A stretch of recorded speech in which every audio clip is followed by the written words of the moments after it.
a whole pound of chicken right now. I'm so hungry. No wonder I was losing weight last year. Between the stress and the Suboxone. I hope this exit is right, because this is not what I remember. Oh my God, these roads are crazy. So I actually go through about, just on an average day, it costs about $20 a day in gas. And that's just going from, shower to food to park to places to kind of take a load off. It's about $20 a day in gas, which totals out to, $140 a week. Now that's not including if I'm going to look for jobs. If I'm going to look for jobs, then that gas bill goes from, $140, $150 to damn $300 real easy. $20 a day on the low end of just setting. That's just to set. That's not including like running, So, my gas is my biggest expense right now besides food. I got I had $60 on Friday. All of that. And then I got $50 yesterday. And 30 of that went to wash laundry. Well, 8 of it went to Panda Express, 6 of it, whatever. And, the rest went to gas. What was left. And that's the reality of living out of your car. That's a lone place. Where's this place at? Down here on the right. What sucks is that this rate, probably going to have to take out a personal loan with my YouTube capabilities, which is going to suck because, loans right now are astronomical when it comes to APR, the finance rate. But I don't know what to do to stay out of jail. Like, I've done everything that I'm supposed to do. They told me to leave. I left. I'm doing what I can. And people don't understand because they live a life of fucking luxury. Y'all out here be spending money on frivolous shit. Y'all don't know what it's like to just scrape by on nothing. And I've been scraping by on nothing for 2 years. I need my ID. I want to see what he's going to say.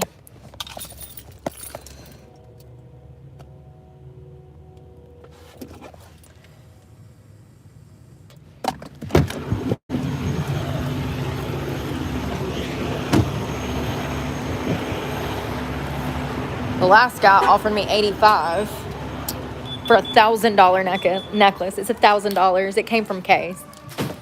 Sucks, but I've got to eat.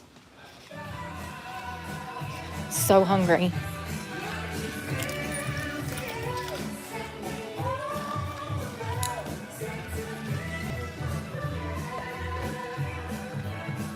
Hey, how are you? Pretty good. How can I help you? I was just gonna. Oh, I might have just knotted it up. Very good. It's just finish up. It's whatever Jerry wants. I went 90 for everything. I've already typed this up. Oh. Only got games. Look at those signs. Old beer signs. That and $5 on that. How you doing today? Good, how are you? Did I knot it up? If I did, I can. I'll get it right quick. You're probably pretty good at this working here. You go to a real store and they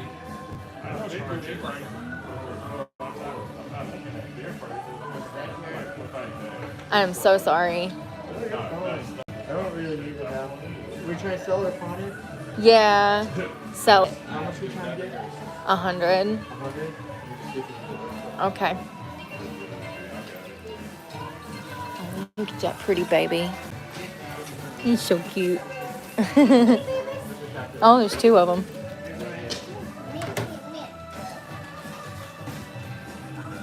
Can you guys make sure the dog doesn't out?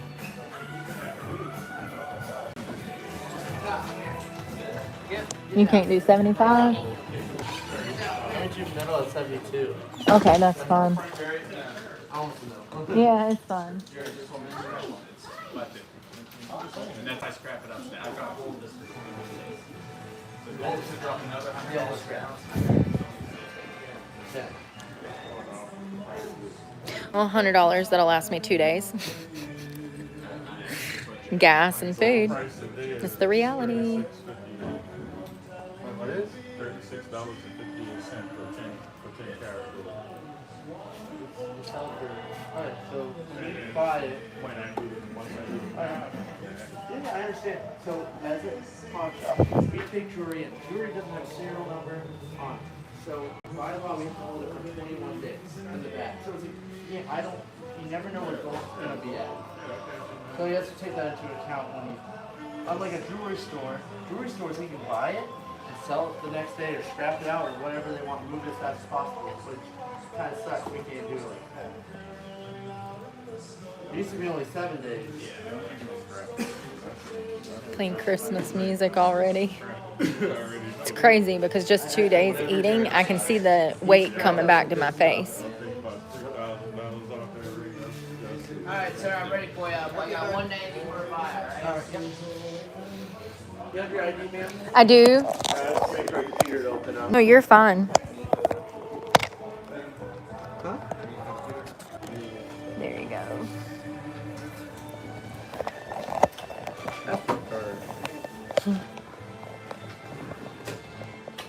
There we go. Sorry about that. Here you go, Mr. Suggs. That's your ID there. Give me like 5 minutes to type you up. Yeah, no problem.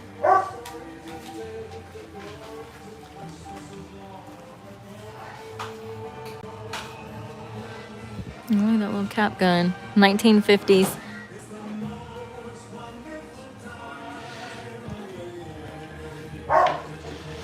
Poultry shears. Alright, Mr. Suggs.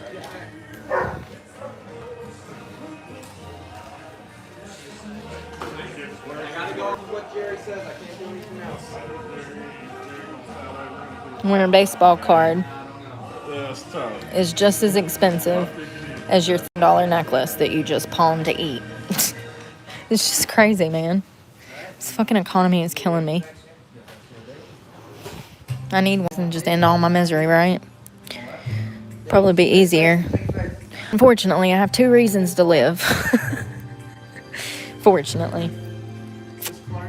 Yes. Okay, so this is a passport ID. You want me to go get my driver's license? No, it's fine. I was gonna ask. Can you actually do that? I mean, Yeah. It's chip though. That's It matches, but I got you. You need an address. I got you. Sorry. I don't think I've ever pawned anything, you guys, ever. So I don't know what they need.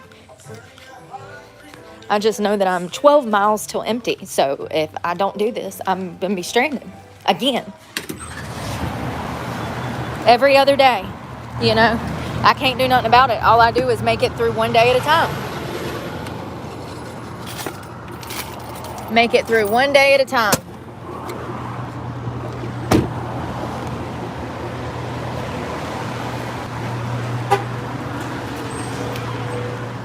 Yeah, it hurts my heart to see it go because it come from 2 kids that I loved. But I'm so hungry right now that if I don't get food, I'm going to pass out. I'm hypoglycemic. That means if I don't eat, then I die. Love that for me.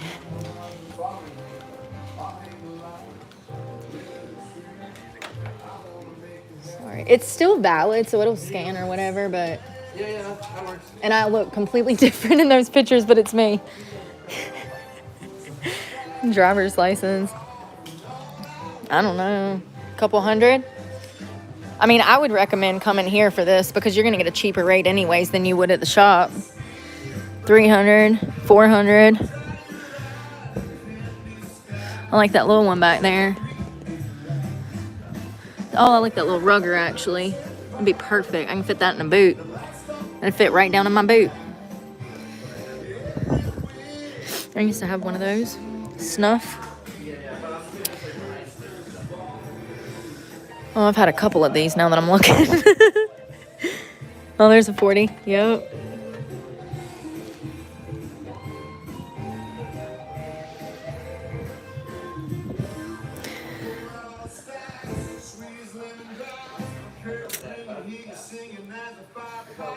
Is that the interchangeable? No, it's not. They used to make a gun with these interchangeable barrels, and I can't think of the name of that darn thing, but they were nice. You could shoot different millimeters out of them. I gotta take a photo for you.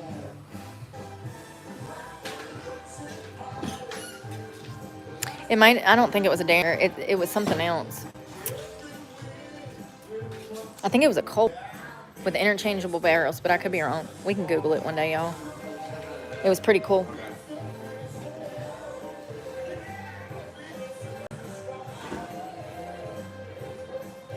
How much do you roughly weigh? Sorry. 129. That works. I'm working on 140, but you know that's why I'm here to get food.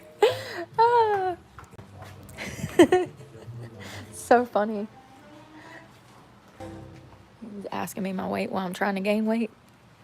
Sorry, it's just in the system. I have to. You're For fine. some reason, North Carolina doesn't do it, but South Carolina does. You're fine.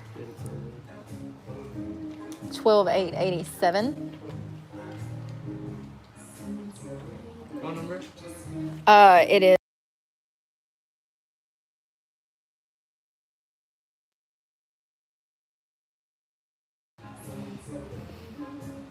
Hello, Jolene. Hey, Kim.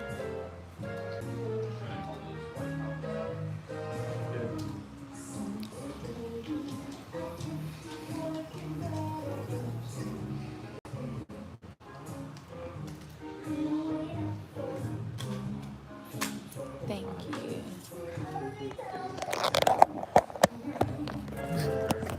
Yeah, God knows. Don't let me dox myself online.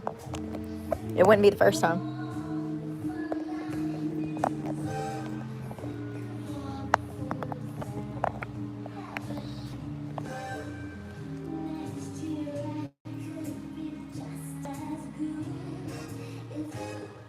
Oh, how are we looking on cash? How much do you need? I need $75, but Oh, I just didn't know where we're at because we've done a lot more in the last hour. yeah.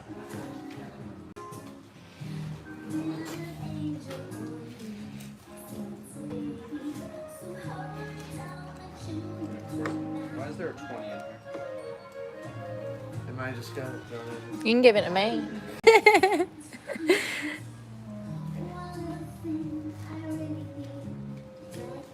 I don't know many of these, you guys. I guess I'm not a movie buff like I'm a music buff. I know. We got 5 and I don't know none of Look these. at this 5 real quick. Oh, that's a great one. 60. That's a great one. Hilarious. I love anything with him in it. 75. We should have another stack of 20s in the bag. If not. Mm. Yeah. We're good. We should be good for the rest of it. Unless we got a lot more. Yeah, I know, right, Kat? I mean, in November. So that's usually when they start, right? The end of October. I know Delilah's show in North Carolina. Y'all know that? Delilah. She plays Christmas music for like 3 months. They play it November, December, and January.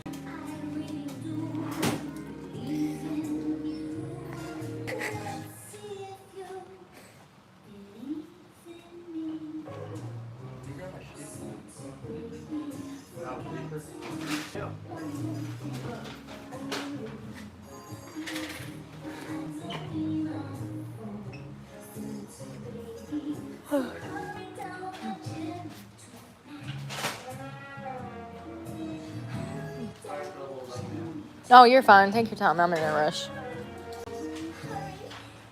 Oh, they got music equipment too, you guys. For the band, I'm going to start one day. Stand right here on that green line, please. Thank you.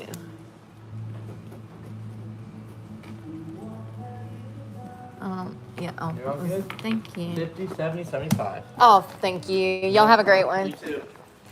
All right. Well, now every time I look down, I won't be thinking about the past.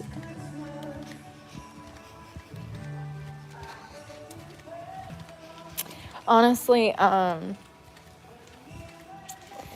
feel like looking at that was just kind of holding me back. Yeah, no problem. Thank you. Yeah. You know, it's a reminder of a failed relationship and a failed family, you know, every time I look around my neck. It, you know, when I first left that guy and I broke up with him, I left because it was toxic and abusive from the start.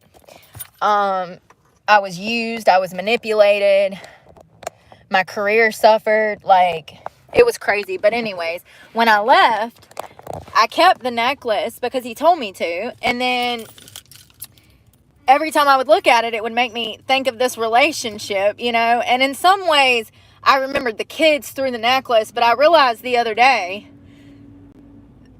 that it just brought up bad feelings in me, having it, you know, and I said if I had to, I was going to pawn it for food, and that's what we're going to do. You're going to watch me spend this money, so please stay on the phone with me so you can see how quick it goes. People don't understand at all. What is going on here? Damn it! I just cracked one of those corners. Ugh. That's another thing. I've got to get window covers. I need baby wipes. I need cleaning supplies. I need gas, most definitely. There's $50 right there. And that'll get me half a tank. That'll last me tomorrow and maybe Wednesday morning.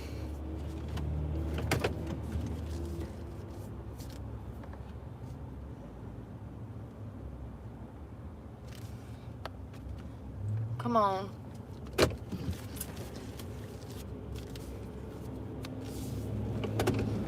And they're going to stick it in a display case with a $500 price tag. That's what hurts. That's what hurts. Because it's a $1,000 necklace. That's what hurts. They only pay you for the weight of gold. They don't pay you for what the necklace is worth. Where is a Walmart? I got to find a Walmart. There's one like 5 minutes away, so that's good. Yo, I'm outside of town and I didn't even realize it.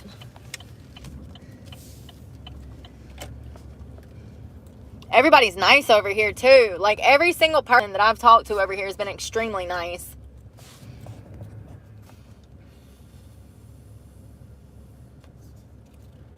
Yeah, I know, me too, in the wrong damn lane. I'm gonna have to damn whip a Yui on a side street or something because this traffic is so damn bad. I know, you gonna hold me up. You gonna hold me up. You gonna hold me up. Damn. I'd feel like a dick if I did that.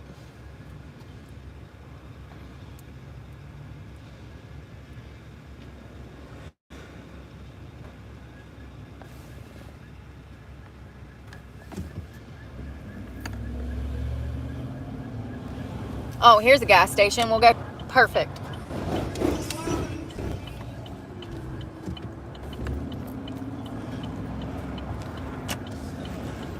$2.79 a gallon. And you think that sounds, baby? You're sorely mistaken.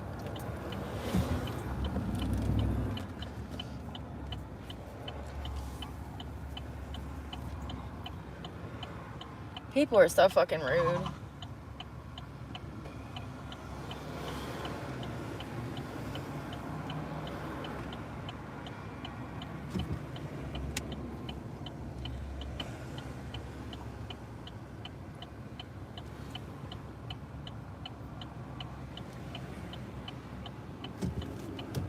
Okay, y'all just gonna be all assholes and block me off? Y'all just ain't paying no fucking attention. Y'all racing to a fucking red light. Thank you. Yeah, you can't go anymore because it's a red light, you dumbass. Racing to a red light. If you were paying attention, you'd notice that there's a whole line of traffic trying to damn get to the gas pump. But nope, you don't care. You're rushing to that red light to stop and sit. Alright, so let's go put 50 in. That's going to leave me with 25, and that's going to go towards cleaning supplies. I forgot that I need everything. I need wipes. I need everything. I can't even think because I'm stressed about spending this. 6.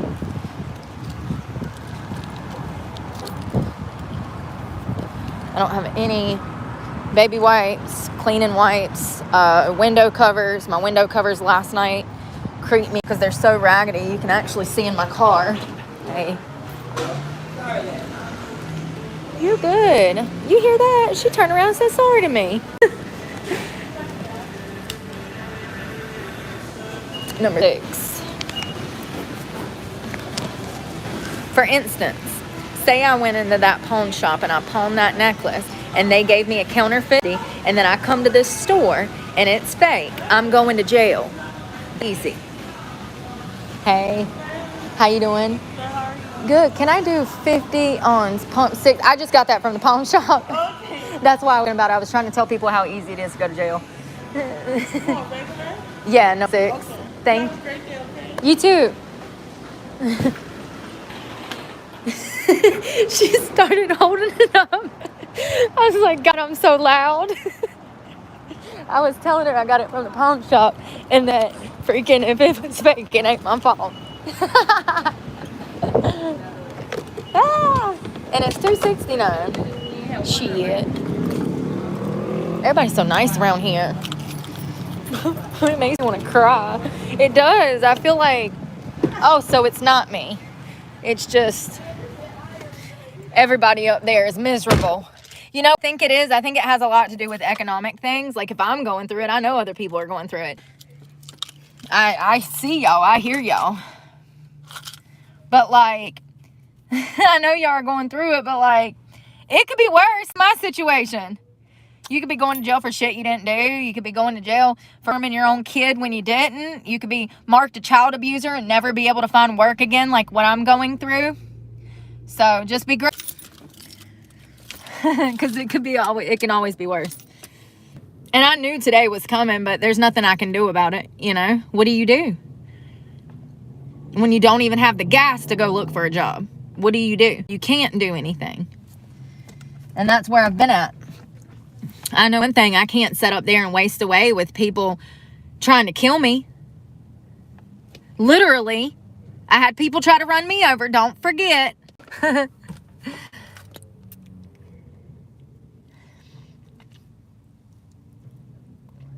Those guys in the pawn shop were super nice. Come to the gas station. I'm coming out, there's a lady coming out the double doors and I'm going in and she's like, excuse me, my bad, I'm sorry. And like, what?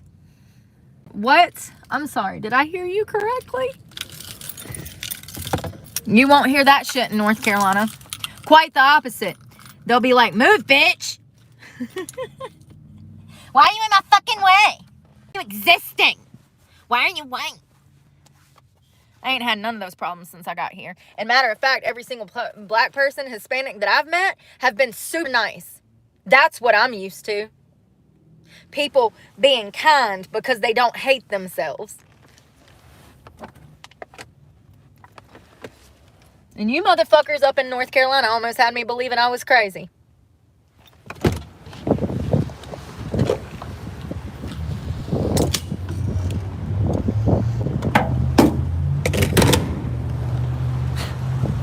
It's just like an abusive situation where you start doubting yourself because everybody's telling you bad things about yourself and they're like making you out to be this horrible person. It's just like an abusive relationship. You start questioning your own fucking sanity because this person is in your ear telling you things about yourself that you don't know because they're not true.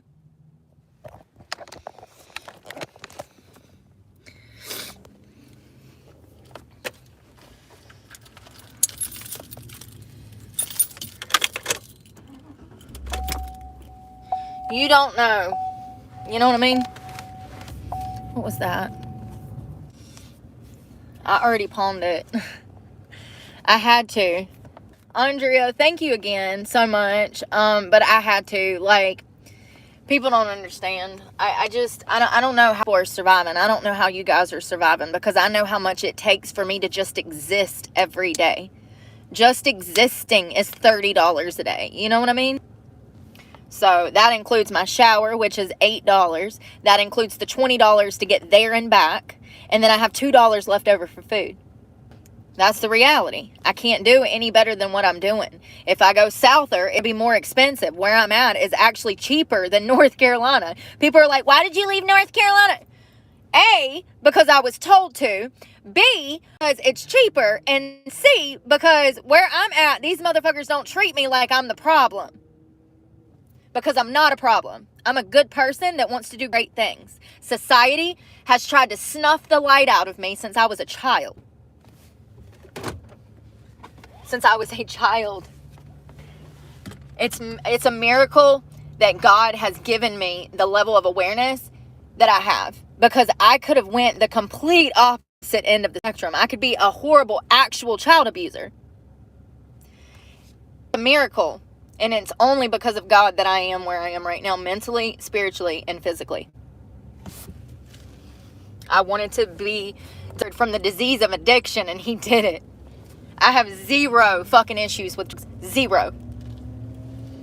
And alcohol too. Let's not forget, we're not going back down that road either. Just because I was sitting around feeling sorry for myself when I got out of jail, going through fucking withdrawal, drinking, does not mean that is an everyday thing. See, that's the bad part about the internet, is people see one or two things and they think they know you based off of one or two things. And they don't know me. I don't care if you've been following me since the beginning of this channel, you still don't know me. You know, you might know some about me. You might know, about my morals and values, my political beliefs, but deep down, you still don't know my soul and my spirit.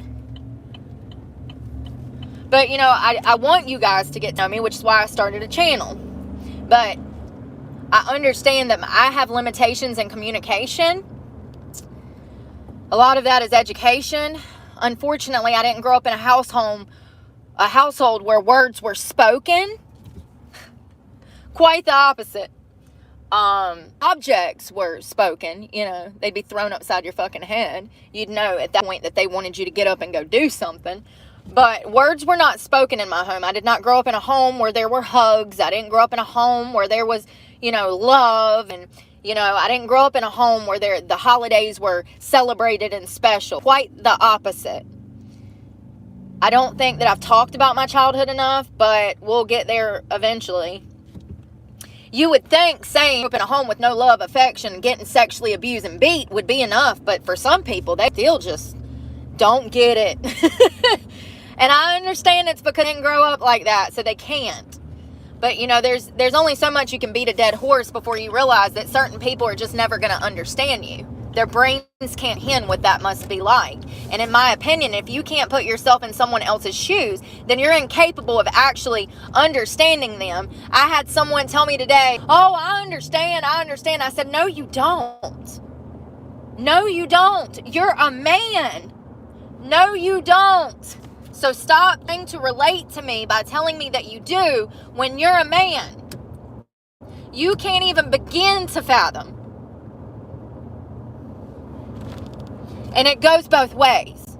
I'm not saying one's better than the other. What I am saying is that we have differences. And there's certain things that women fear, okay, that men don't. And I'm not saying no men get scared. But what I'm saying is y'all don't have to worry about locking your fucking car doors when you leave out of Walmart at 8 o'clock at night. There's certain things women go through and there's certain things men go through.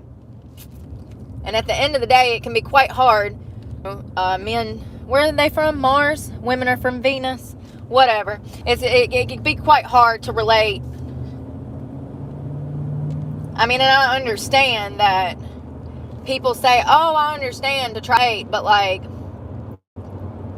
it kind of infuriates me when people do that and they haven't been through what I'm talking about. I don't need you to try to relate to me. I need you to listen and try to put yourselves in that position.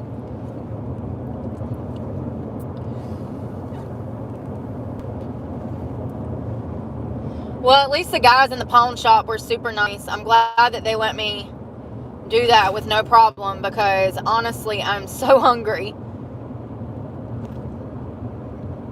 I wonder if it's just like my appetite coming back from where I've been on that Suboxone for so long, or if it's, now that my receptors are not got dope on them.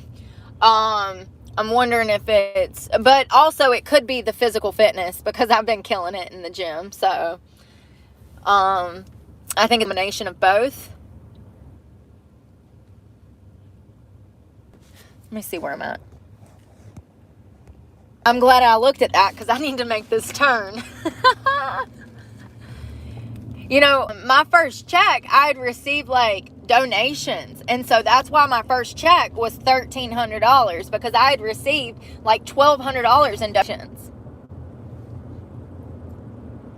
And they cut my benefits off for that.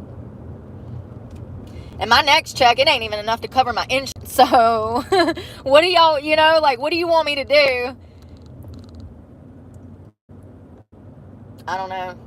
I just know that it is a lot harder for people to get clean than it is for them to get high.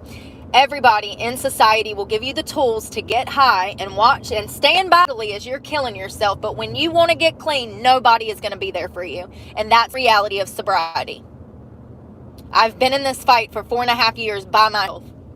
If it were not for my strength, the fact that I knew that I wanted to be clean, I would not be clean right now. Because there's no reason to help me stay clean. I'm only clean because in my opinion, I am better educated than 99.9% of rehabs. Through my experiences, through trial and failure of trying to get clean. You go into these places and they don't even, you go into these rehabs and they don't even have the forethought to ask you why you begin to start using drugs to start with. That should be the first question. Why did you turn to drugs? Why did you choose drugs over your kids? Why did you choose drugs over a career? Why did you choose to get high? Addressing the original reason or trauma, and 99.9% of the time it's trauma, you're going to have one or two isolated cases of people that just wanted to get high. I appreciate those people that just say, I wanted to get fucking high, you know?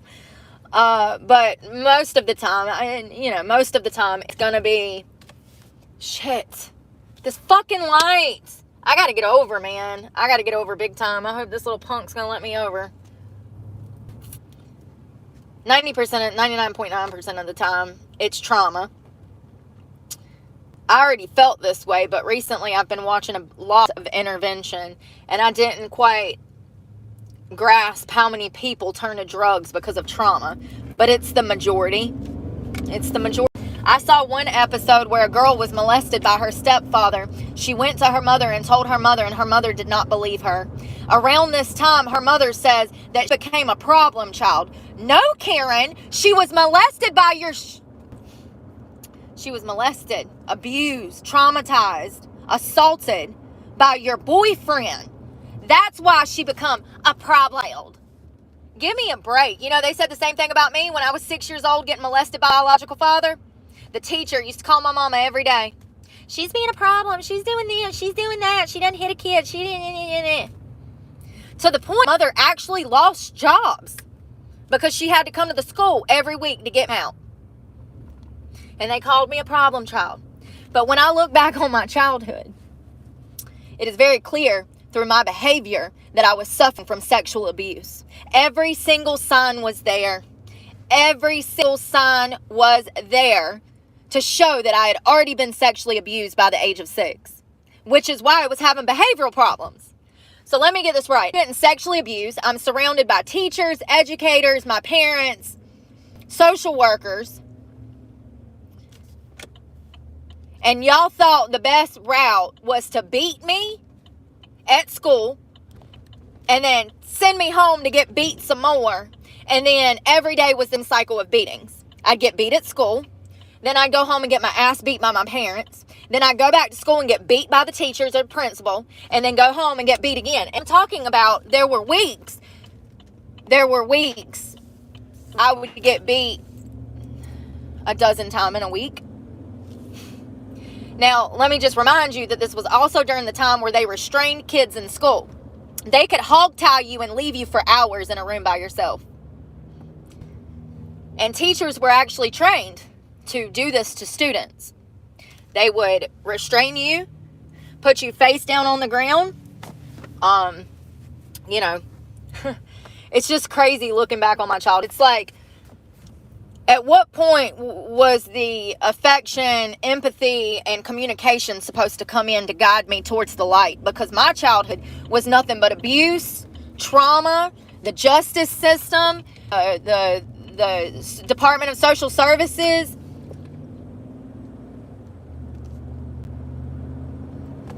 I look back and I wonder if they even had a case plan.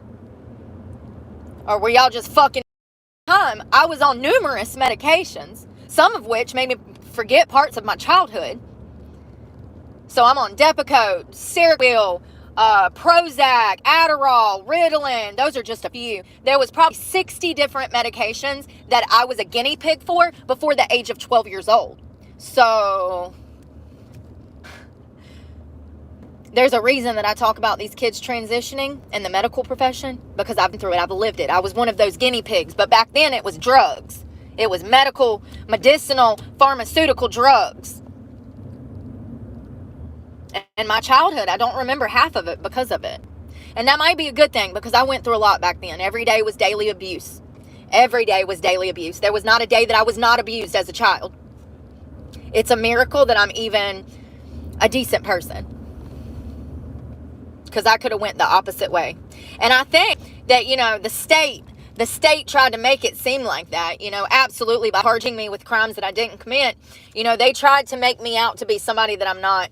And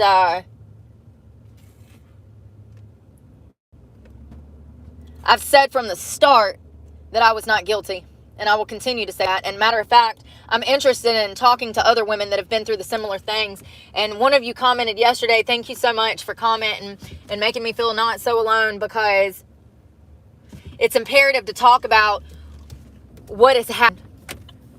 It's imperative to talk about the power that the government has to destroy families, and they are.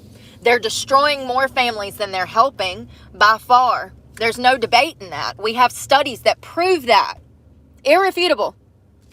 Statistical studies that show that children who go into foster care are 10 times more likely to be abused than with their biological parents.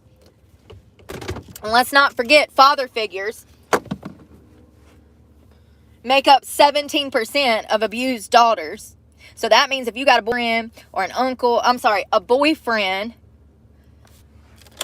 if you've got a boyfriend or a stepfather figure in your daughter's life, there's a 17% chance that that man is going to molest your daughter. Well, if it's a biological father, it's only 2%. But through these numbers, we can discern that little girls that go into foster care have a 15% chance more likelihood of being sexually molested than daughters with their biological families.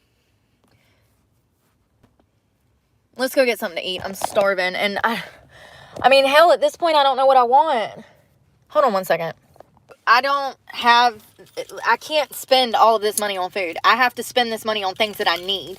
So that's what I've got to do first. And whatever I have left over, I can eat with.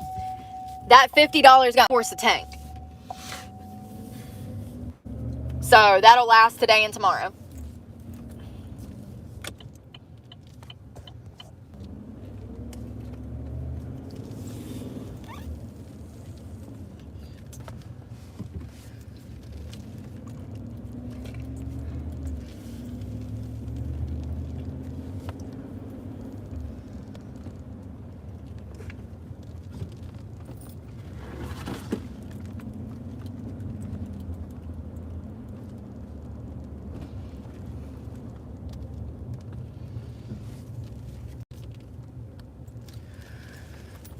And I'm out of everything in here, so most of this is going to go to cleaning supplies and snacks, because my container is empty. Yeah, so.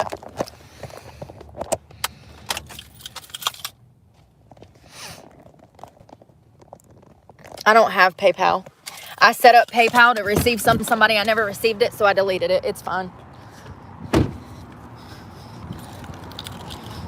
Somebody said, download PayPal and I'll send you money. I downloaded, never sent it.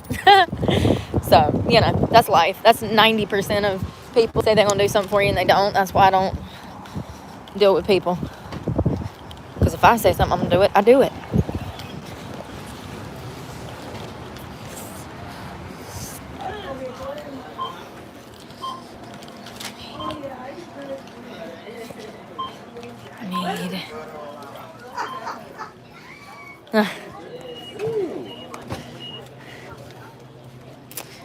Need. Where's my bag of pretzels? Did I have $25 in my pocket? Yo, where? I stuck it in the back of my phone. No, I didn't. Oh my God. Brooke. I gotta go back to the car. Shit.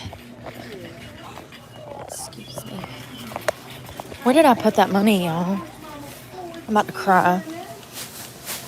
Like I'm fucking hungry. I'm not even joking when I say that I could eat 2 of those steaks that I ate yesterday. Day before yesterday. The $2.50 steak that I found.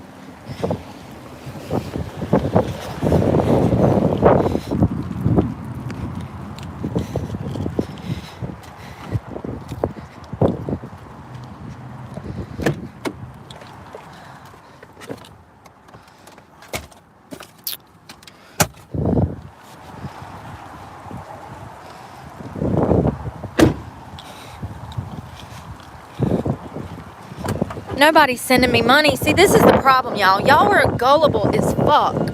Stop believing shit. That's the problem. Like, y'all just believe everything. Stop.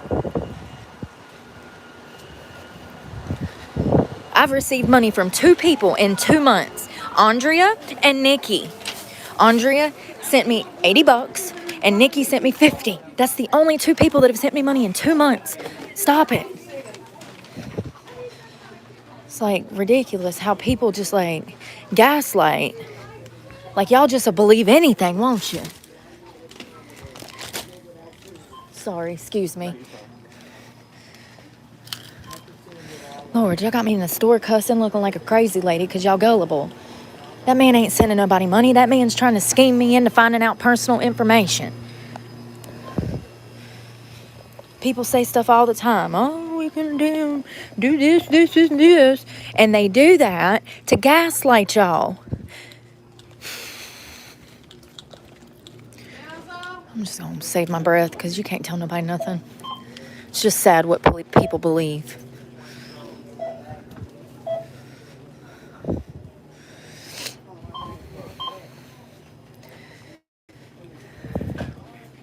I've never been in this one before, so I don't know what they got. I was going to see if they had some of them little beans, cans of beans, but I don't see it.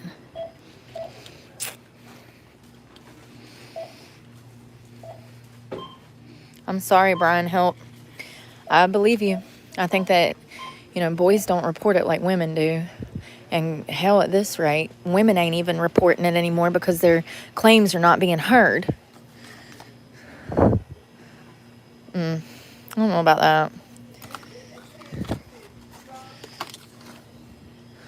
All I know is if one of my youngins come to me one day, I'm going to jail. Tell me somebody mess with them. I don't want that. I don't know why I'm buying it. I want my good tuna, and they don't have it. All this stuff you have to cook, I can't do that. It's more expensive to cook anyways. Hell, I'd probably have $80 in my pocket right now if I went to cook for myself over the weekend.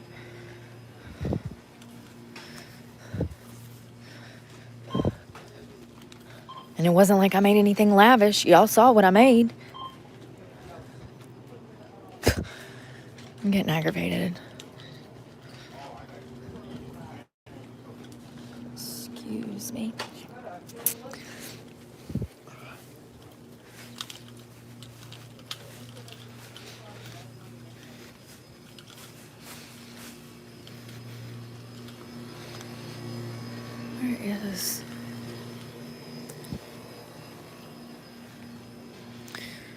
Where is... What the freak?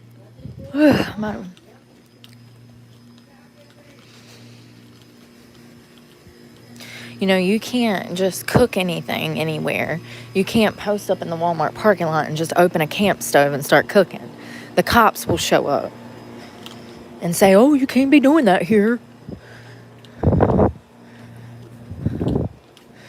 What did I say? I need baby wipes. Baby wipes, baby wipes.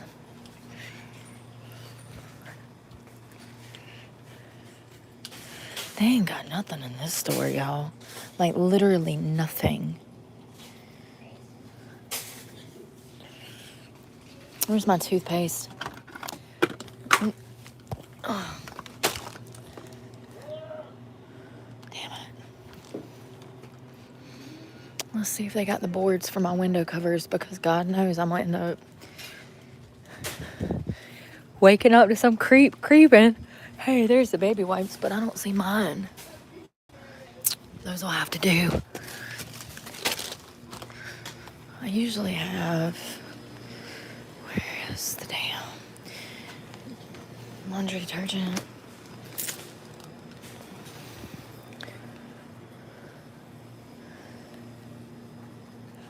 It's like these cardboard inserts. I don't think they're going to make them anymore. So they used to have these that had black paper on the outside. We might actually just have to make some. Super glue that to that. I mean, I don't see any blackboards anymore. I can't deal with that today. I'm just gonna have to shove clothes in the darn window or something. I don't know. Excuse me. Because seriously, I'm spread thin. Where's my yellow cleaning cloths? These people ain't got nothing. Seriously. Well, nice try. Guess I'm about to go to Walmart anyways. Like, this is some bullshit. They ain't got nothing in here. Junk. A bunch of junk.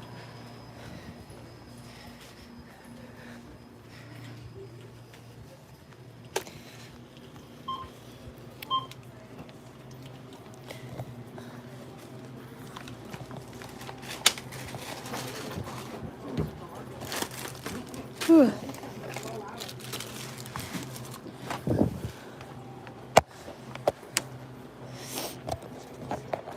Now because they ain't hot outside. But it would have been it blew up now, but and it's hot in there.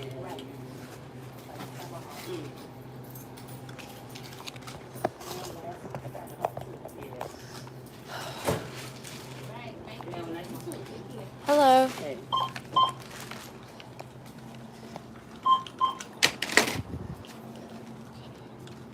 Oh, it's 5:36. Sweet. Is it 20? Thank you.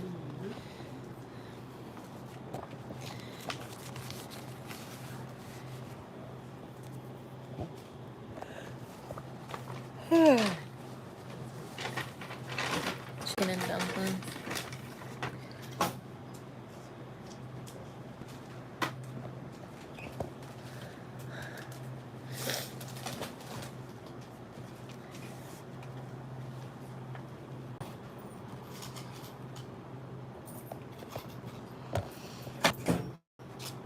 Thank you.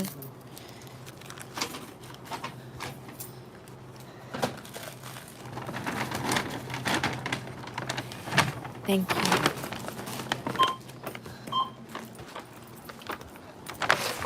Tell people to leave you alone, but damn, stop asking where you are. And they still be in the comments asking where you are. Like, I'm never telling y'all again where I'm at.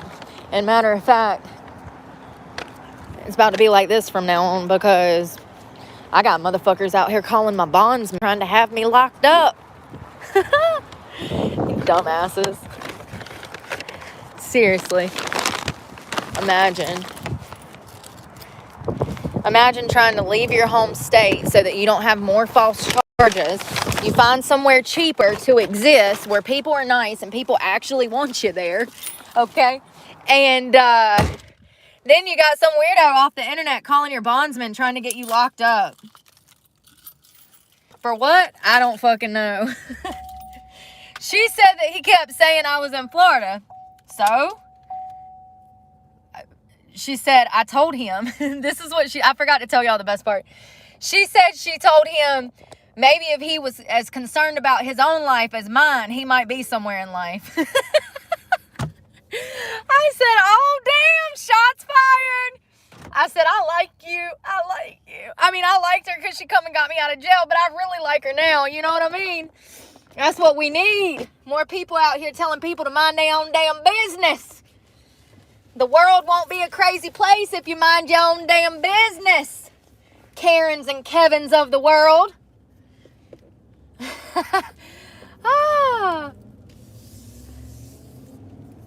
It's hilarious.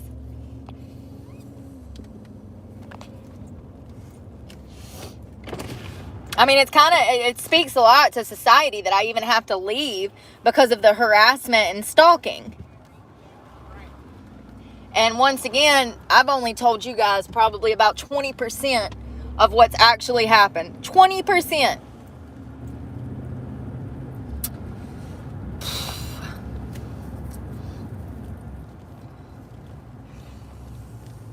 And I'm talking just about the stalkers. I'm not talking about anything else. I'm talking about, I've only told you about 20% of the scenarios, gang stalking, cyber stalking, and gang harassment that I've received. I realized early on that it only makes it worse to talk about it. I can't talk about it because it makes it worse, you know? And they feed off of it. These, like, internet bullies, you know, these losers, they feed off of it. But it's just funny that she told that, my bondsman told that guy that if he was concerned with his own life like he was with mine, he might be places in life. I love her! All right, let's go in here and see what we can find to eat. I'm dreading it. I got $14 plus a $5, but I got to keep some money for damn something. That don't look too safe.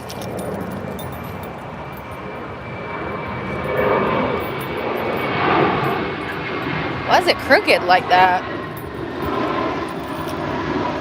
You know they ain't training them pilots like they used to either, right? That's a whole nother talking to we need to have. These damn, you know what programs, them 3 little letters done messed everything up from the medical industry to the pilots. All I'm going to say is don't go flying on Frontier, honey. You might not make it. I mean, that's always kind of been the case, but, like, it's real bad now. Delta. Who else?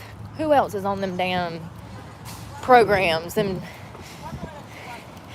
D is in David. E is in Aaron. Y'all know. Yeah. Let's not hire the most trained pilots. Let's just take anyone we can so that we can say that we was, you know. Did y'all see that plane?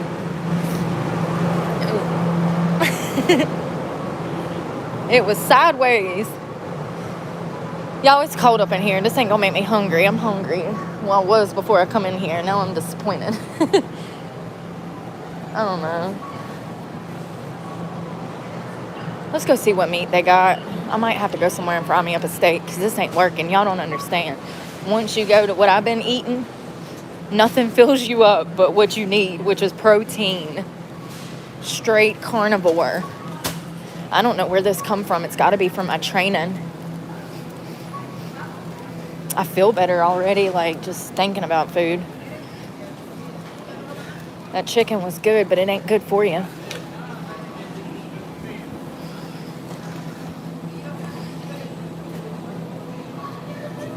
Budget.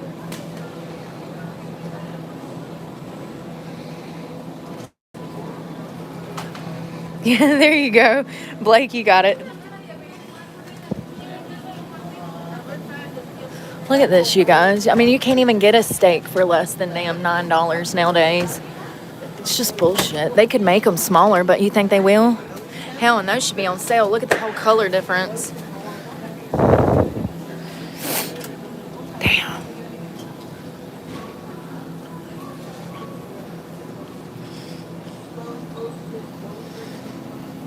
Burr. And they don't even make a pack of chicken small enough for me to eat.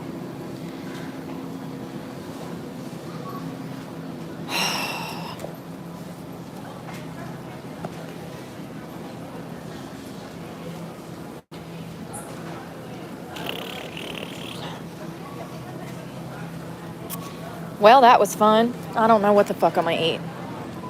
I'm not spending $10 on that when I'm going to need it for fucking gas tomorrow. Well, I guess we're on another weight loss journey. If you ever wonder why I'm skinny, this is why. Because all my money goes to gas.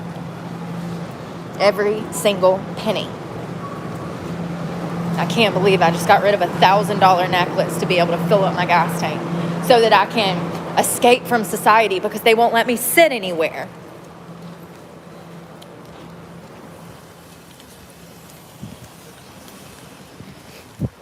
Look, security.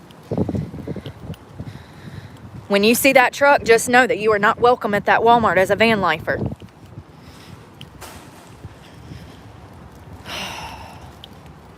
Cracker Barrel used to let you sit over there and spend the night. Not anymore. Went to a Planet Fitness day before yesterday. Security going through the parking lot. You can't stay here.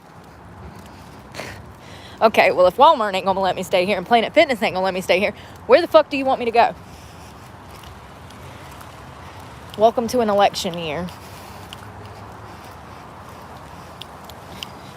You know, let's penalize the people that simply can't afford rent instead of making better housing opportunities for them. Or maybe raising minimum wage so that they can actually pay rent. Or just simply giving them a fucking opportunity once they decide that they actually want to change.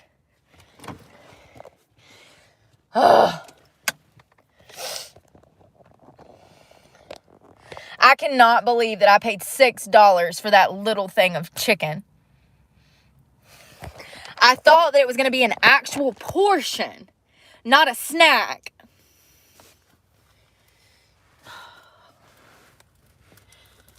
All right, let's go do laundry. I guess I'll fucking eat trail mix for dinner because seriously, I've got to take care of... Look, you don't get it. Everything is disgusting. There's just shit everywhere. I can't function when my house looks like this. It takes money to fucking take care of it. You know what I mean? Let me find this laundromat. The closest laundromat to me is about a 12-minute drive. But it's like 10 miles there. You know what I mean? Like, but in this truck, I don't know what's going on with it. I get 5.8 miles to the gallon. I've already had an oil change. It needs a diagnostic test, which is $100 and something dollars. I have not had the money to run the diagnostic test. There's absolutely something wrong with it. I should be getting around 21 to 27 miles to the gallon. I'm only getting 5.8 to 8 miles per gallon. So something is definitely wrong. I don't know if it's the fuel injectors. I don't know if it's something else. I don't even know whether it could be other than the fuel injectors. I don't know. But I told you guys, when I get a full tank of gas, which should be about 500 miles, I actually only get about 250 miles out of a full tank of gas.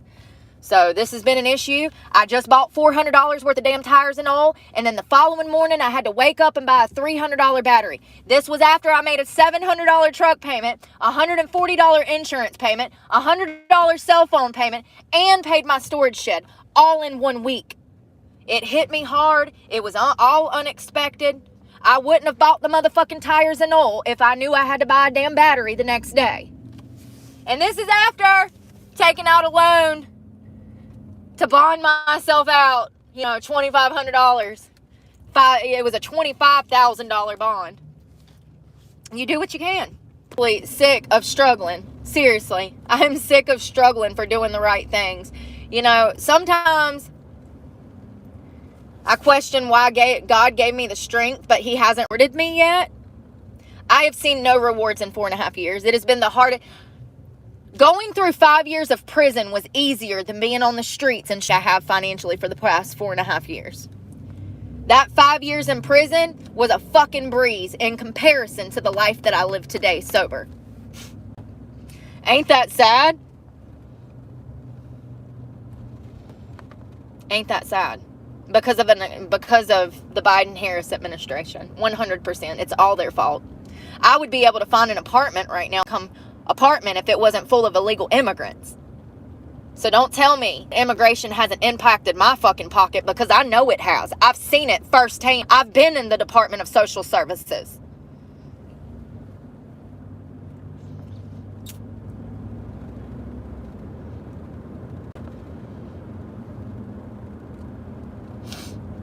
And they've also taken jobs from me. 100%. Matter of fact, they've cost me other jobs because I go into certain places and it's all Hispanics and they don't want to hire a white girl.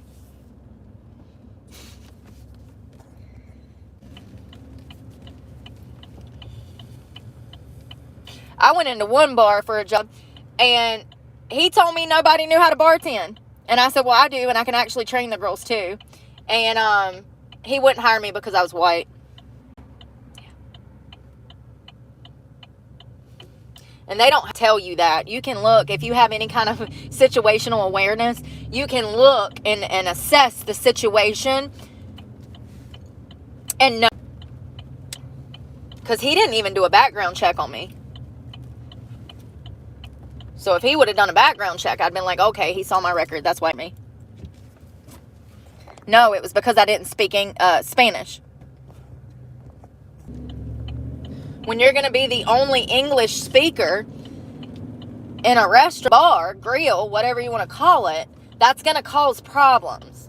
When everybody else speaks Spanish and you speak English and they don't speak English and you don't speak Spanish. See what I'm saying?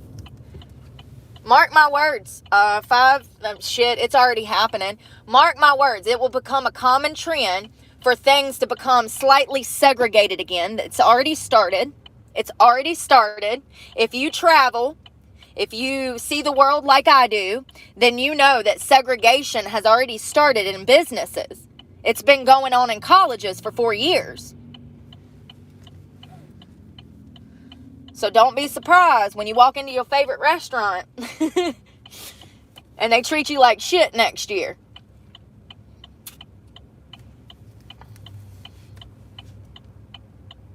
And they don't want your money no more.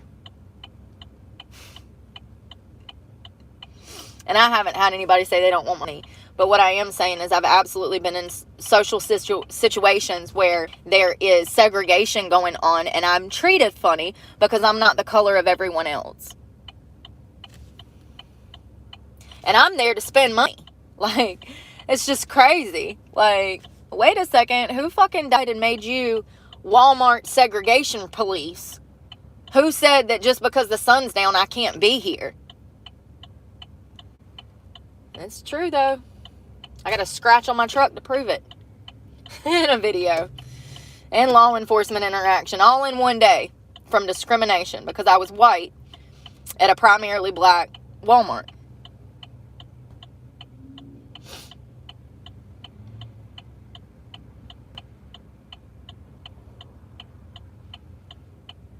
We don't need to go back there. I need to show y'all that one day. When we go back up north, I'm going to go over there and show y'all what that place looks like when the sun goes down.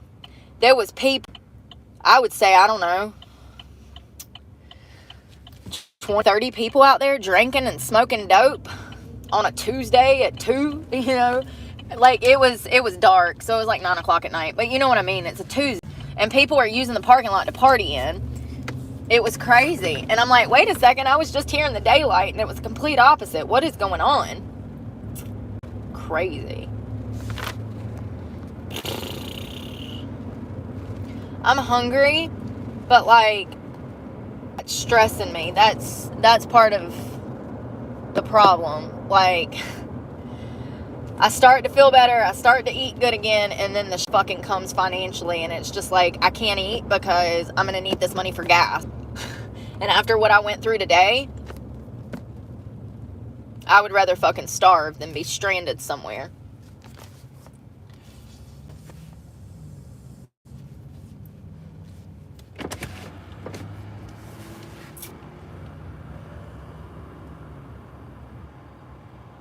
And once again, I got 80 grand, a home, and I can't do shit about it. But whatever. Whatever.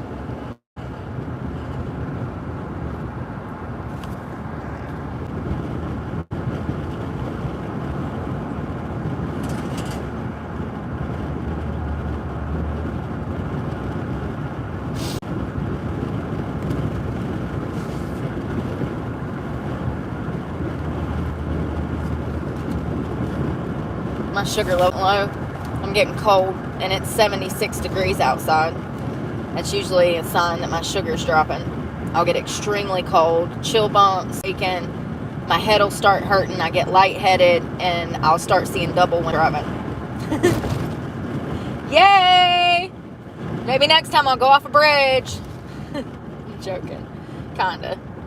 It's frustrating to make all the right choices, do the right things, and still be punished. And it's like, why is he carrying me through this?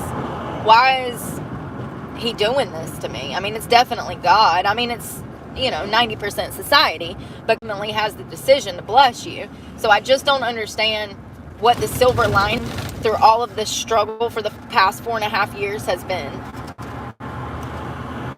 I thought when I got clean that life would get better. I thought that I would find a good job and actually finally get in a career.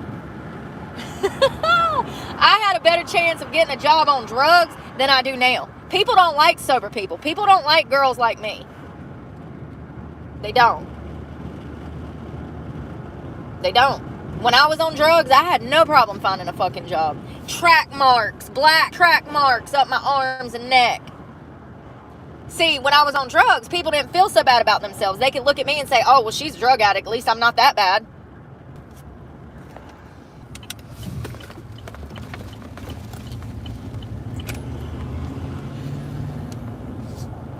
Damn it. Shit. We're here. Laundromat. Look at these dirty clothes that I forgot to wash. I literally lifted that mattress up to put clean towels back under there and saw a huge laundry bag. It's completely full to the brim. Jesus, pray for me. My head is killing me right now. Probably because I haven't had any water today because I've been under much stress. See, that's another thing. Now I stopped taking care of myself because I'm under financial pressure I have been. I think that I was hoping I would get away and things would get better. I've got people that owe me money. I figured some of that money would come in. It hasn't. I haven't even heard from the people that owe me money. So it's kind of one of those situations where I was expecting something. It didn't happen. And now it's put extreme pressure on me because that money was going to actually cover my insurance, my storage shed, and my cell phone. So, $600, that would have lasted me. Got paid on the 21st.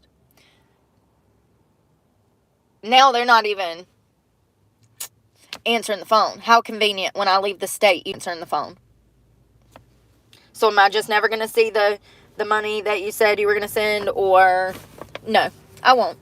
I'll have to go back over there when I go to North Carolina and be a bitch, and they might give me 100, So I don't know. I need to drink some water though and get these clothes.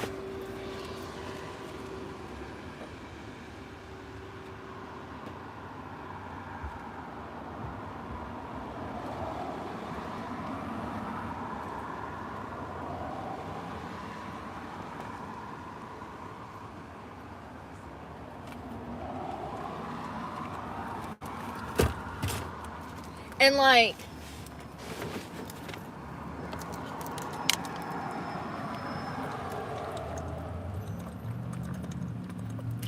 I feel like things got worse when I started opening up about the restaurant and all of that. I can now look back and pinpoint that certain people were mad that I was telling everyone about the restaurant brothel. Like, certain problems with certain people in society. What y'all don't understand is that restaurant is the only restaurant in town of 149,000 people. That restaurant that is a brothel that I worked at, where they tried to coerce me into body out of it, that is the only restaurant in a town of 149,000 people. It's the only place for people to go get food. So, of course, people in Eden don't want me telling the secrets of this restaurant because it could get down. That causes problems in a town. Now, I know that you're logical, that you would never bully a girl because she's telling the truth. But I can assure you that there are some fat fucks out here who prioritize food over the well-being of others. Look at them. They don't even respect themselves. Why do you think that they would respect me? I can see now why people me that way. And I've even actually been sent information to confirm this. I never really thought about that. I figured that the majority of society would not want young girls having to do drugs to sell their bodies to survive. But what do I know? What do I know? Just because I doesn't mean that others wouldn't, right?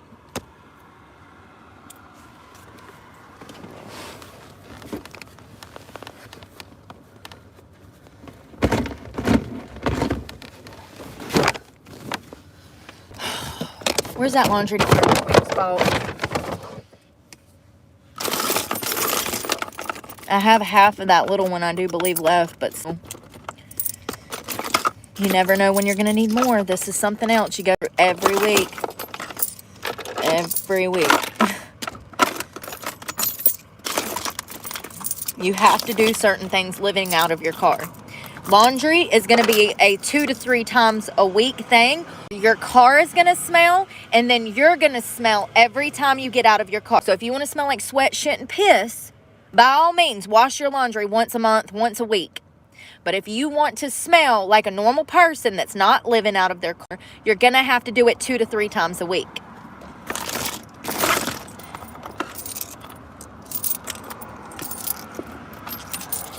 And this is the second time I'm doing it today, because when I got to the laundromat this morning, I only saw stuff in the back seat floor. I didn't even search the truck. I'm kind of glad, because I do believe that this place is going to be cheaper than where we were this morning. What the fuck was that? 1, 2, 3, 4, 5, 75. That's all I got left over of the $20 that I withdrew out of the ATM this morning that cost me $26.70. If I knew that it was going to cost me that much, I don't know. I might have pawned my necklace for the cash to use it. I mean, I literally wasted $10 just to be able to wash clothes. Because I had to withdraw it out of the bank, Cash App. And they charged me $6.70 to use the ATM. And then Cash App charged me money as well. I mean, when did we start allowing this? Because I just feel like if we boycott, it might be free to get our money out the ATM. I'm saying. That's all I'm saying. That's how change comes about. I'm down. I was down with Planet Fitness, but no, I was the only one fighting back then. And probably will be till I die.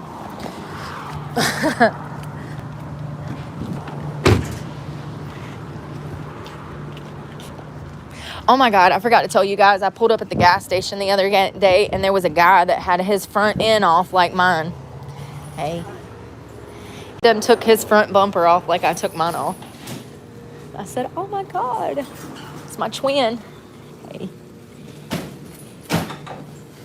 Oh, you gotta have a card? Oh, I got you. I don't support laundromats with cards. The whole point of a laundromat is to be able to drop quarters in the damn thing and wash your clothes. They make you buy a card. It's like $5. You do get that money back, but it's a pain in the ass to do. You have to have a card. You got to do this. You got to do that. I don't support laundromats that don't support normal people. I don't know what else to call it. Oh, I don't support laundromats that are trying to make this a communist country. How about that? Because I'm doing. When you regulate laundromats to the point you got to have a fucking social security number to wash your clothes, that is a communist country. Like, no, absolutely not. Be right back. We're going to find a different one. There's one 3 minutes away, and it's called Coin Laundry. That's what I'm going to start Googling. Instead of laundromat, I'm going to start Googling coin laundry so that I know for sure that I can use coins there. Stop. Please. Stop. Stop supporting businesses that want to make this a communist country. The overregulation of everything is just ridiculous. Y'all don't understand, it makes life harder. Like, this country was built on freedom, not bullshit. I think I went the wrong way already. I miss the good old days of damn doing laundry with coins, getting paid under the table, Being able to go to the bar and not have to worry about the fucking cops taking you to jail for 2 beers. Oh, Marlboro. Marlboro! So glad I quit smoking them. Where's my vape? Baby steps. I told you guys that about quitting smoking when I get rid of all of these vape pods.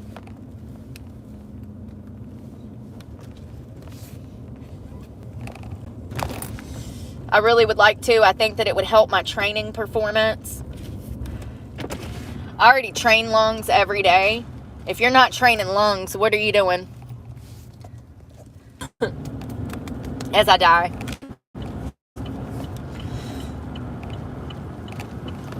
You gotta get the small blood vessels open.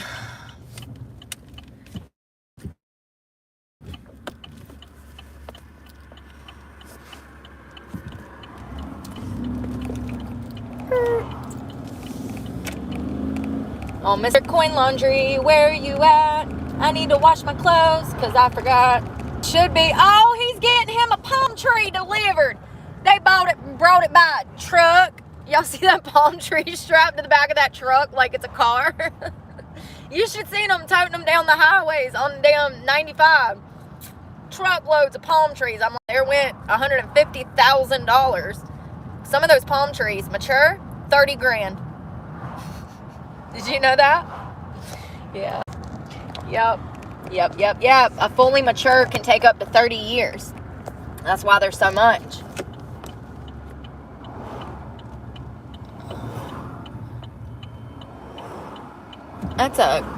Listen, don't tell me you got cheap meat. Don't tell me you got cheap meat. I'll be right back when I'm done with these clothes. There's a shop back there that says cheap meat.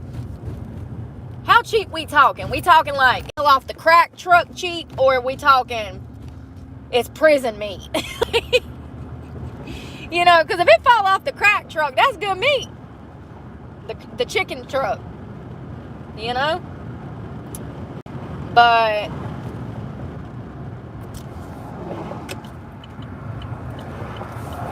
shit. I don't know where I am. If it's prison meat, though, I ain't into that soy shit.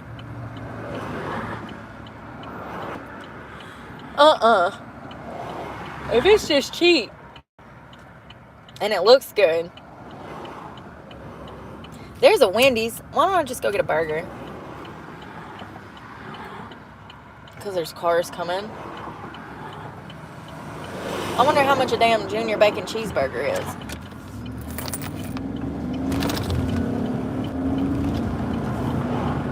$5. Damn it. I hate to eat this because it's going to make me feel like shit. I don't want this. It's going to make me feel like shit. Y'all don't understand. It's going to make me feel like ass for a week.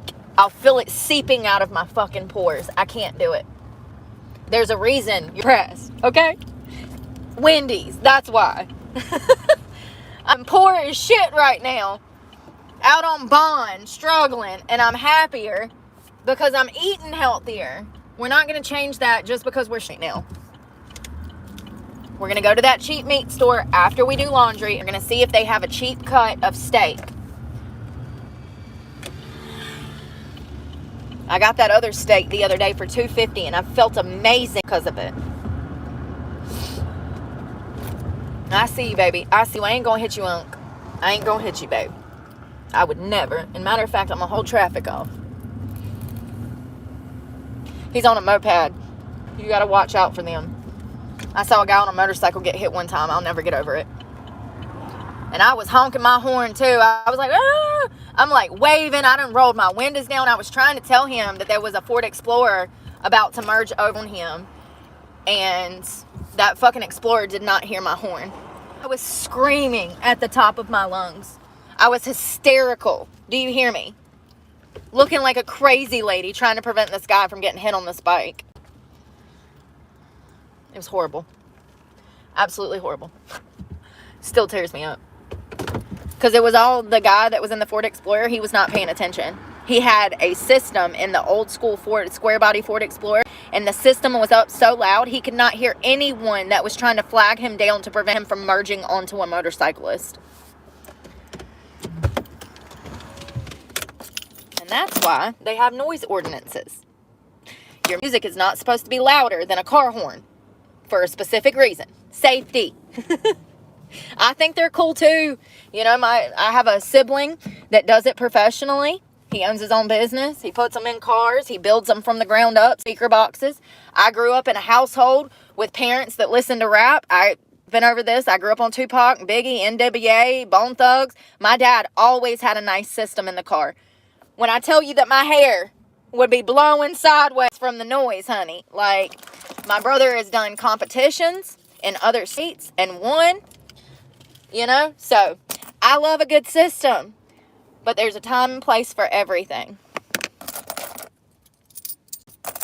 1, 2.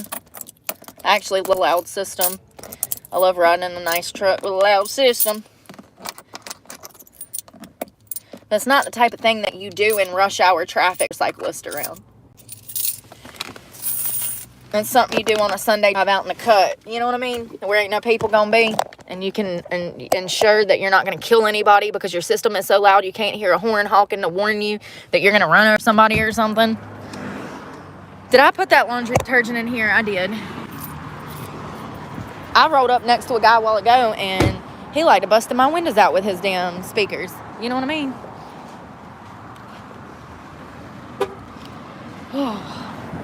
Alright.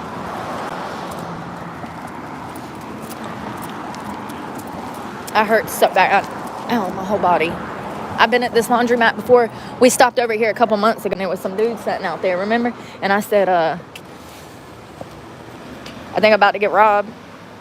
And he didn't. He just asked me for $1 and I gave him what change I had left over. He was really nice.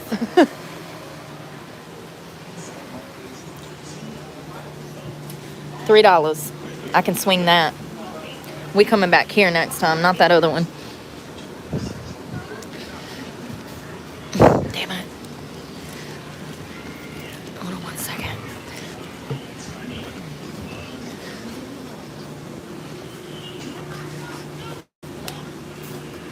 Oh my God, these clothes stink so bad, you guys. From working out. I'm gonna have to wash the bag too because it's really disgusting. In comparison to the darn $5 or $6 I spent this morning, absolutely that's a bargain in comparison. I'm just gonna use like 1/4 of that.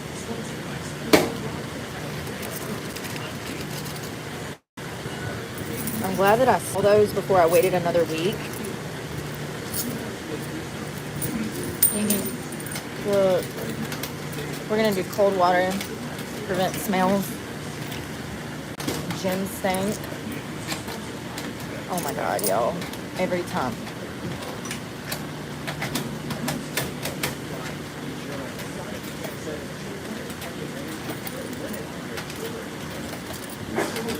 Bless you.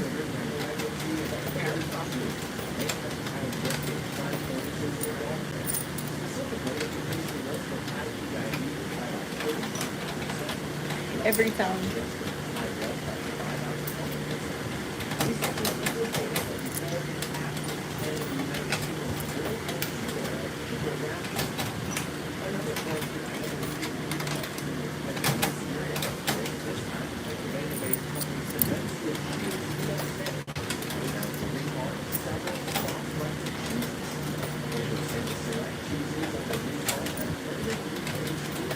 Jesus.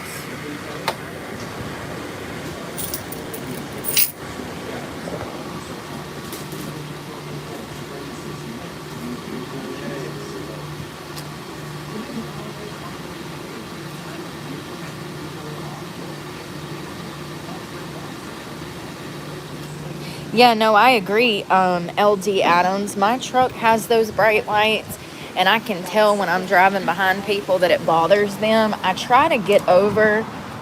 Did I even lock that, y'all? Every time. Oh, it's latched. Never mind. started to say, Lord, I'll have water in the floor here. Every time I'm driving and I get them trucks, like, I'll be like behind somebody, excuse me. I'll be like behind somebody. I can tell that they're like going to the side of the road to get my light out of their rear view mirror. I try to get over so that my lights are not shining in there, because I've got the Chevy with the crazy ass, they got them bright, you know, like the white lights. So I know exactly what you're talking about, and I agree. There's some of them transfer trucks be coming down the damn road, and I'm like, cut your brights off. Like, I'm flashing them. I'll flash. If I run my mouth this bad, do you think I'm not the same on the road? If you blinded me coming towards me, I'm going to let you know that you blinded me by flashing my lights. So I do that, and then lo and behold, they'll turn their brights on, and it's 10 times brighter. I thought their brights were already on, but they were not. So I agree. Those lights are dangerous, very dangerous, especially if you're driving on a backcountry road. What is this? Thank you, Cindy Hill. Y'all, I got laundry money and food money a little bit. I didn't know what that was. I got a notification on my phone. What was I about to say about the lights? I don't remember. Oh, my head. It is like pull, pull, pull, pull, pull. Let's see what we got at Dollar Tree. Pretzels. Baby wipes. I like the bigger pack. Ow. God knows I'm almost out. That's another thing I was stressing about. I was like, damn, I ain't even got money to damn get toothpaste. That shit's annoying.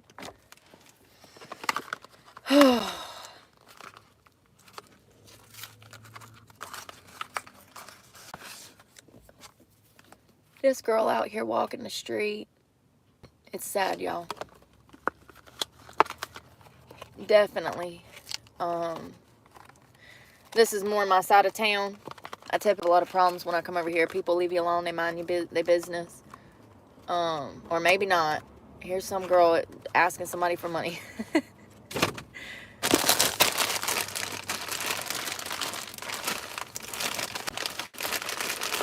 You don't be rolling your windows down for people, babe. Ever. Oh, what the hell, Brooke? These, kind of, you know, I don't know what to call it. I don't like to call it the hood, because it's not the hood. I mean, that's what y'all call it. I call it home. I don't know what to call it. I guess the kind of lower economic, you know, side of town is typically where I fit in. I might not look like it, but I can assure you my pocket matches, okay? And always has. I have had money. I've never, you know, I've never had money. I was a workhorse when I was a stripper, and, you know, most of that money was spoken for. I've explained this already. If you know, you know.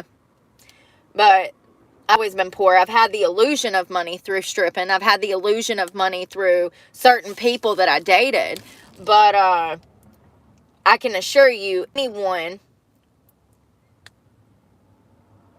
that date you and won't allow you to work is not with you for your best interest.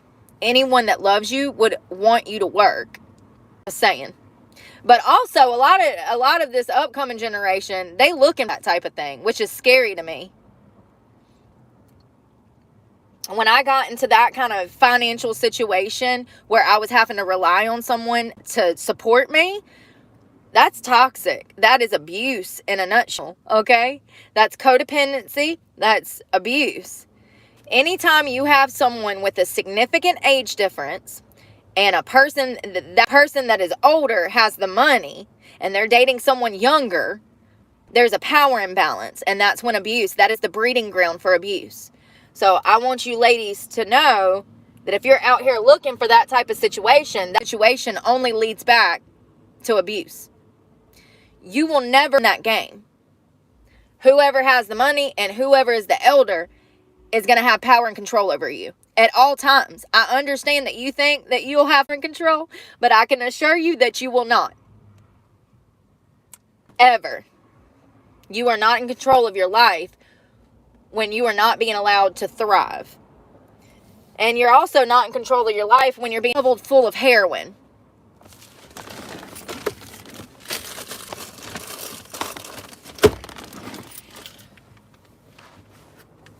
I'm just glad that I got clean. I'm glad that I changed. I'm glad that I can finally, it's sad. It's sad. When I got clean, I thought I was going to get all this vindication and validation, and people were going to be happy for me, and people were going to be like, oh my God, good job, Brooke. I really thought that I was going to see some kind of, I don't know. I thought I'd be committed. It's quite the opposite. I've faced more hate sober than I ever faced on drugs. And matter of fact, first person to tell me that I should ever be proud of myself was a woman in a mental health hospital when I was having a mental health breakdown last year. She said, how long have you been clean? And I said, oh, like over 4 years, or right at 4 years at that point. It would have been 3.5. Anyways, she said, well, you should be proud of yourself. That's a lot of hard work. Da-da-da-da-da-da. That was the first time in my recovery that anyone had looked at me and told me that I'd made an accomplishment, that I should be proud of myself, that I'd worked hard, that I did the right things. First time. First and only time. Still to this day.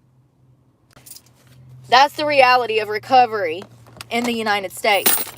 People make changes. People want to do good. Most drug addicts don't want to be using drugs.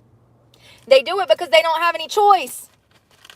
If they try to get, and they do get clean, they're not going to get any recognition for that. And they absolutely deserve it. They absolutely deserve it.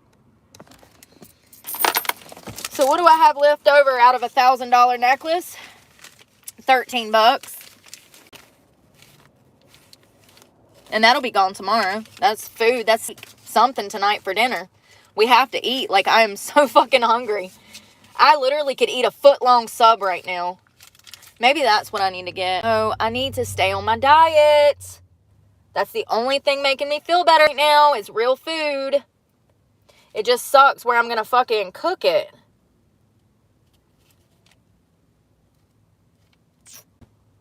I mean, honestly, if I'm just going to do steak, it won't be that hard to just that up in a pan without somebody kind of calling the police on me.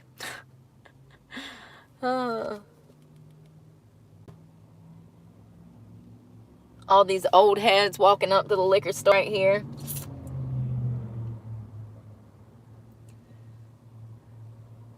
And maybe this wasn't the one where I gave that guy that money. I don't remember, y'all. I don't remember. I have been here before, though. I'm glad I found it again. I need to save it. I need to, like, bookmark it or something. I haven't even been drinking water because I'm so stressed out. I can feel my lips. That's usually the first sign. My lips start to hurt. Maybe, and I also quit smoking weed, so I just been doing the best thing, I only smoke at night now, and probably in 2 or 3 weeks I'm going to do that as well as, and I've been thinking about the vapes because I do want to quit this. I notice now with my strength training and my lung training that this is holding back.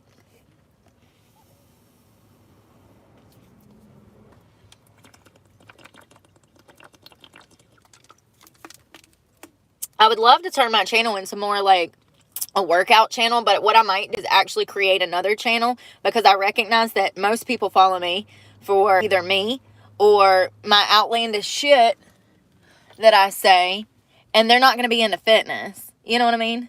So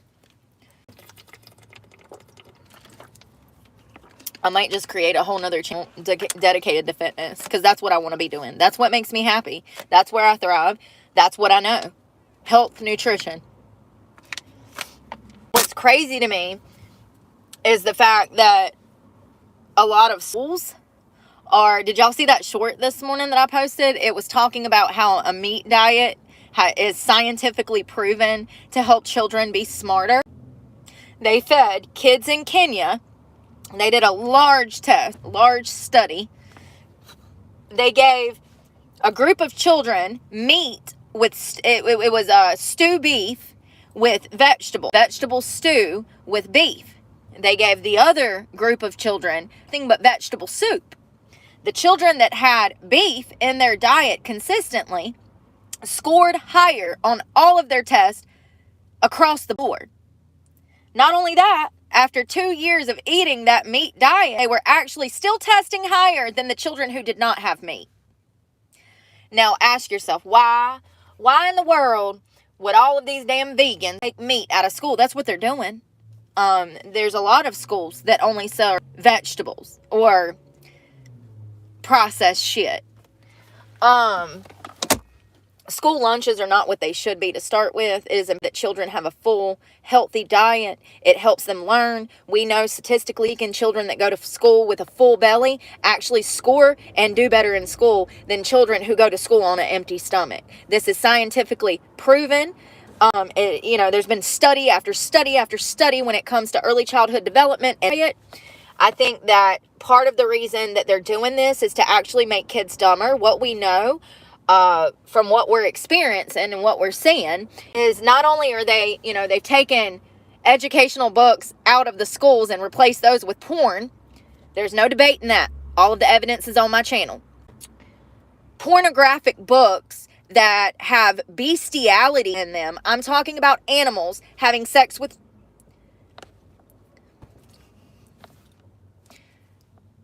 Okay?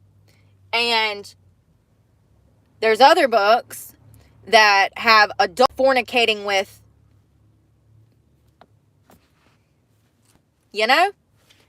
these books are on school shelves across the country. I've listed the titles. We've talked about this till I'm blue in the face. If you don't believe me, all the evidence is out there. I don't care. So they've replaced books, porn.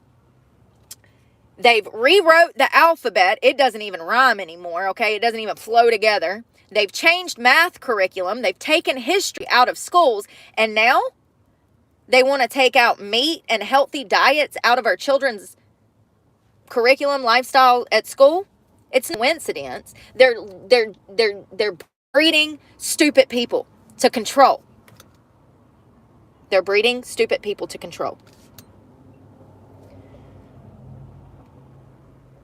It's scary. I'm glad that my children go to Republican Christian schools. That's part of the reason that they're not with me. I can't afford that. I can't provide that. I can't even take care of myself.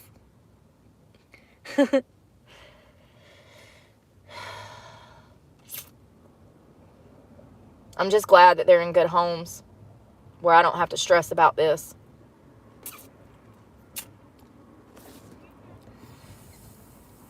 And thankfully, my son is already a teenager. This just missed him by an inch. By an inch. It missed him by an inch. And if it were not for the Christian loving home that he was in with family, and he probably would have been a victim of the LGBTQ+.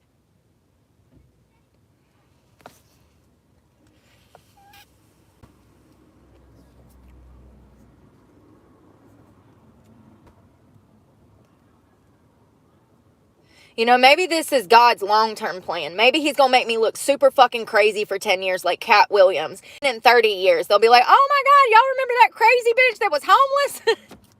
She ain't so crazy no more.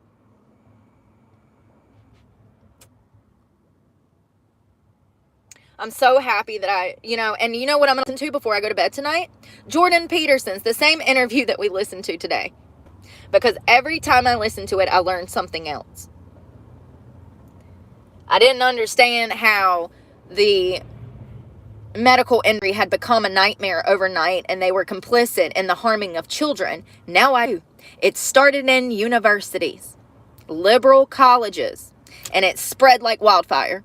And all of those people that went to these liberal colleges are now working liberal-ass hospitals. It's sickening. We are going to look back at the transitioning and harming of children as mass genocide in the year 2019 to whenever this continues. It's genocide. It's the sterilization and the death of traditionalism.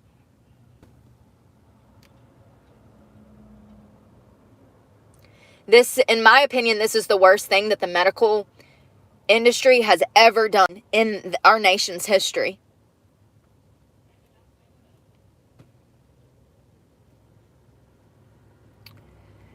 These doctors need to be prosecuted. The ones that have been on the front line.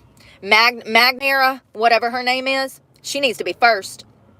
Life in prison, no, non-negotiable. All of them. All of them.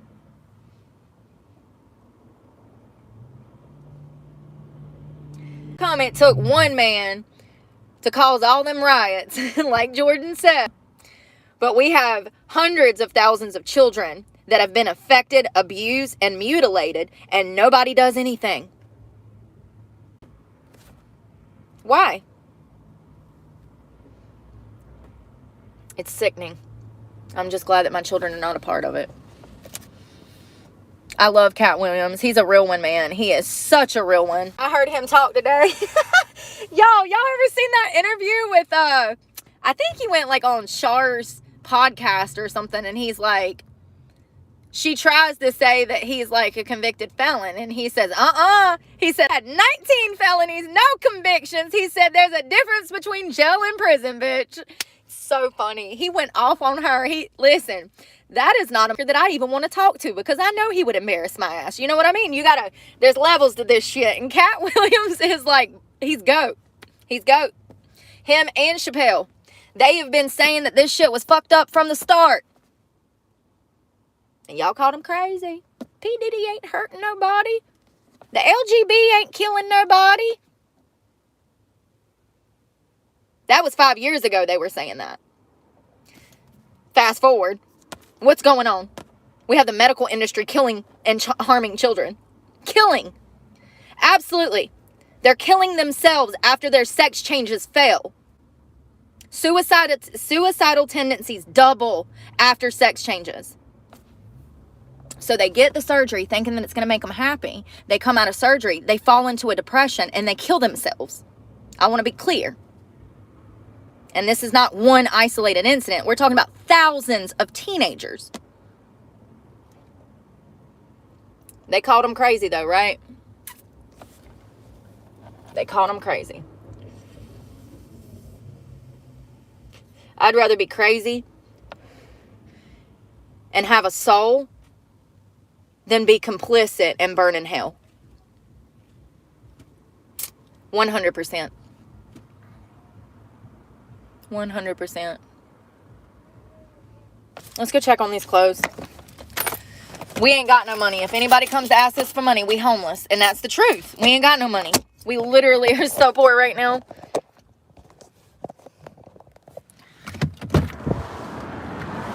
I'm gonna throw some of this. Oh no, I'm gonna wait till I cook, and then I'll throw the trash away.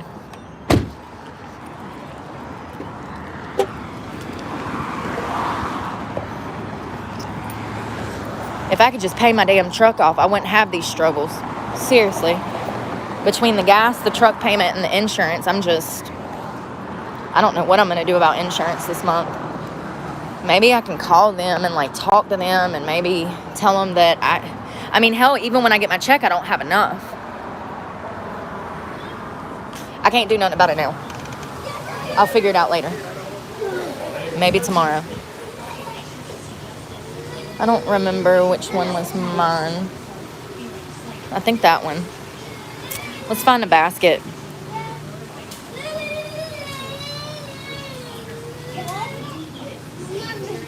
Absolutely, 1,000. You need to do your research before you come running your mouth to me. Thank you. Love you. And actually, they were saying today it could be in the hundreds of thousands with 60 different hospitals operating, and then also the black market and operations underground. They had one hospital that they had numbers from, and it was 14,000 in one hospital. And that hospital, the only reason he had access to those records is because he worked there. He saw what was going on, and he quit. So that is a medical professional that worked at a low-impacted hospital. The hospital that he worked at did not see a high volume of these type of people, but yet there was 14,000 recorded. Now we're going to take that 14,000 and we're going to divide it by 7. You do the math. That's how many? 7%. 7%. So if you're dealing with 1 million people, there you go. 7% ends up in suicide.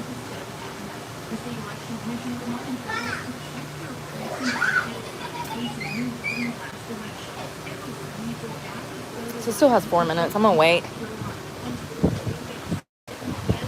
And I don't know why it matters if it was the one girl that jumped out in front of a train or if it was 500 people. One death is too many when it comes to medical professionals guiding these people to harm themselves. That is not your job. Your job as a medical professional is to provide medical care that is beneficial to the patient, not medical care that's beneficial to your fucking pocketbook. See, we used to have this little thing called ethics. Yeah.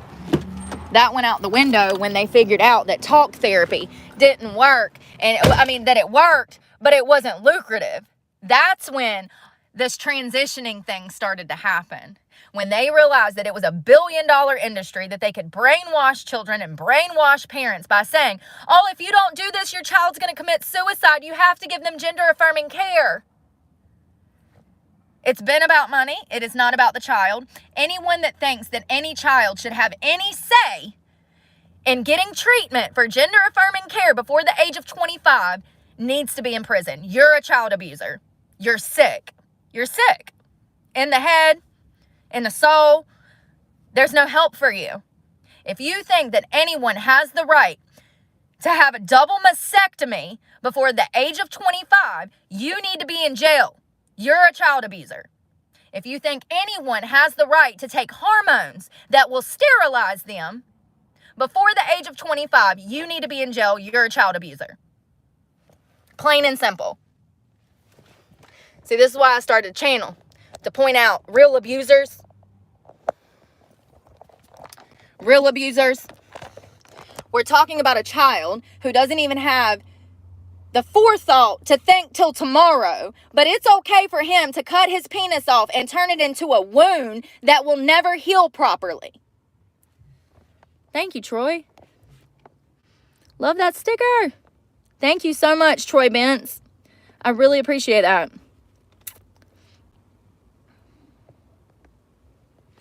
I have a family. I have 2 children. That's why I talk about these things.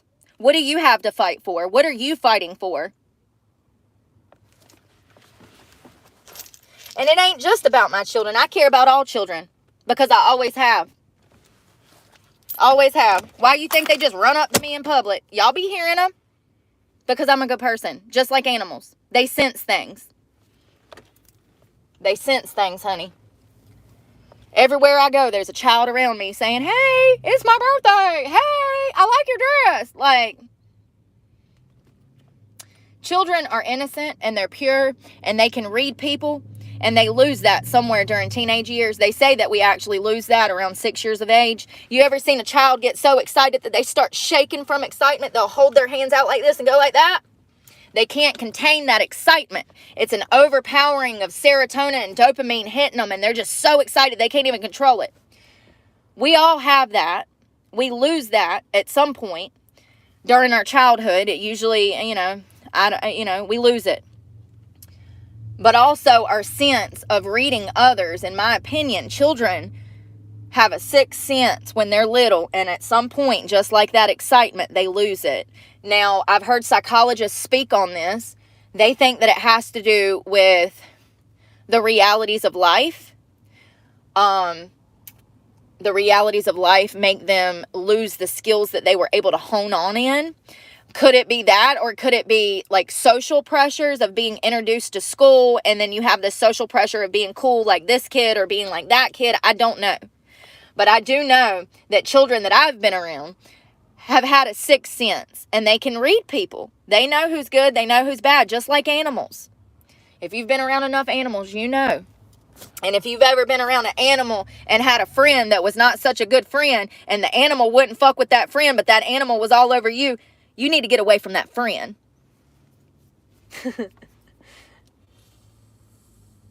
I've had that happen so many times in my life. Especially with horses, cats. Like, they'll be all over me. And I'll have somebody around and they be trying to pet it and the animal's running from them. That's God speaking to you. That's God telling you, that person is not a good person. If that animal or that child doesn't want to fuck with that thing, you need to take a hint, bitch, and get away from whoever that is. That's God speaking to you.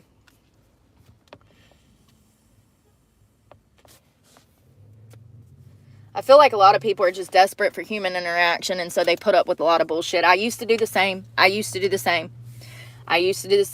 allowed people in my life and in my circles just to not feel alone. But I'm here to tell you that those are the very people that are going to try to destroy you one day when you actually decide to turn over a new leaf. It sucks, but you're better off alone anyways than around people who want to destroy you because you're trying to help yourself. It's a messed up world. I think, who said that? Fred Durst. It's a fucked up world. Truer statement was never spoken. Hell, I guess if he was singing about it back then, it was just as bad back then. I don't believe that if my mother was alive, if my mother come and visited me today and I told her everything that was going on in this world with children being harmed and the fact that I was charged with child abuse, it would blow her mind.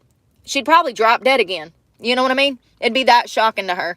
Because she works specifically with children and divorces and custodies and stuff like that. My mother, if she were alive, she would be on the forefront of fighting for children and women's rights. Absolutely. Absolutely. I wish she were here to do that. Yep. I mean, I didn't just wake up one day and decide to become a right-wing Republican. It was a slow progression, and the older I get, the more I realize that God needs to be front and center. You know, the great thing about the way that I was raised is the church was my time to spend with some of my other family on my mother's side. So I think that that is beneficial. I think that parents could use those social interactions with family members to coerce and kind of guide a child into going to church. You know, if the only time you can see your cousin Daniel and Christina is at church, that 8-year-old is going to choose to go to church just to see their cousin Christina and Daniel. That exposes them. At least they're in a good damn setting. And I'm not saying all churches are great. I was molested by a church member. Shit happens. I absolutely feel like it happens a lot more in that setting than people care to talk about. I remember just a few months ago, my only surviving relative that's not a sibling, I called her. It's my aunt, and I've talked about her on this channel before. And she's a very great woman, very godly woman, very sweet woman, but she is a product of her environment. She grew up with my grandmother, who is now deceased. It was like 8 or 10 of them. My uncle Arnold, who had a heart attack. My grandmother Millie. And I think it was like 7 or 8 of them, okay? A lot. They did not grow up in a household where anybody taught them anything. They didn't grow up in a household where people talked and communicated. And in return, when I grew up, my mother didn't talk or teach me anything. This is what happens when you go through life just getting by and not dealing with anything that's going on in the family. It's not okay. But I remember I told her, I said, whatever happened to the guy that grandma was dating years ago? I said, I would have been somewhere between 8 and 12. I said, I don't remember when they dated. I said, who was that guy? And she said his name was James. I said, oh. She said, well, he passed away. I said, well, good, because he's a child molester. And she said, oh. And I said, yeah, he molested me at grandma's house when I was little. My aunt just said, oh, okay. Imagine telling your only family member that someone that they exclusively went to church with molested you, and they say, oh, okay. Welcome to my childhood. Welcome to my childhood. And then people wonder why I don't talk to them. Because you're not willing to do the hard work that I'm doing. And I can't waste my energy on somebody who's not working on them. It leads nowhere. Trying to talk to someone and negotiate with someone, you're wasting your breath. If they're not willing from the start to put in the hard work to be a good human, Get away from them. Get away from them. They're going to suck the energy out of you. And when you're doing great things, they're going to bring you down. And when you try to talk to them, you're not going to be able to relate because they don't even have the intellectual ability to relate. They don't even have the basic psychology to understand. You know, my aunt, she doesn't have the basic psychology to understand what I went through as a child when this happened. I have no doubt that her, my grandmother, and all of the girls in her home were sexually abused as children. I don't know how I know this, but I know this. I know without a doubt that everyone that grew up in my grandmother's biological home, all of the girls were sexually abused in some manner by somebody. It's one of those things where nobody in the family will talk about anything, so something had to have fucking happened. You know what I mean? And not only that, they hid births. They hid births. People's popping out babies and they saying that it's mama's baby when it's daughter's baby type of thing. You know what I mean? That's some West Virginia shit, but still, I know that it happened. I don't know what happened, but I know that my grandmother was assaulted because she told me. And she told me it was when she was a kid. But my aunts, my uncles, they won't talk nothing about it. That's how family trauma continues generation after generation after generation after generation. These things have to be addressed and they have to be healed. Learning about the black sheep makes sense now. Makes sense. Because I was always the question asker in the family. You know what I mean? You think I just woke up and chose to have a big ass mouth? No. No. I was born with it. I can't help it. Sorry. I'm sorry. I was trying to get out this car's way. I didn't want to get hit. He said I scared him because I ran up on him. Big old guy. Yeah, right. I didn't scare you. This is the spot, y'all. There's like 20 people out there, like at the liquor store.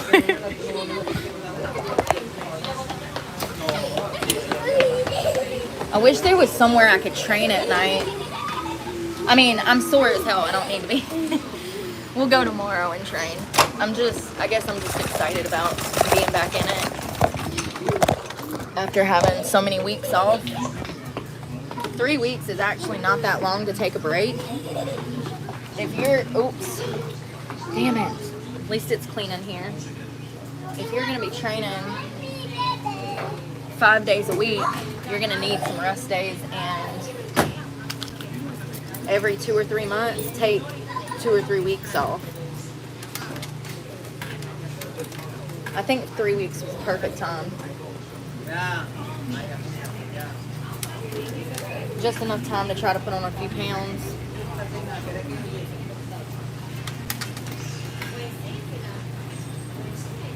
I keep eating that steak and carnivore stuff that I have been, and meeting that 200 grams of protein, or 100 grams, 170, 150 is what I've been getting because I want to put on 40.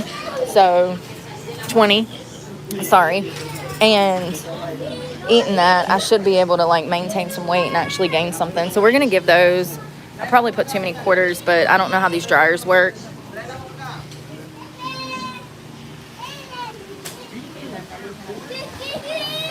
I know, that's what I was talking about, how I had that steak and then I had that pound of hamburger and then I felt amazing. Like mental clarity, you're not listening. Like I forget everything, y'all. Everything. All of it since I've been eating that certain diet.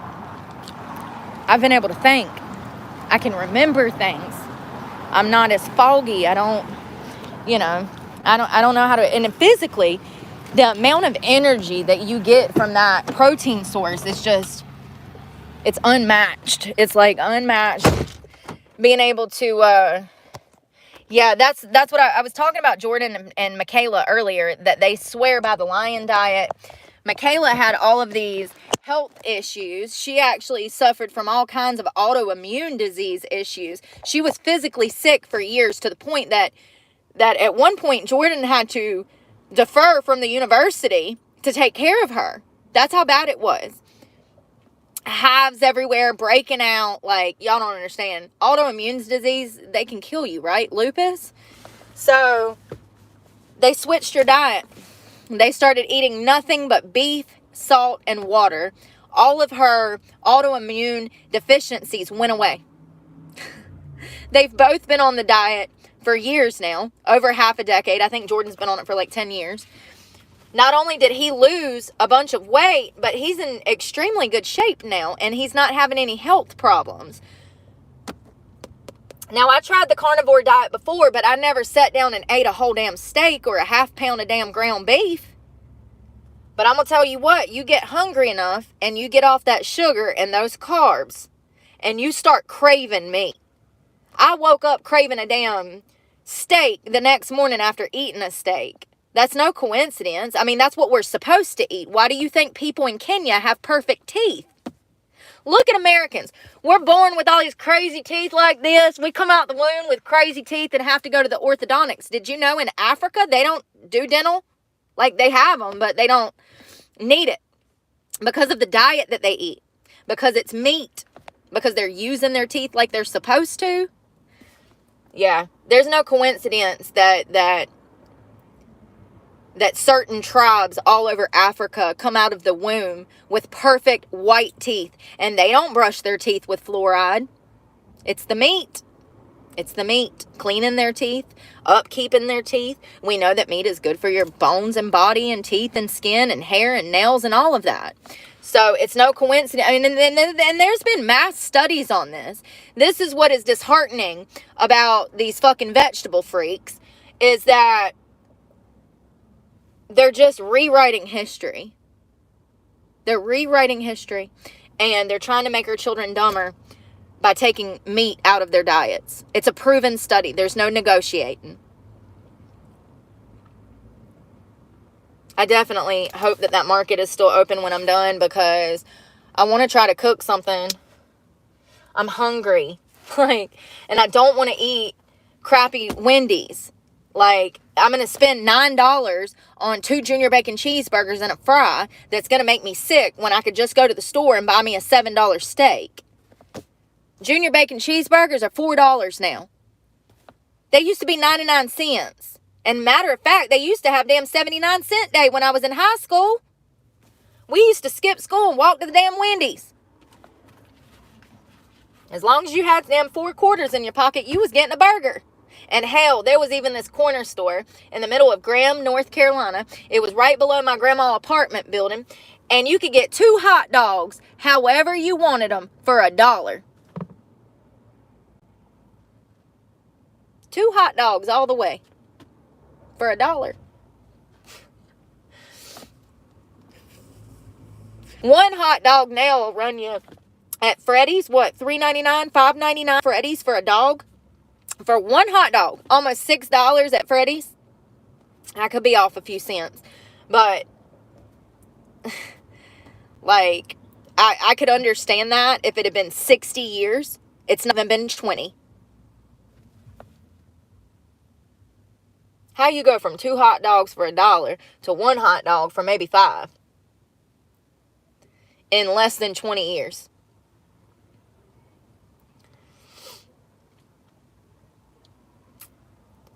I'm excited for tomorrow. I'm excited. I'm going to go somewhere and watch the election party. I have to. I have to watch the election. I have to. I'm going to be on pins and needles, But, from what we see, got it in the bag. So let's just pray that we don't wake up like 2020 and some shit done went down overnight. Because it would not surprise me, you guys. And I'm here to tell you, if some shit goes down, there are people now who have woken up and they are aware that the 2020 election was stolen, allegedly. If that type of shit goes down again, I'm going to have to evacuate the premises of the United States because I'm scared. I'm scared. Seriously, I'm scared. Look at everything that's happened in 4 years. Imagine 4 more years of this. We won't make it. We won't make it. We won't make it. There's no way. We're barely making it now. How are we going to make it again? How are we going to make it if this was to double, the troubles was to double? And they're trying to. Look at what they're doing. Look at all the damn laws they're passing quickly at the last minute.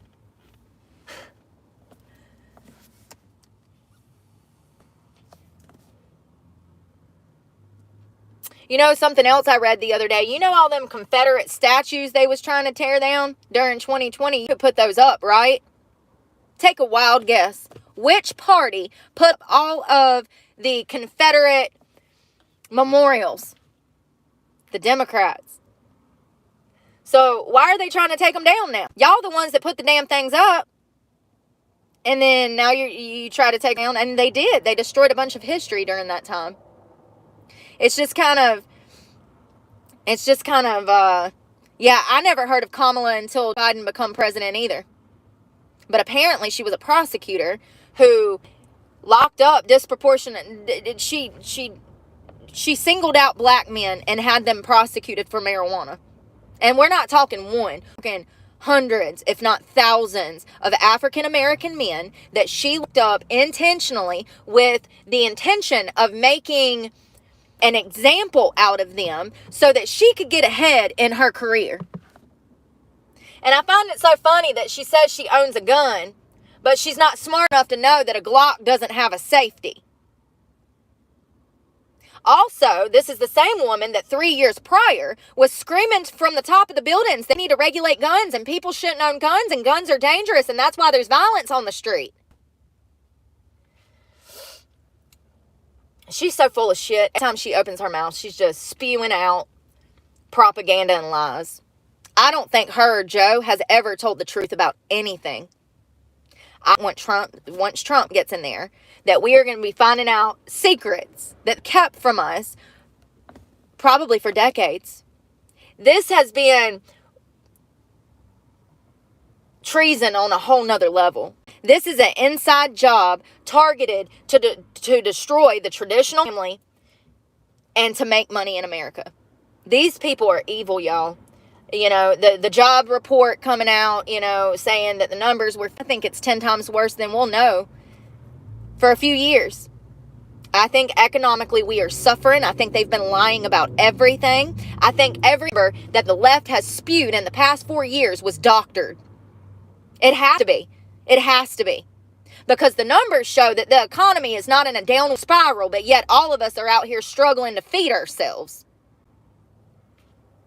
So either we're all fucking crazy and delusional, or government has been lying to us for a long damn time. I'm going to go with Uncle Sam's been lying. I'll take Uncle Sam's lying. What was his name? Jeopardy. Damn, he died, didn't he? Alex. I'll take the government's been lying for 300, please. Like, seriously. About everything. There ain't no telling. I mean, I'm excited for him to get in there because I want to know. I want to know what they lied about. I want to know what they've been hiding. I want to know what their motives were. And the only way we can figure that out is if it's Trump in office. Otherwise, everything that has took place is just going to get swept under the rug like the past 4 years of bullshit that we've been living through.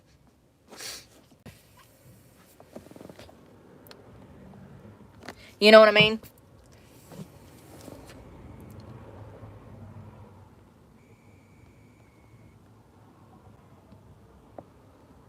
Yeah, and that's the point. He doesn't want this bullshit. If you think for one moment that Trump wants to be in this position, then you are sorely mistaken. This is a grandfather who is ready to chill the fuck out and go play some golf. Don't get it twisted. He's worked his whole life. Yes, he's lived a privileged life. He's lost it. He's gained it. He's, you know, he grew up with a silver spoon. Absolutely. But this man is what, in his 70s? He loves golf. He's got a beautiful family. He's got daughters and sons growing up. He's got grandkids. I can assure you that the last thing that a 70-year-old man wants to be doing is running this country and playing Captain Save-A-Ho. Doing it because he genuinely cares. He doesn't want this responsibility. He never did. He never did. He was asked back in the 80s or the early 90s if he would ever think about being president. And he straight up said, I don't want that responsibility. He's what we need, though. He's what we need. Due to the fact of his business background, he can see through the bullshit. It gives him a perspective that most people like you and I who've never had money, or maybe you got money, I don't know. It gives him a perspective. He knows exactly why people are doing what they're doing because he can view it from a business perspective. Every single country is after money. That's all they care about. Okay? So when he is talking to the leaders of Northern Korea, first of all, what an epic moment in history that the media just glossed over. Do you not recognize how huge that was for him to go meet Kim Jong-un? This is a communist country. They don't even allow people in to visit, honey. And the president of North Korea and Donald Trump met. Historical moment. Historical moment. Never been done before. No president has ever went there. Putin as well. Putin, absolutely, Russia is a communist country. It is what it is, you know. They under a damn evil dictator. That ain't our business. What is our business is keeping peace, okay, and preventing wars. And also import, export anything that can help us and help them, you know, but it's still business.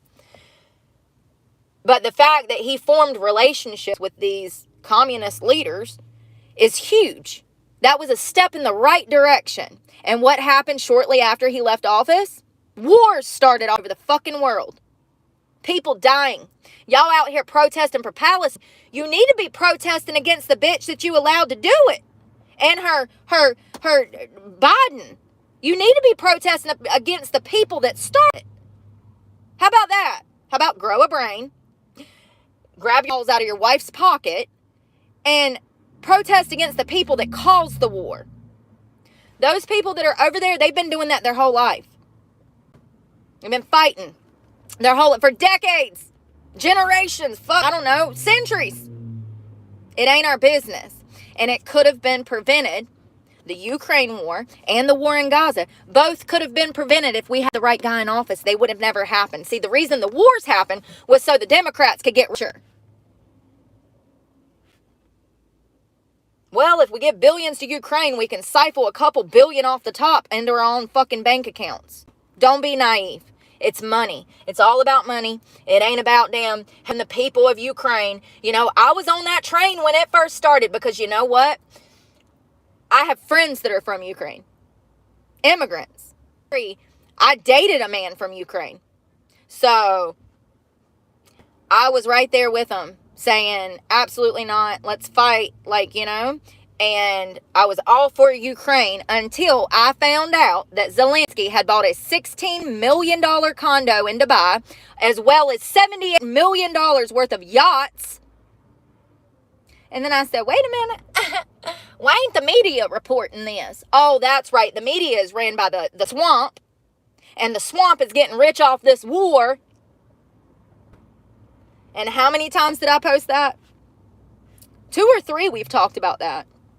It should be on national news that Zelensky bought a condo in Dubai and multiple yachts.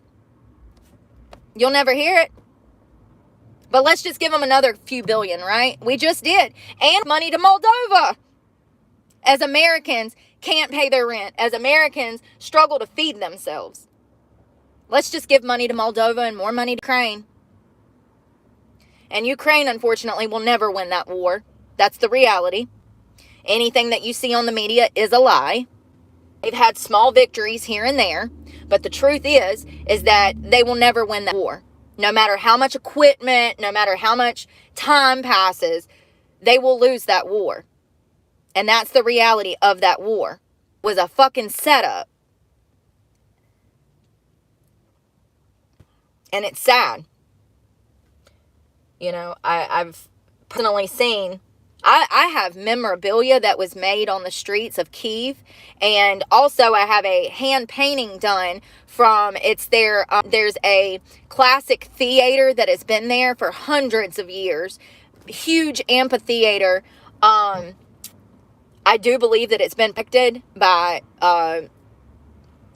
equipment. They put like big old tank trucks around this cathedral to protect it from the bombings.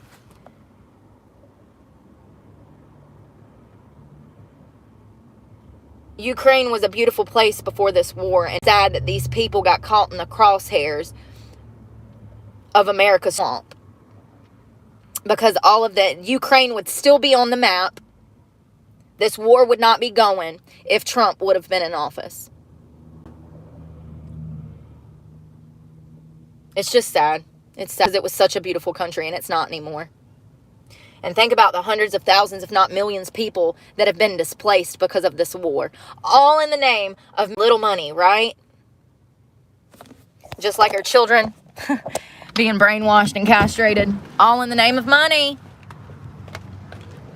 I cannot believe. I'm so glad that I got smart. I guess it's called growing up, right? I can't believe I look back at 2012 and 2014, 15, 16 when all that shit was going down and I was right out there with them. So stupid. I guess it's part of my past, right?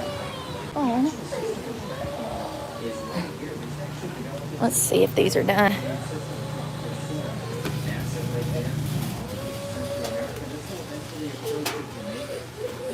Where's the bag?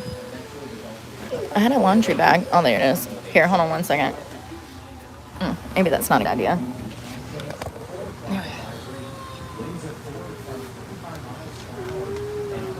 I'll put this in here.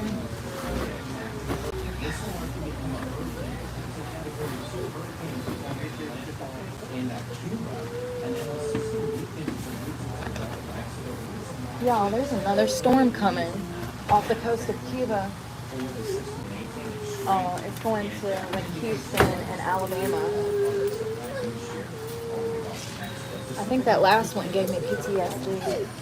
You know what I mean? It was bad. That, the flooding and stuff in western North Carolina.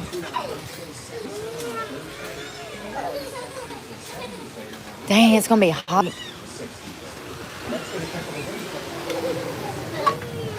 Oh, little girl in there, probably about 2 years old, crying. Brother's trying to make her laugh.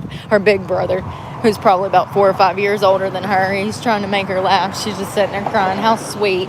My brothers were never to me. They're like, oh, you're crying? Let me punch you in the face and give you something else to cry about. Seriously. How sweet. You're a good big brother. You're a good big brother. All right, let's go see if this market meat's got some meat.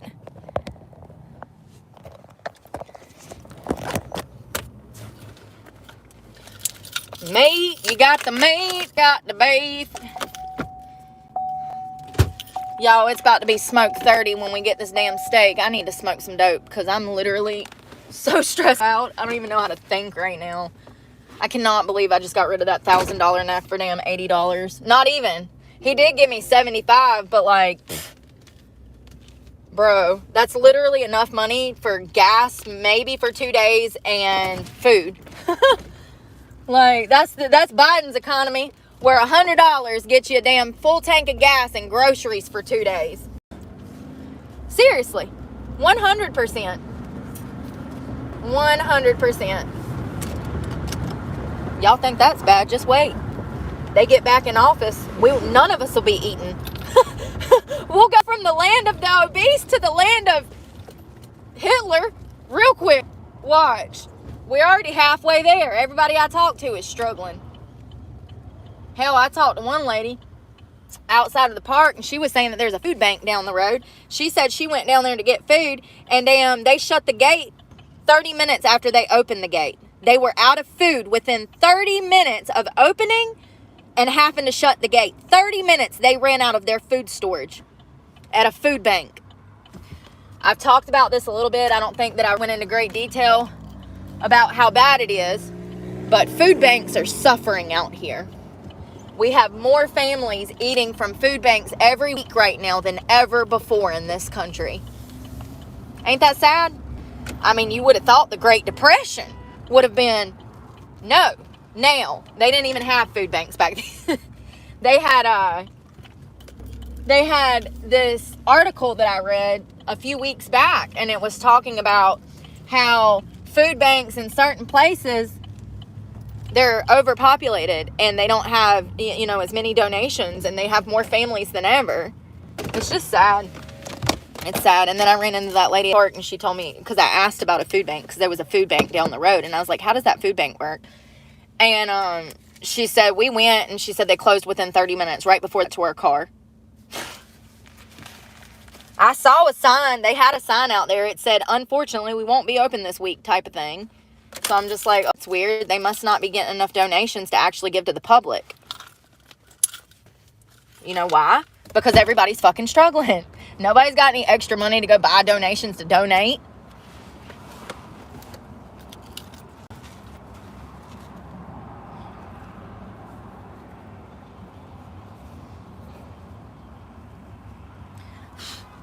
Here to tell you, people with money don't care about little people. I've never met an elite that actually knew what was going on in the damn world. Every rich person I ever met was completely out of touch with reality, financially.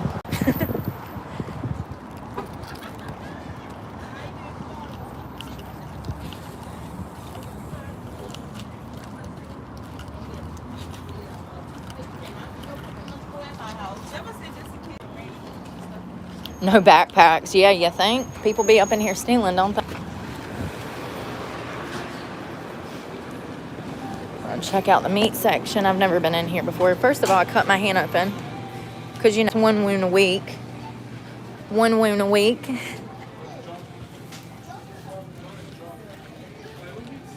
They got security in here, y'all. I think they have a problem with stealing or something. Let's see if they got a good steak. How you doing? Good. Hungry. Oh, never come grocery shopping. I know, right? Buy up everything. Oh, let's see. Wish they just had one. There we go. I need a small. Hey, $4. Boom. Look at. Oh, I don't know about that. I changed my mind. Why is that brown like that? Is it because it's bottom steak? Probably. What is this? Y'all can't see nothing. Chuck steak. You can't. You can't bite that. What is this? Top blade. It feels like it's got a lot of fat in it, like it would be good, but y'all know I'm kind of bougie. I wish that they had just one ribeye. Like, these are thin. Let's just do that. It's 0.7, so I'm going to get over 50 grams of protein in those two steaks. And I've got that seasoning, but they do have some here. I think I'm just going to use the seasoning, the lime mojito seasoning that I have. That's cheaper than fast food. It would have been $2 more to get a combo meal. Are you open? How you doing? Thank you.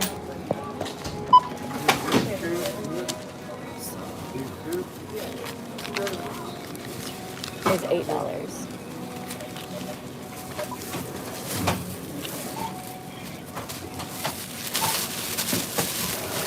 Thank you. You have a good one.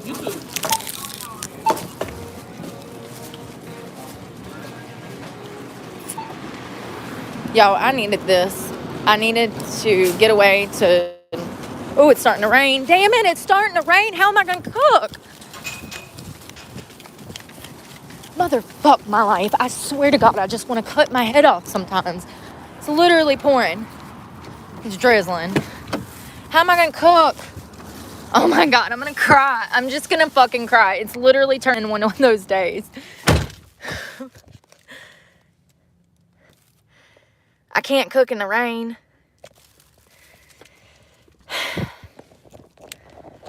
Maybe it's going to stop. I got to find a GPS anyways. Sketch. There's supposedly a park right by here. This is not the best area, but I've got to cook this steak. I'm hungry. Like, I was supposed to eat at 2 o'clock when I was hungry. I'm still hungry. Like, I haven't stopped being hungry.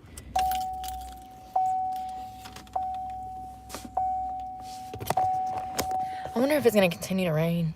Slight drizzle. It's going to be a slight drizzle. Oh. I want to stay on the phone with y'all because I don't want to be at this park exposed. You know what I mean? On the bad side of town. And it's not the bad side of town, but I say that so that y'all know where I am.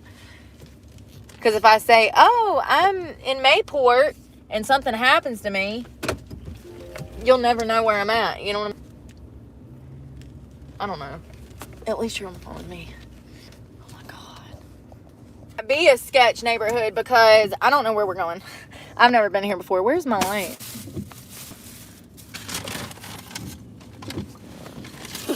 Ouch, I can reach nothing because my arms are sore. I'm so excited about this food. I'm starving.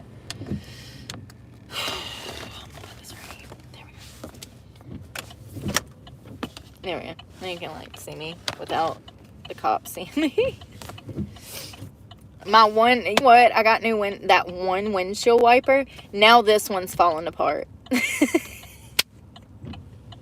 And look, you can see clearly out of that side, but you can't see shit out of this side. It like, even when the windshield wiper works, it like smears everything. Oh my God.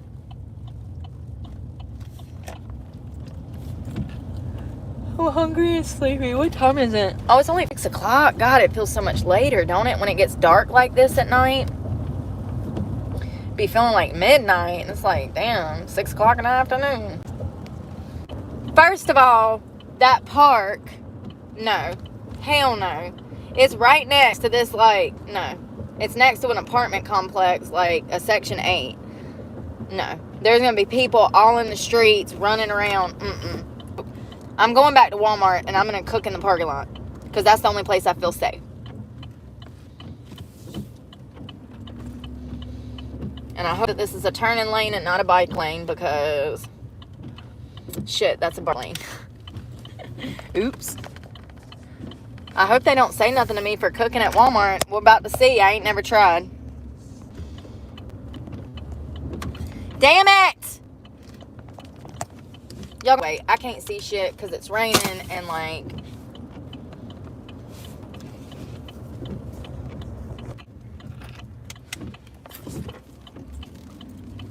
Shit.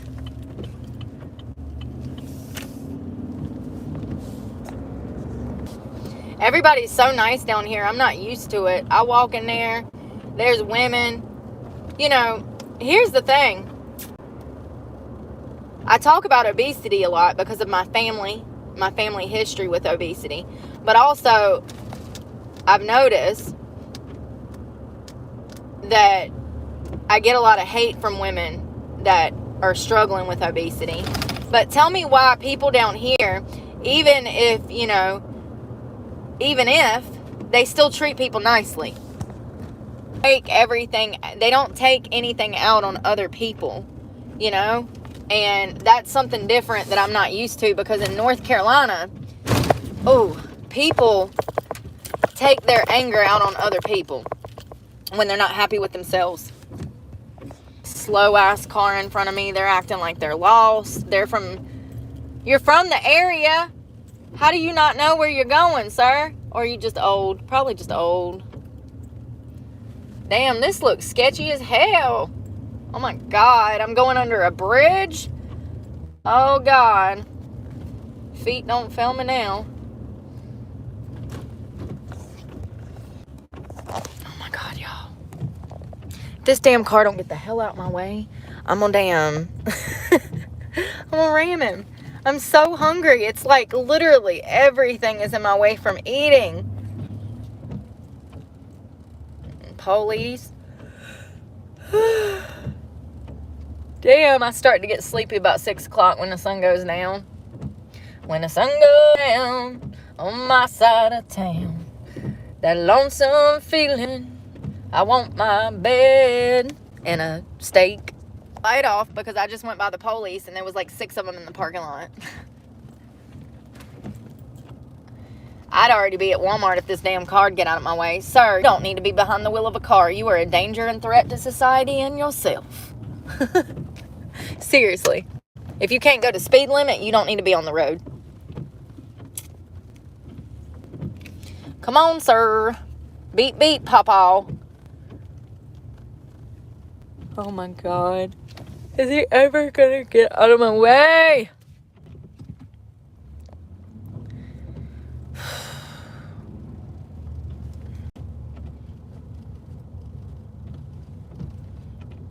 Bless his heart.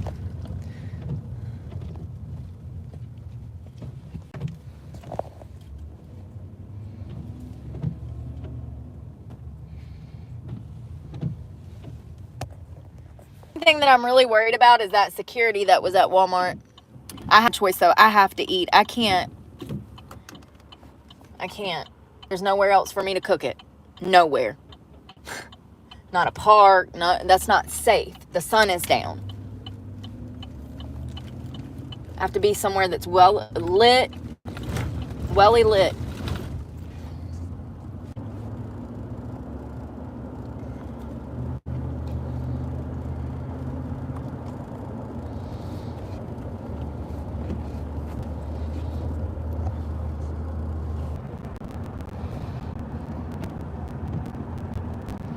Oh, God.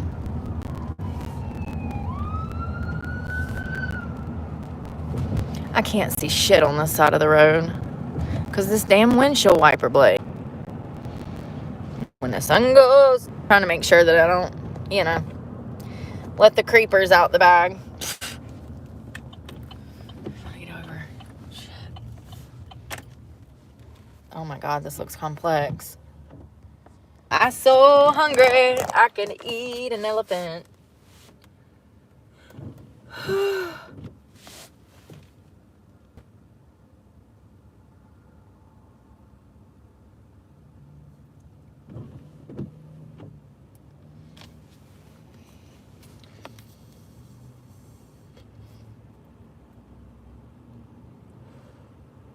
I still haven't received an email from that job interview that I'm supposed to have tomorrow. If I don't receive an email, I don't have a job interview. She probably looked me up, my record. She probably looked up my record and said, never mind. And 90% of the time, that's what happens. Because everybody does background searches now. Everyone. I haven't even talked to somebody who didn't do one, ever. Not off the internet. They pay for services and shit, which is crazy. It's like, damn, dude, don't you know that you can go to the DOC and get all that for free? Why are you paying somebody a service every month to find these things out? It's just wild how stupid some people are. But, they're the ones with the business, not me. So maybe they know something I don't. Where am I turning? Where am I turning? You would think that you could go to like a hotel parking lot and cook your dinner. Hell no. Hell no. He told me to sleep at a hotel, so I tried one time and the cops came knocking. Y'all remember that? Y'all were with me. I filmed the whole thing. So, yeah. Don't take other people's advice when you've been doing this longer than they've been alive.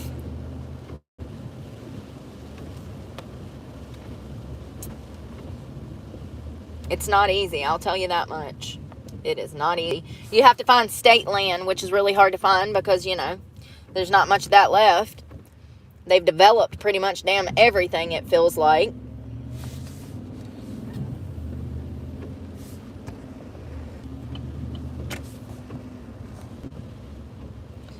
That park this morning, he didn't have a problem with me cooking there, but they don't have trash cans there, and he had to take my trash by hand. He wasn't an asshole, but he didn't seem thrilled that I was out there cooking. So we won't be going back there to cook again. Now that was not a state park, that was a city park. That's a no-no apparently. The city don't want out there cooking. Now, it's different if they have grills and damn, picnic tables and stuff. I'm sure they don't mind then. But this one did not. So, yeah. I'm so upset right now. It's starting to rain worse. I'm just going to hit the pin. I'm just going to park. I'm going to hit the pin, and I'm going to deal with it. Like, I can't do anything about it. It was supposed to rain at 2 p.m., which is why I've been in the car most of the day. Then it rains at 6 p.m. when I'm trying to cook my damn dinner.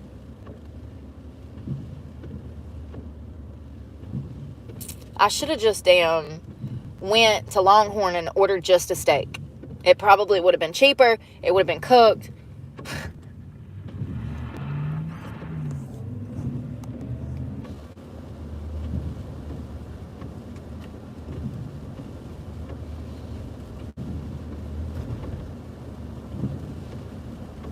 And now I done bought it, I can't take it back. And if I don't cook it, it's going to go bad. So we've got to figure this out.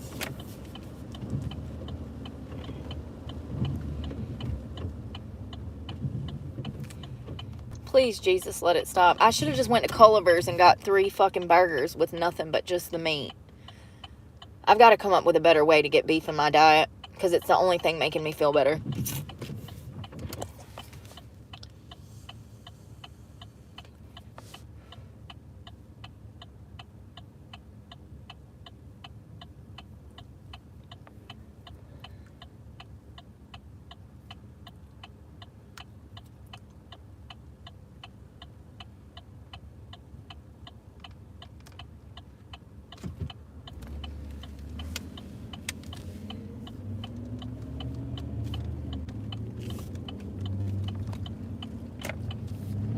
I'm trying to see if the security is still here. Oh, God. Speed bump.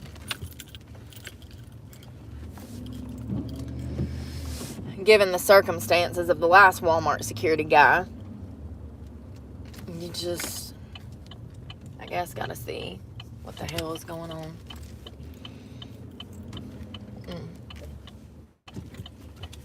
Go on. Go on. I'm waiting on you to go on. Oh my God, dude. You're a fucking idiot. You're an idiot. Idiot.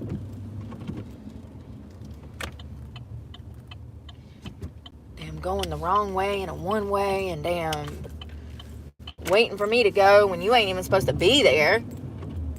Just go.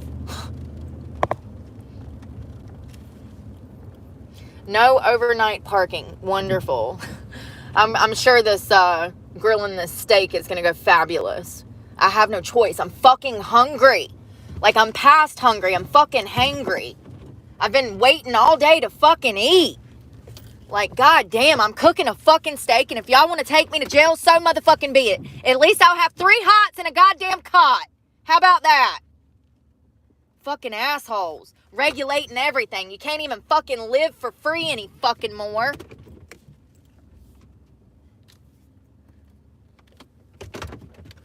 Let me see how bad it's raining. It's drizzling. Damn it. The shirt's getting on my nerves. I gotta put my hair up. There's probably homeless people living in the woods back here. Probably gonna get kidnapped and killed. I'm gonna prep those steaks in here, and then... What are you looking at? What the fuck are you looking at? Mind your business. Motherfuckers riding through here, shining their lights in my car, looking at me. Like, I ain't even got out the truck yet. I'm hangry, y'all. I'm sorry. This is what happens when you have hypoglycemia and you've been waiting since 2 p.m. to fucking eat a real meal. That Panda Express was a fucking snack. I could have ate 4 cups of that shit. Seriously. I could have ate a whole plate of just chicken.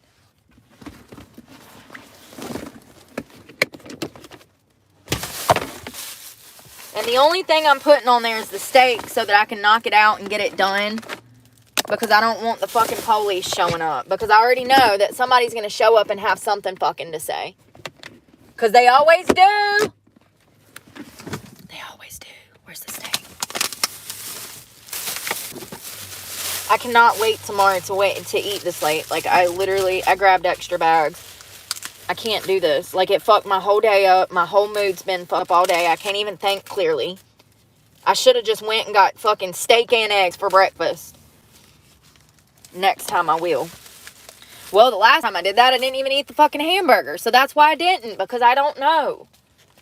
I don't freaking know.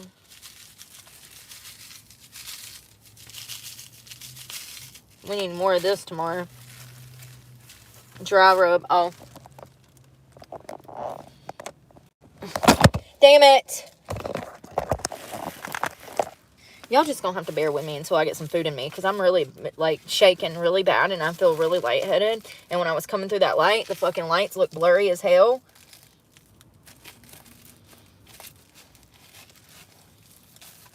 I should have just got a damn bowl from Panda Express. If I knew that it was $7 for a side, I would have bought a whole bowl. You know what I mean? But they don't tell you that. They don't tell you that you're gonna get 2 pieces of chicken. I wish I could fire that damn grill up in here, but that's probably not smart. End up dead real quick. Fucking pass out from butane poisoning, and you gonna know it. Where is I just bought baby wipes. Where's that?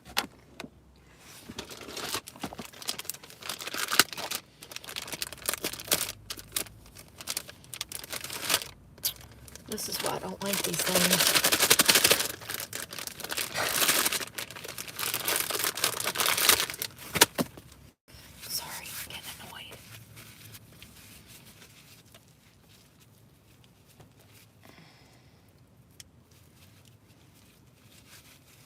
I only wanted 1 baby wipe, but, you know, since they won't come out of the pack, I've got 4.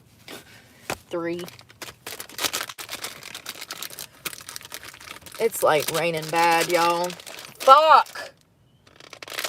Let me just smoke some dope so I'll chill the fuck out, because I'm upset right now. Like, I'm literally about to cry. I'm so hungry, you don't understand.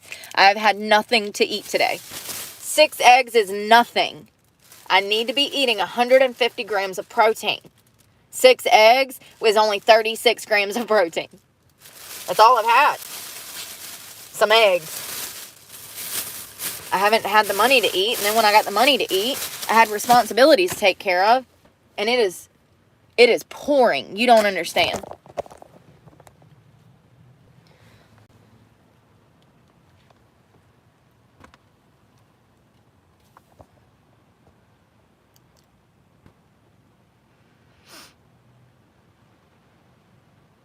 And I bet you're so big, Michelle, nobody even wants to fornicate with you. You got an ugly personality, bitch. Ugly.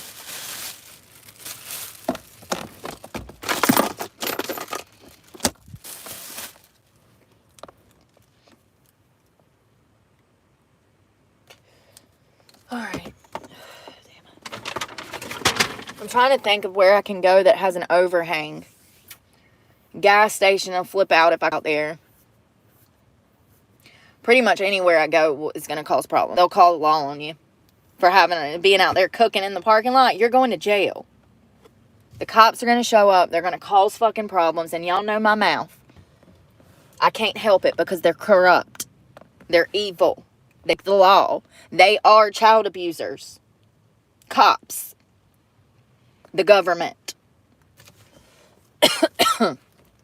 It looks like this business is closing, but like the rain.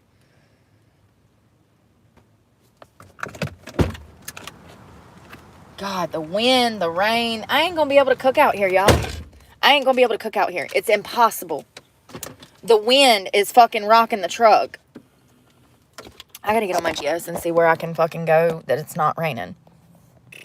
Well, the only thing I can do is get on the road.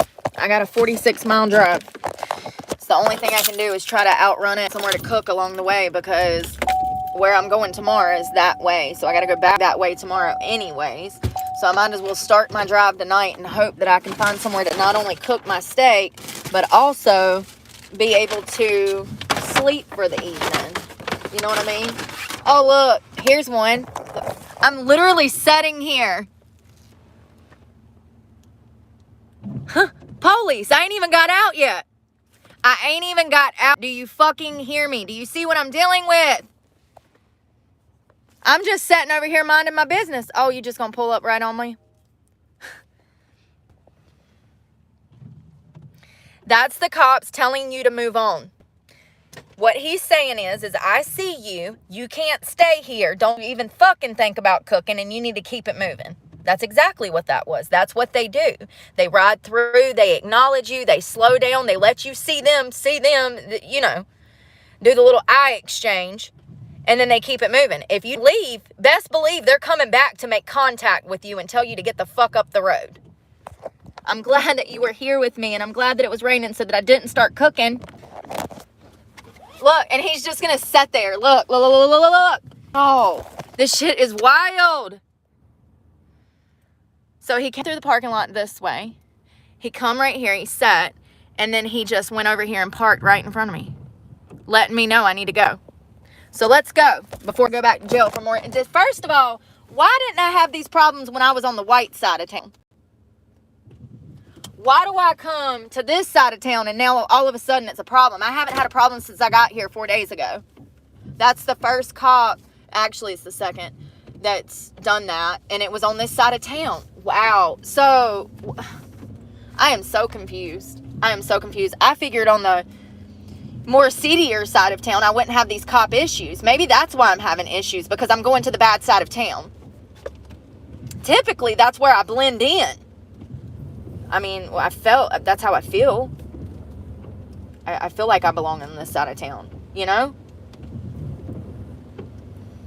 This is where I grew up. I don't know, man. You know, this is a high drug, high crime area. Maybe he's trying to get me to move on for my own safety. I do know that when I was here earlier today, I sat in the parking lot for we were in there for like an hour, and I kept noticing that security was checking me out. Like, not checking me out like that, but he was driving around me, seeing what I was doing. I mean, if they've seen my channel, then they're always going to think that I'm on drugs anyways, because I'm so high fucking strung, and you motherfuckers be saying I'm on meth. Because, you know, not y'all, but like other dumb people, you know, they say like, they don't know the difference between trauma and meth use because they're stupid.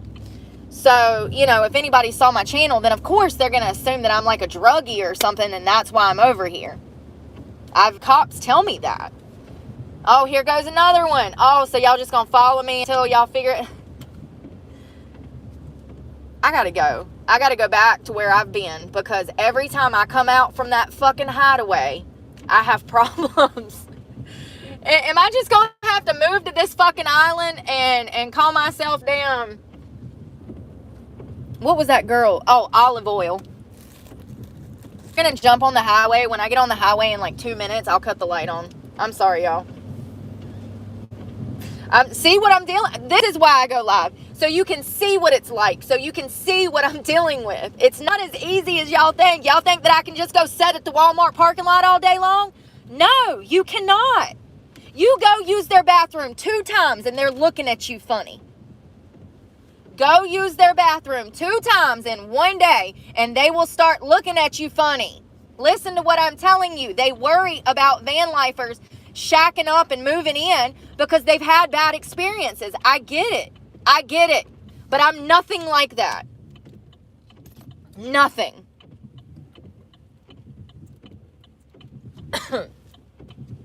I would never dump. See, I don't know when to go because none of you motherfuckers are using a turn signal. You hear mine though, don't you? That's me. Tick, tick, tick, tick, tick. Yeah, and I already suffer from, you know, high anxiety, whatever you want to call it. The social pressure of just trying to survive every day is strangling me. It's strangling me. Feel like you're a nuisance. You always feel like you're in somebody's fucking way, and I should not feel that way. Not only do I spend every fucking penny I make at businesses I'm frequenting, but every penny I make goes back into the economy. And I've never caused not one problem anywhere I've been. Not one. Anywhere. Now, have I been in a Walmart and had words with a Walmart worker because there was chicken shit all over the damn register? Absolutely. What fault is that? Maybe if he'd do his job, we wouldn't have had words. It's pretty simple. It's pretty simple. Common sense, you know. Becky with the horrible hair stole my fucking cake, and I didn't do shit about it. I didn't do anything. I wanted to. I wanted to say something. I couldn't never find her. Why is it okay for someone, a worker at Walmart, to steal from me, displaying blatant racism, But I'm the problem in society? No. No. Y'all are fucked up in the head. Y'all don't know what morals and values are. Y'all don't even know how to respect yourselves. And I don't expect me, but what you're not going to do is disrespect me.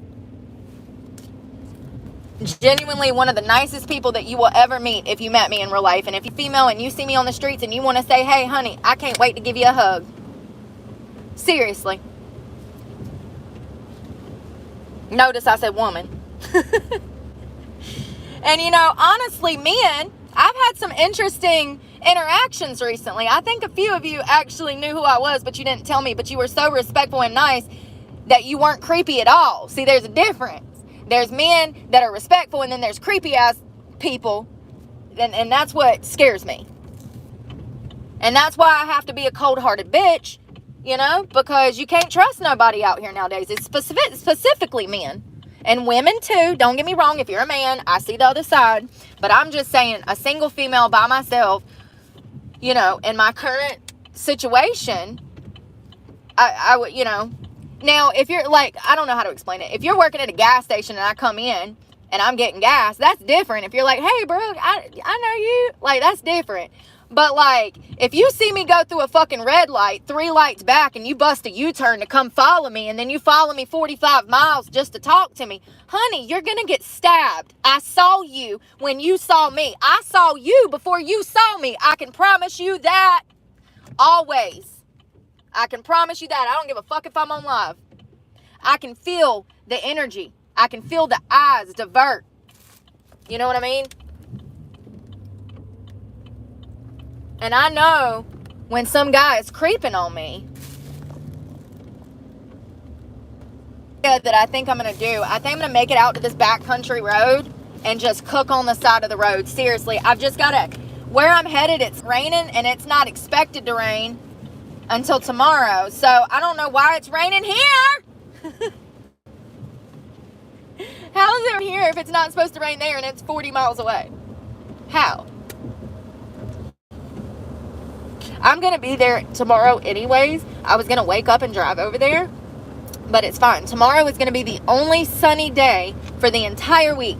So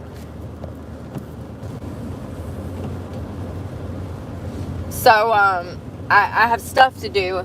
I'm going to take advantage of what sunshine there's going to be this week because I'm going to be stuck in my car.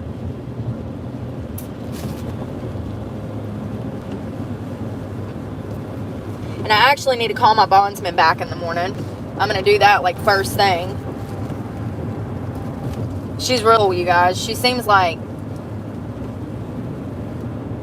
you know, I don't know, man. There's just something about people that work in certain lines of work. You can tell when they actually have a decent heart about them. Like, I can relate to her in more than one way. And those are the type of people that I need in my life right now. I don't need no bullshit. People dragging me down, telling me who I am, who they think I am. You don't know me. You'll never know me. Even if you watch every fucking video that I ever post, you'll never know my soul.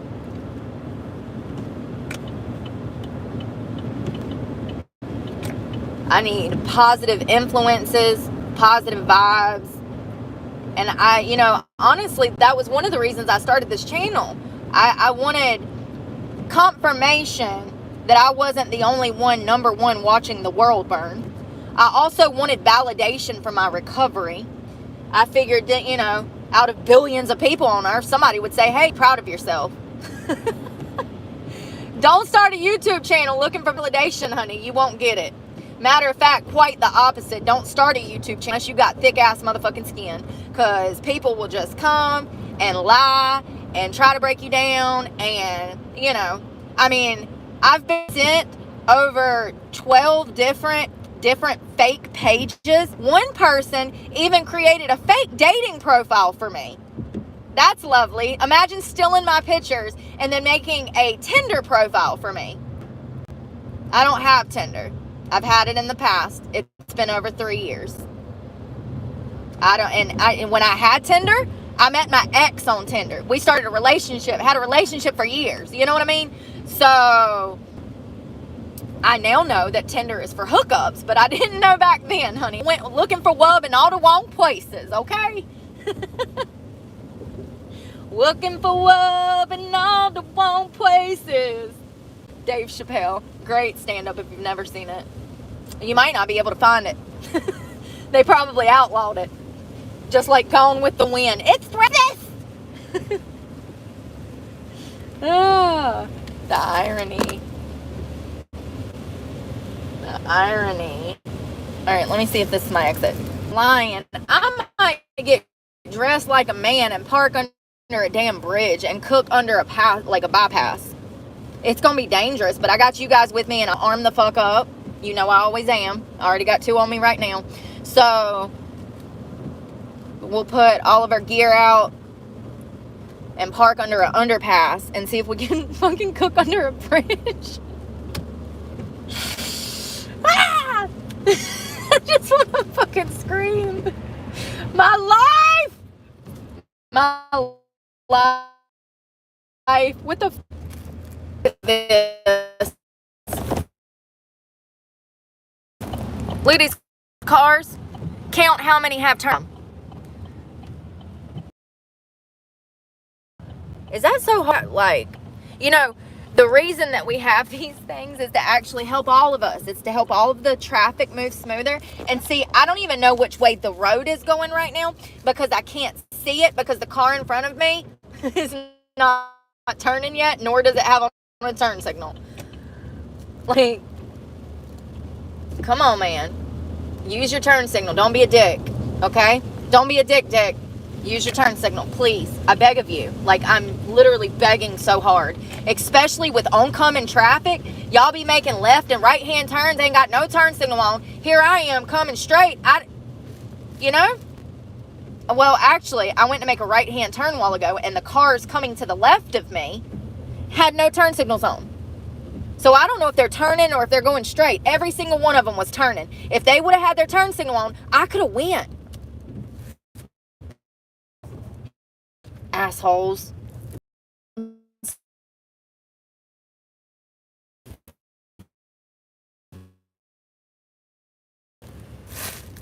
Thank you, Fresh Prince.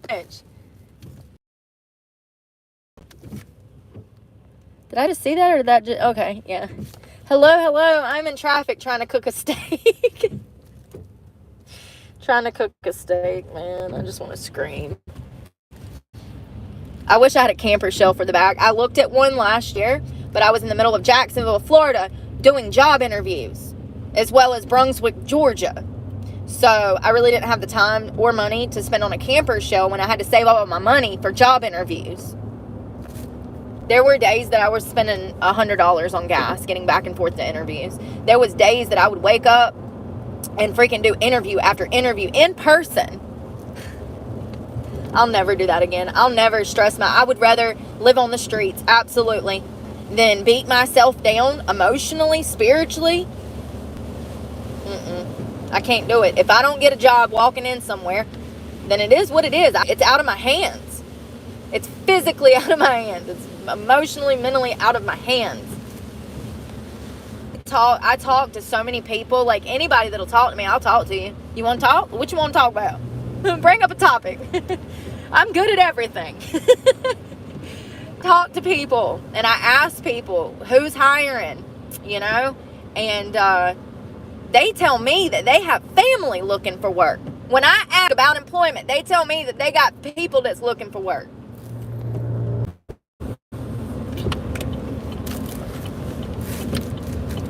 Hold on, y'all.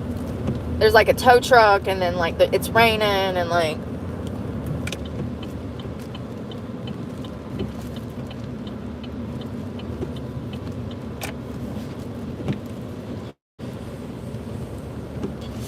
there was a diner where I asked the little old lady, like, hey, can I, are y'all hiring? And she says, I wish we were. I was trying to get my granddaughter in here. And, y'all, I think I got a cop on my ass. Fuck. Give me a second. Oh, what about this gas station? I'm about to do it at this gas station. Watch me. I don't give a fuck. I'm hungry. I don't care. Do you hear me? This ain't the gas station that I was at earlier, is it? Probably.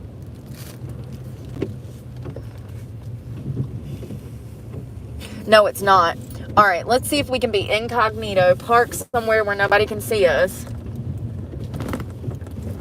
And I need to be under this awning, but I can't cook by the gas pump.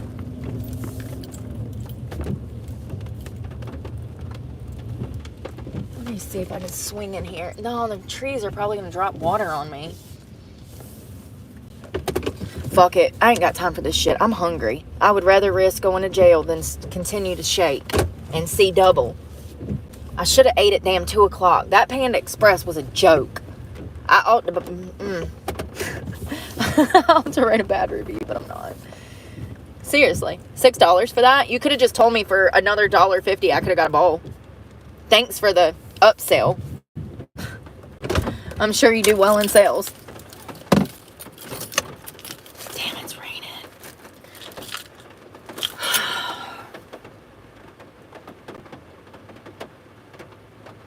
Do you hear the rain? As soon as we come out the grocery store with a steak, it started raining. I have to cook it on the back of my truck.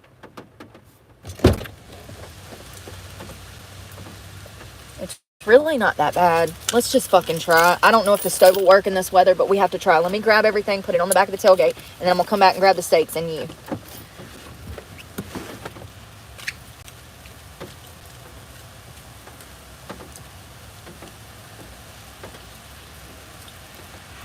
Never mind, that's not going to work.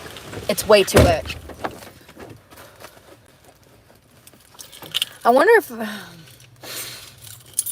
Was I about to ask if I can roll the windows down and do it? I absolutely was. I was going to say, what if we roll the windows down and set it right here and move the seats back? A car wash bay. That's a good idea. I don't know if there's one around here. There might, like a 20-30 minute drive. So maybe there'll be something on the way. And it said that it was going to... I mean, I don't even think I've been far enough. It's my anxiety. I need to just buckle in and make the damn 20-minute drive and outrun the rain before the rain gets here.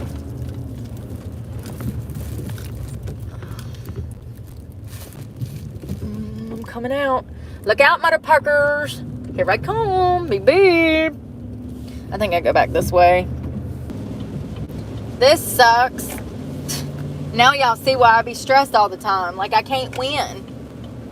I should have damn went and got a steak first freaking thing when I sold my necklace and ate, but I wanted to try to hang on to what money I had because I only had like, what, $13 left in my pocket or maybe 23, and I just wanted to conserve that because I didn't know when I would get more money. Every penny, I'm willing to bet outside of my truck payment and I know, I've already added it up. My biggest expense is gas, and right now it's setting high up there. Thousands of dollars a month.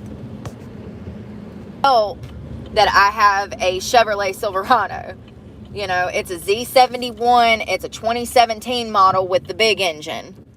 So I didn't know that when I bought it, or I wouldn't have gotten it. If I thought I was going to have to live out of the son of a bitch and spend $2,000 a month to survive in gas, I wouldn't have bought it. But I was working in construction, making $1,000 a week in construction and making another $130,000 a year stripping. Put those together. That's how much I was making in a year. I could afford it back then. That was in 2019. When I talk about the struggle, it's because I've fucking been through it. This economy, in 4 years, I went from making almost $200,000 a year to nothing. The stripping is ruined. Everybody's broke. Nobody has any money to come in the strip club and throw money. And it's not like that. The environment changed. They went from theatrical performing to prostitution. I'm not a prostitute. I don't get involved in selling my body. I wouldn't be poor if I was. You know? Like, somebody asked me about stripping today. There is nowhere to go strip. There's nowhere to go strip. I've already worked there if there is. And that's a fact. If it's on the East Coast, I've already worked there. I used to travel dance for a living. I've worked at hundreds of clubs. From California to the East Coast. You know, it was a career for me. So, there's nowhere to go dance that's safe. There's nowhere to go dance that's going to be lucrative. There's nowhere to go dance that does not involve drug use and alcohol. And I'm not going in an environment that is going to cause me to drink. And we already know that Brooke has a problem with alcohol. Doesn't she? Every time Brooke goes through something hard, Brooke goes to the bottom of a bottle. That's not okay. That means that Brooke doesn't need to be in the environment taking her clothes off for strange people and drinking, you know? At least I'm aware. Thank God, because if I wasn't, I'd probably be dead. And that's the truth. That is the truth. Because society will give you all of the tools. They'll give you the guidance to go hurt yourself. And they'll sit back and say, oh, that's stupid. Why'd you do that? Bitch, drink the bottle with me. Told me to drive over here. No wonder I'm getting pulled over for a DWI. You kept saying, take double shots with me. As I was driving us down the road. You know what I mean?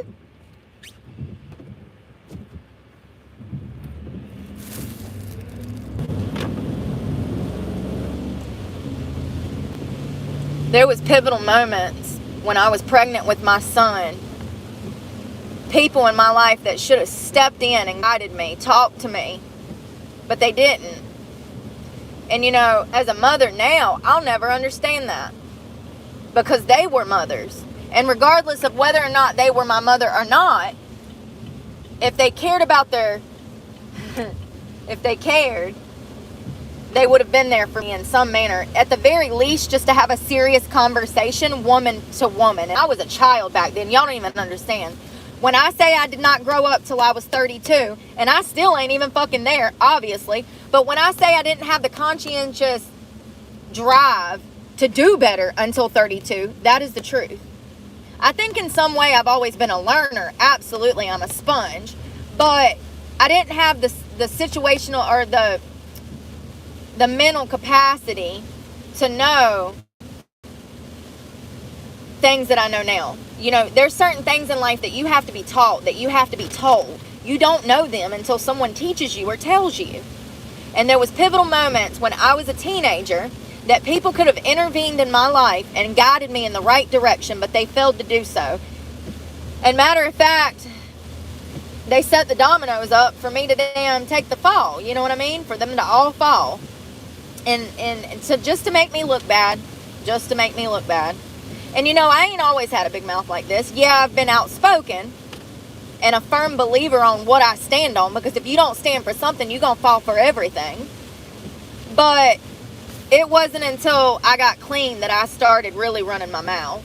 I mean, I've always had backbone, spirit, oomph, but I haven't really been this, you know, been this spirited since I got clean. And coming off that Suboxone just adds a whole nother layer mentally.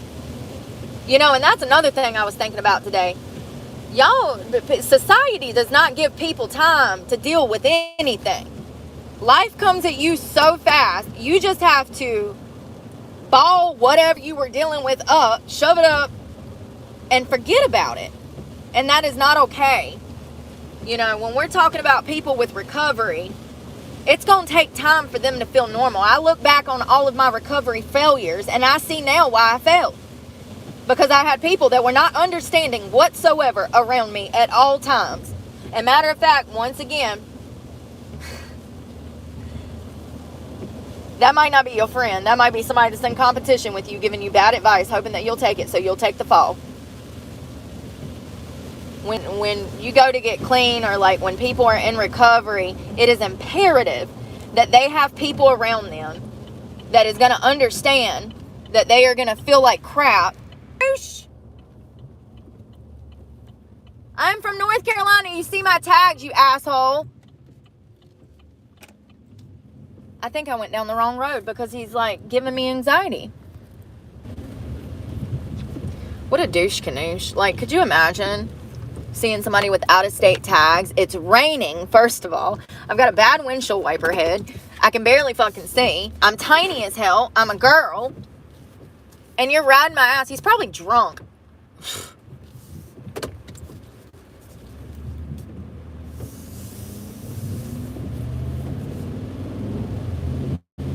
I don't know where I'm at, you know? I'm hungry. God, my freaking shoulders and my chest, y'all. Like, when I say that everything hurts, everything, like,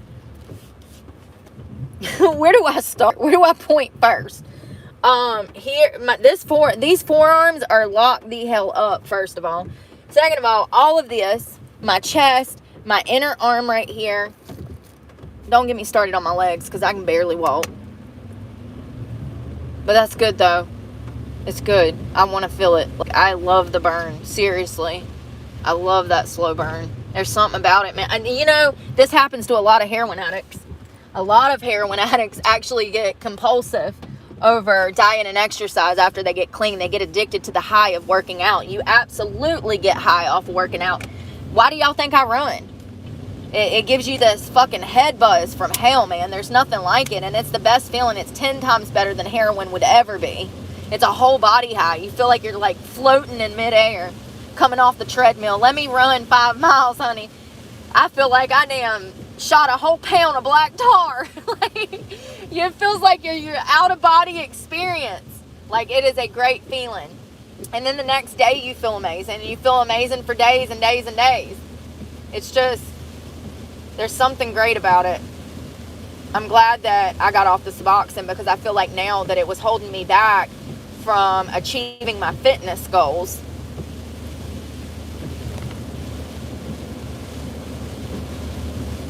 The Suboxone makes me want sugar. I typically don't eat a lot of sugar. I now recognize, now that I've been on like this kind of meat and egg and, you know, healthier kick, I now see that I still was reaching for sweet stuff. We were eating a lot of sweet stuff.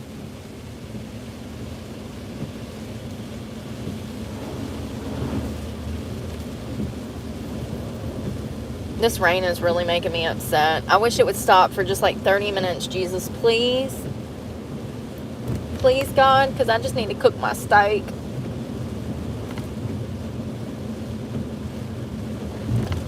Y'all, what if I have to wait till like 4 a.m. to cook my damn food because of the rain? Let me see if I can find a car wash. That's a great idea. And like a mile and a half away.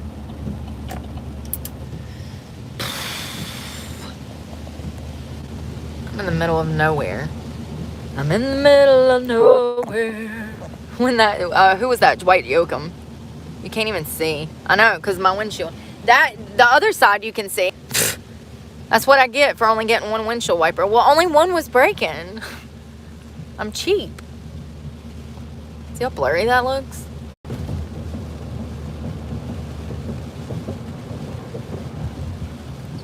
There's another gas station, y'all. I ain't playing this time. Listen. Just gonna whip up in there. It's all I can do. Like, I've got to eat. I'm literally gonna freaking faint. If a cop wants to damn take me to jail for trying to damn survive, so be it. I know I'm gonna get funny looks from the people over here, but I've got to be under an awning because it's raining that bad. I think I'm supposed to turn here anyways. Yep. I'm trying to see like what setup they got. I can't be near a gas pump.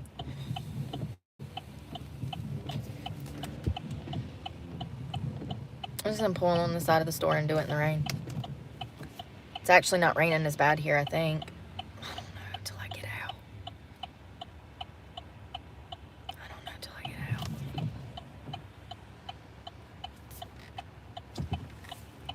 Alright. Damn, wrong turn signal, bro.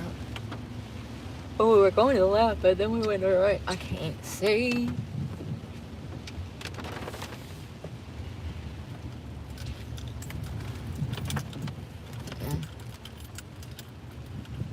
Parking spot. Damn, I'm right in front of the store too. Let me back in.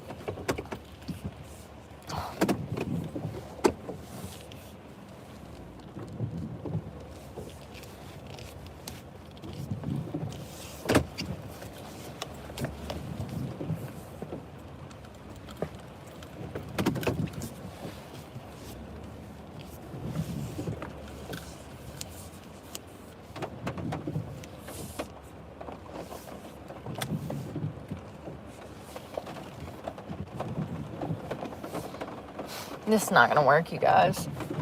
It's not going to work. Do y'all not hear the rain? I'm so fucked. I'm not going to be able to eat them.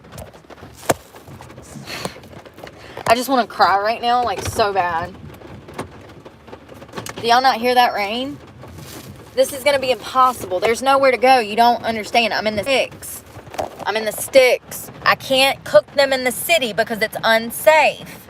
I can't be people walking around like it's unsafe. You will get robbed. Do you hear me?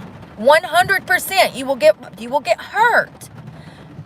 The amount of people that I have approach my car when I'm just sitting here, you will absolutely 100% get hurt as a female if you try to do anything when it is dark.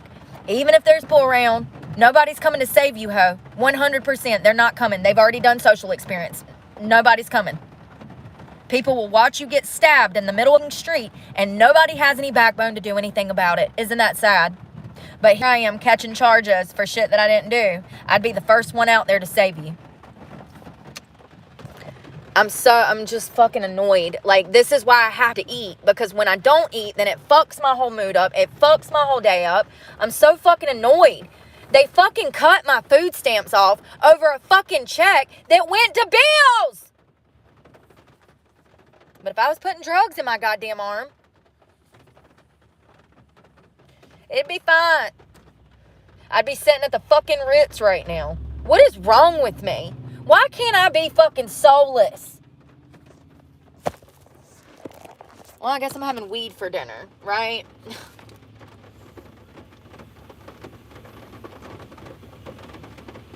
I mean, I literally walked in that fucking grocery store. It was not raining. We come out and it starts fucking raining. What are the chances? Why does God punish me like this? It's absolutely punishment. For what? I don't fucking know. I just wasted $8. So welcome to my life, because there's nowhere to go to cook it. There is no car wash. The car wash that is down there is a fucking auto bell. If I pull up that auto bell and pull out a fucking camping stove, the cops are going to be there before I even get the damn steaks on the grill. They got cameras everywhere. Security. Y'all don't know. Y'all ain't been out here living this shit for 2 years.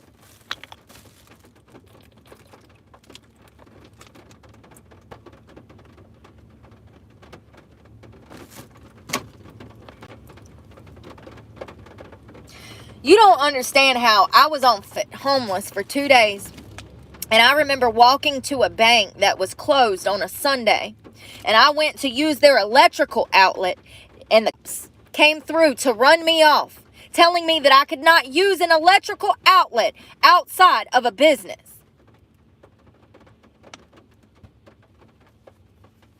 It infuriates me, because this is becoming this is how a communist country becomes a communist country.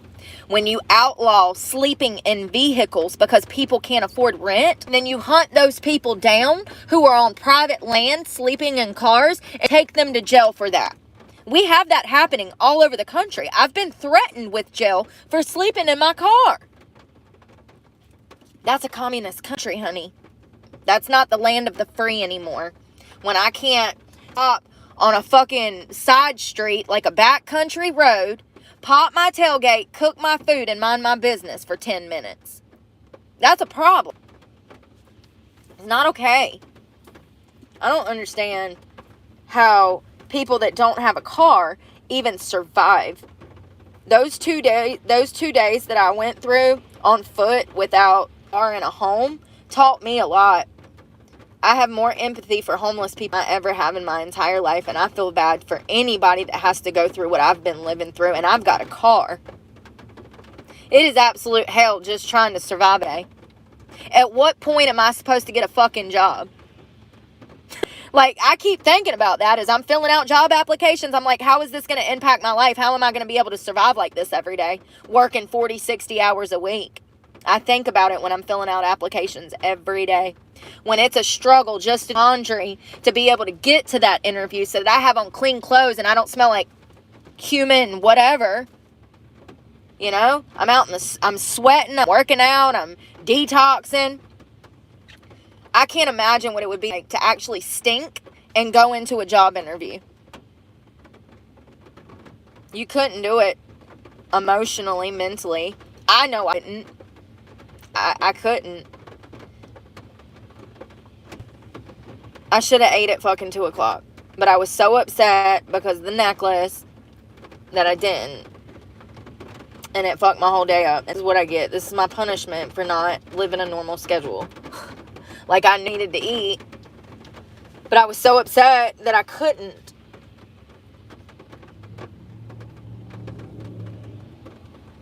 It fucks everything up, especially when you have ADHD and then, like, you might be on the spectrum too. I don't know how to explain it, you guys. When one thing goes wrong, everything starts to go wrong. And it's because that one thing went wrong and your mind can't get over it. Sucks. You know, doc tell me I need medicine, and I'm like, no, I wouldn't have any of these problems if I just had a little bit of money. Like, no, because when I have money, life goes smooth.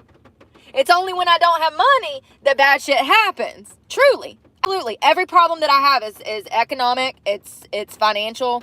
Every problem. It's all money. You know? If I had $10,000, I could fix all my problems. Absolutely. Absolutely. I could fix everything with $10,000. But that's most people that are struggling. This is how the poor become poorer. You get penalized for not having money that you don't have.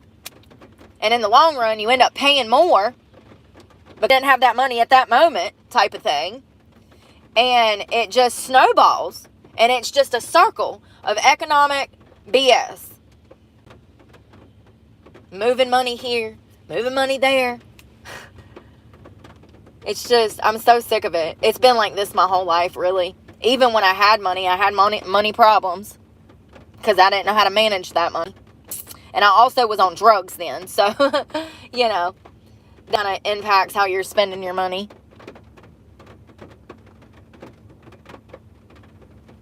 I'm hoping that it stops raining. I don't know what to do but to stay up when I can't. You know, I can't stay at this gas station too long because you set longer than 30 minutes to an hour and it becomes a problem.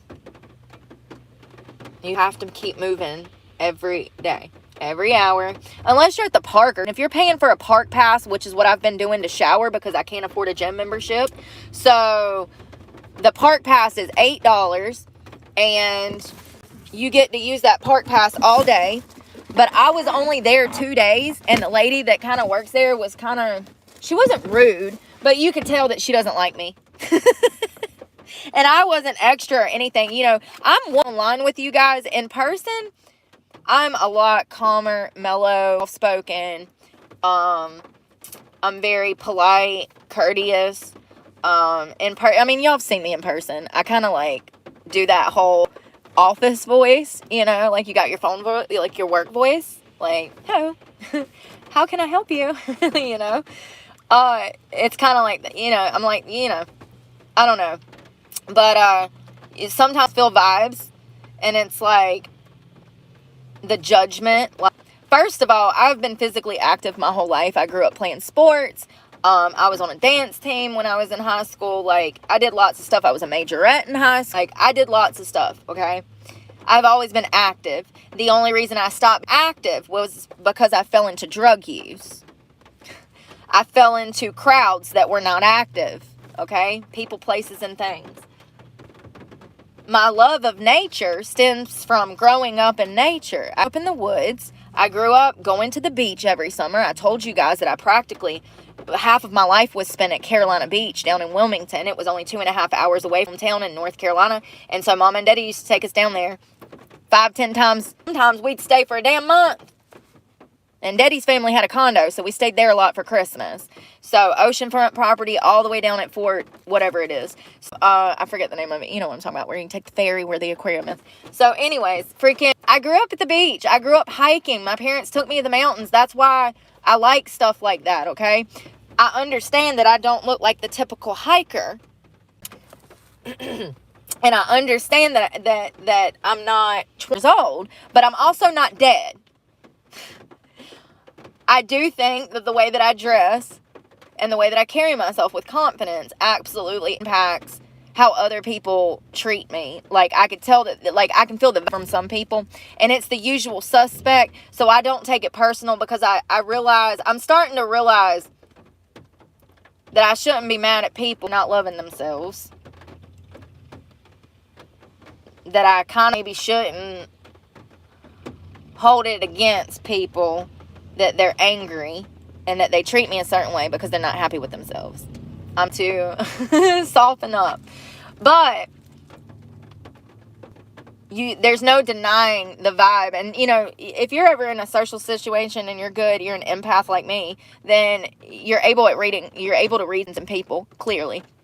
And I don't know. I think that I'm very misunderstood. I think I'm very misunderstood. I think that certain people look at me and they think like I'm a certain way or I'm a certain person, and that really sucks to be judged like that. But it's very clear to me that some people just like themselves, and of course they're not going to like you. You know? I think that we have so many broken people on this earth. It's really sad. It's really sad.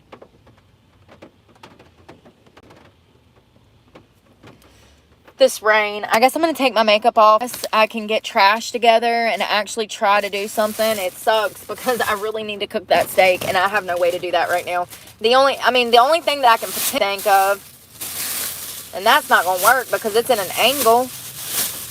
I was going to say I could lift my hood, and God knows, that's probably a good idea, bro. Ah! I have trash ever. I haven't really did any cleaning today because today has been stressful. It's just unfair. It's just so freaking unfair. I walked to all of those businesses. I even like put makeup on and everything. And like, I don't know. People just, I don't know if like, is it something that I don't see in my life? Because when like I said, when I go into these social settings, I'm very calm, relaxed. I'm, nice. Hey, are you hiring? You guys have been with me when I've asked. We went to Subway, remember? And I was like, are you guys hiring? And they blew me off. I don't know. I don't know. I've had this problem since 2009 when I caught my felony charges. So I don't know, and not everybody is recognizing me from the internet. Have had situations. I've actually been asked during several interviews if I had YouTube, and they asked me if it was my channel. So that's probably not good. But what can I do? Like, I'm already this far in. This is the only thing that's actually paying my truck payment right now. What do you do? Like, I really feel like my back is against the wall. I don't know what I want to do with my channel. Today is depressing. God, am I about to get my period or something? What the fuck? I was so happy this morning. What the fuck? God. Is it the rain? Like, it's probably because I haven't eaten. Seriously. Y'all don't understand how much food is important. I ate that steak, I ate that half a pound of damn hamburger, and I felt the best that I've ever felt. 3 weeks off of Suboxone, almost a pound and a half of natural beef, and it's the most invigorating, energetic, happy, clear-minded, I can remember stuff for once, that I've ever been. And then I skip lunch and dinner, and I'm losing my mind. It has to be my diet. Seriously. Like, y'all don't understand how good I felt eating that steak. Like, I felt like I was doing steroids or something. I've never done roids, but I felt like I could I felt like I was going to grow chest hair from eating that whole steak. That's a half of 8 pod. I don't know. I never eat meat like that. Oh, is this it for now? Well, I thought there was more, and it seems like it's not raining that bad, y'all. Let me cut this light out and see. I don't know if this gas station attendee will come out and say anything. Let me see. Oh, it ain't raining that bad. Let's just freaking do it. Hold on. Let me leave you here. Let me focus. Ouch.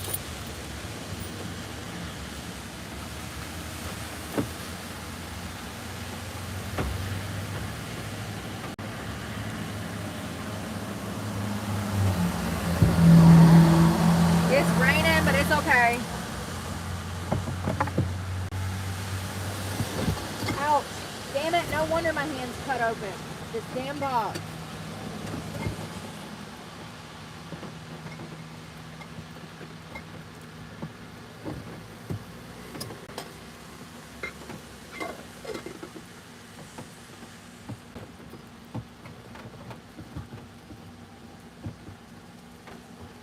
Damn it.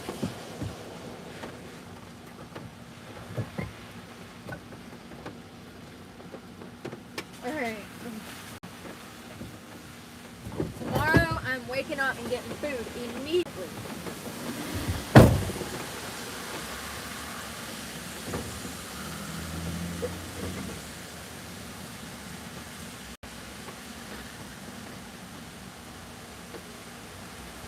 Bruh. I just stepped in a major freaking mud puddle and Crocs. I need a shirt, first of all. I'm freezing out there. Where's the jacket? I literally just had two. Oh my God, y'all. I don't know who this person is running this gas station, but just pray it ain't some damn asshole, because I'm about to fire this shit up. Y'all coming with me in case I get kidnapped. We're going to try to damn keep a low profile, but it ain't really natural for me for some reason. And as try as I may, I haven't seen anybody in the gas station, which is wild. Like, as far as like a worker, I mean, there's a car out here, so I know there's somebody in there. But, you know, I'd love to stop at some old abandoned, like, rundown gas station or something, but that's the quickest way to get the cops. Any kind of private property that's been locked down, businesses that are not open, that's a worse option than something that's open.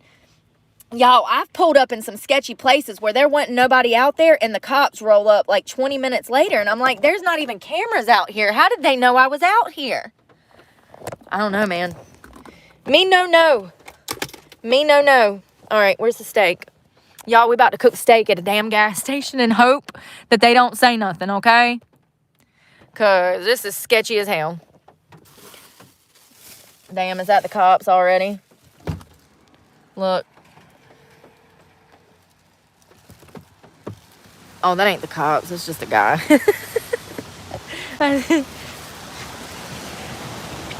He got some pretty dreads. Where's my keys? Oh, they're on my hip. Okay. Oh, my God. Mud puddle. We're going to have to wash our feet somewhere. Maybe we'll go to the beach and wash our feet.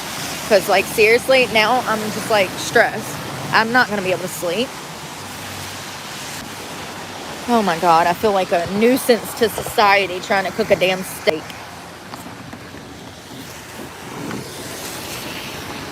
This is what I didn't want.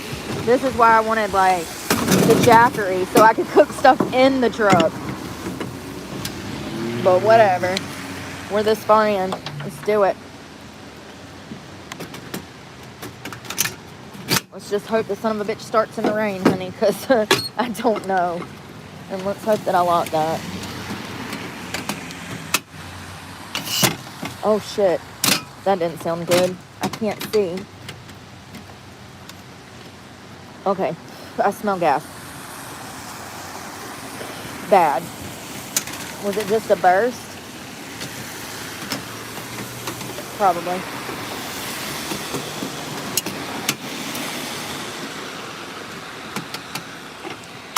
Alright, think, Brooke, think.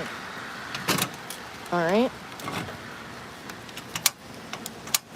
Okay, it lit. I need to do something to get the rain off of this shit.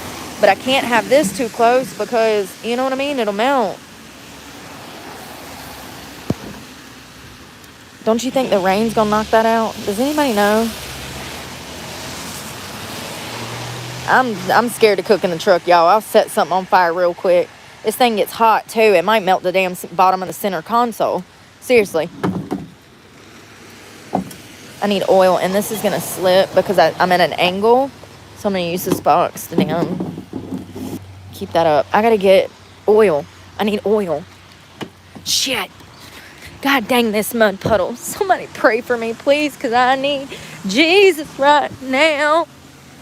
You got to walk on the bottom of your feet, because if you hop, the holes. Oh my God. Y'all, I'm so frustrated with camping life. I'm over it already. Not really, but the rain. How do you buy a steak and then it starts raining 5 minutes later? The irony. Let's see if this thing is still going.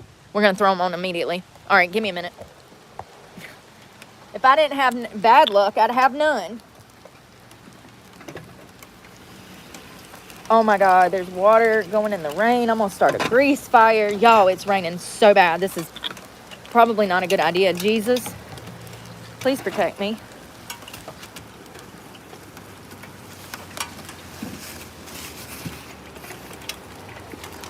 We're going to take this off the flame.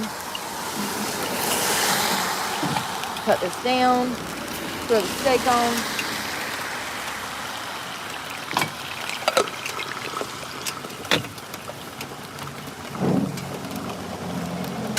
Damn it.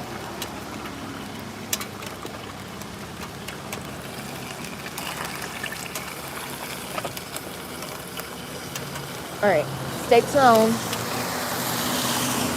Please don't start a grease fire, Brooke. I'm using the Coleman camping book as a napkin because it's wet and I don't have anything else, so. Throwing this trash away.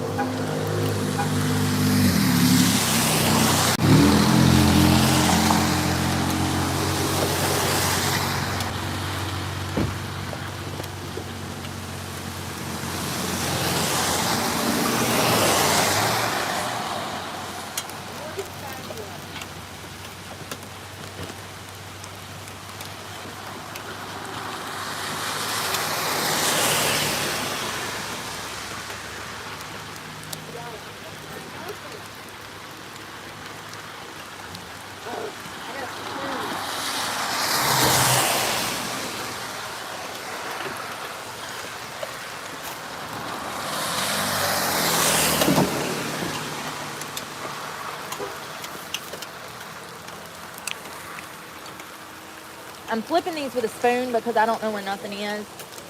And all that grease that was in the bottom, I'm pouring it out so you don't start a damn grease fire. If it starts boiling in that heat, that flame gets to that grease on the inside of that pan, it'll start a fire. I'm having to flip it with a spoon.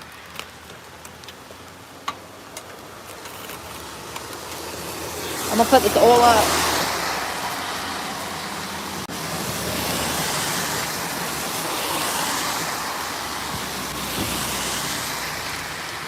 And when I'm done with this, I'm going to go in there and buy something so that I spend some money because I need something to drink. Oh, God. Seriously, I feel horrible for doing this out here. But at least it's working out. It's coming out good. Damn, my phone's getting soaked. These are the days I'm going to remember. Remember when I was stressed about cooking? Look at this man looking at me. This looking at me, y'all. He's probably like, what is this girl doing? All right, I got to turn this off so I can see. Oh, they done. Done.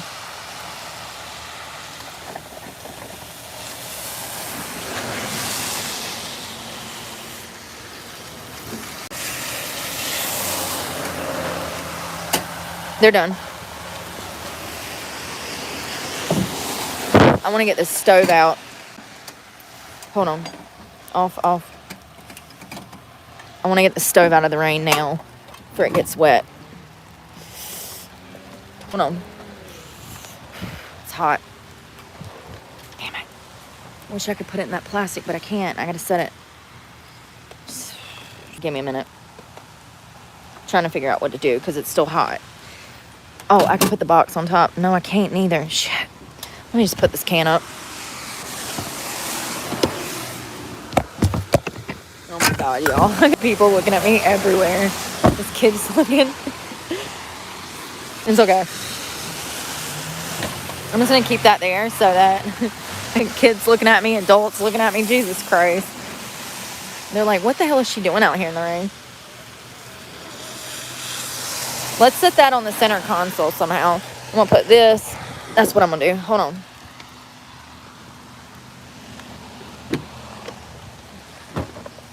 Boom. Yes. Hold on. I'm coming around. Give me.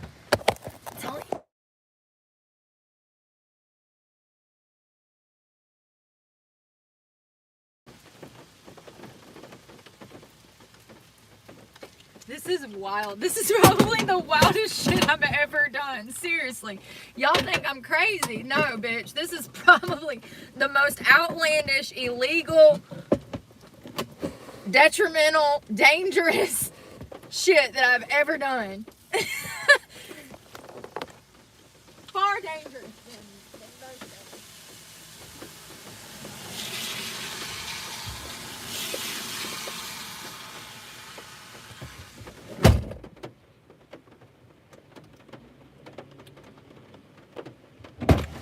And don't even talk about my Crocs because my feet are soaked.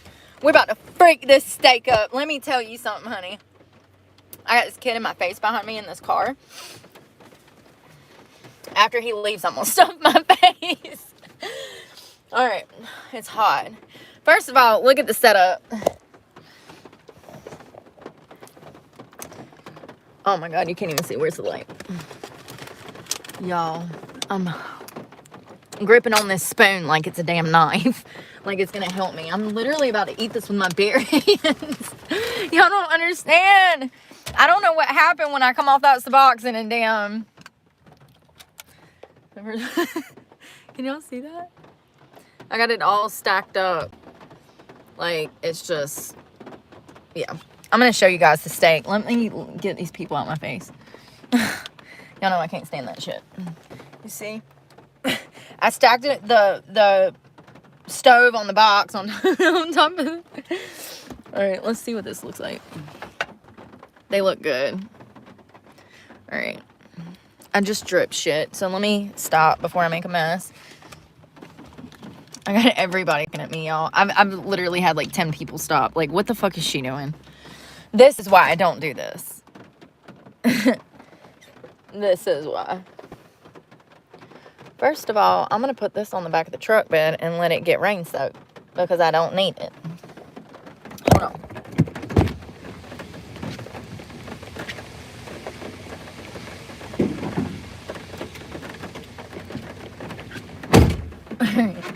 Where did you go? I cannot believe I'm about to do this, but you know, let me cut my GPS off. Like, what do I even... Can you see me? Oh, there we go. I can't see me. Alright, we're gonna eat this, but I mean, well, it's hot. Hot. I'm literally about to just bite it because I'm so hungry. Come on. Oh, it's hot. It's super hot. I'll let it cool.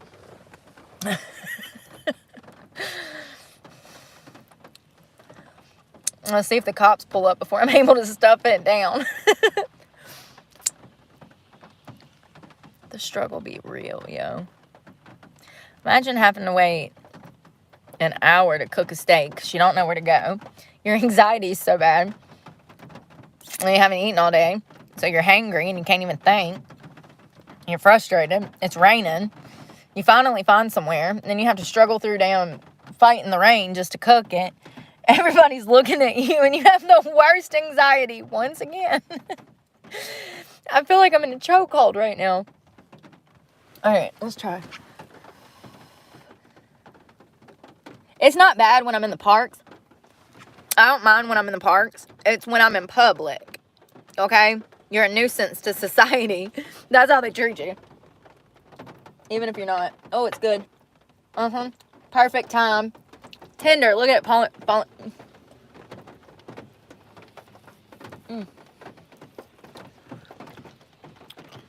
I'm about to eat both of these. I should have done this at 2 o'clock. First of all, I wasn't paying $11 for a damn steak.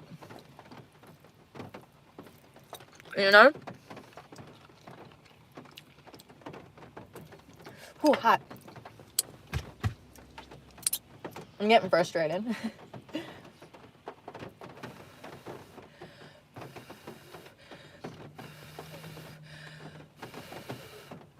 This guy is rolling back. He's like, what the fuck is she doing? I'm eating a steak! Y'all hear his truck? He's like looking like, what the hell? Oh, that lime seasoning, it just marinates so well. Is that the cops? mm. Mm. Oh my God. The fat is the best part. Perfect timing. I can do this every day if it's not raining. It's supposed to rain the rest of the week. That has me stressed out too. Because it's like, yeah, this is cheaper than Panda Express and better for me. But if it's raining, it's going to be impossible.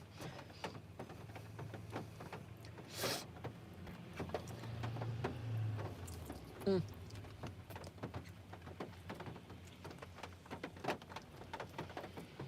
Mm.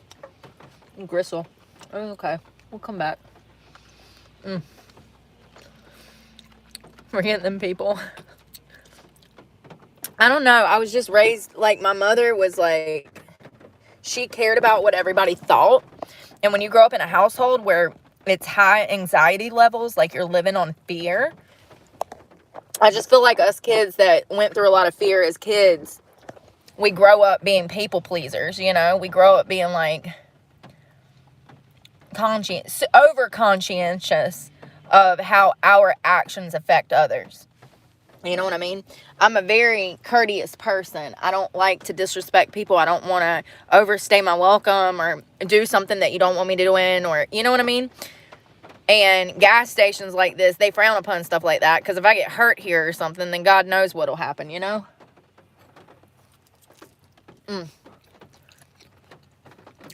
I could have took it off earlier, but it's okay.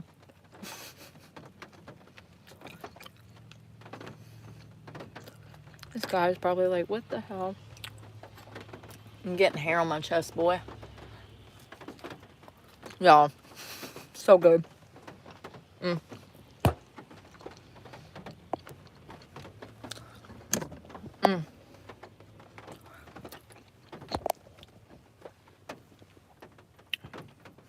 Which bite do I next?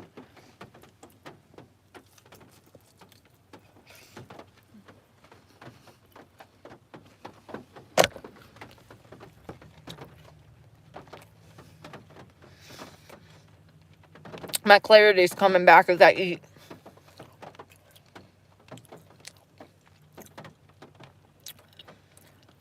Y'all, I might have to damn start coming up with fancy ways to eat hamburger. Because hamburger is cheaper. Well, it depends on, you know, if you find a steak on sale. But I'm thinking about going to all beef and chicken. I ain't even craving no chicken. I've been craving beef. Like, you don't even understand. It's a yearning. You wake up wanting the salty taste of whatever this is. I don't know. I don't get it. I don't know. I mean, that's what we grew up eating. That's what we ate for thousands of years before, you know, civilization really got started. We were hunters and gatherers. So,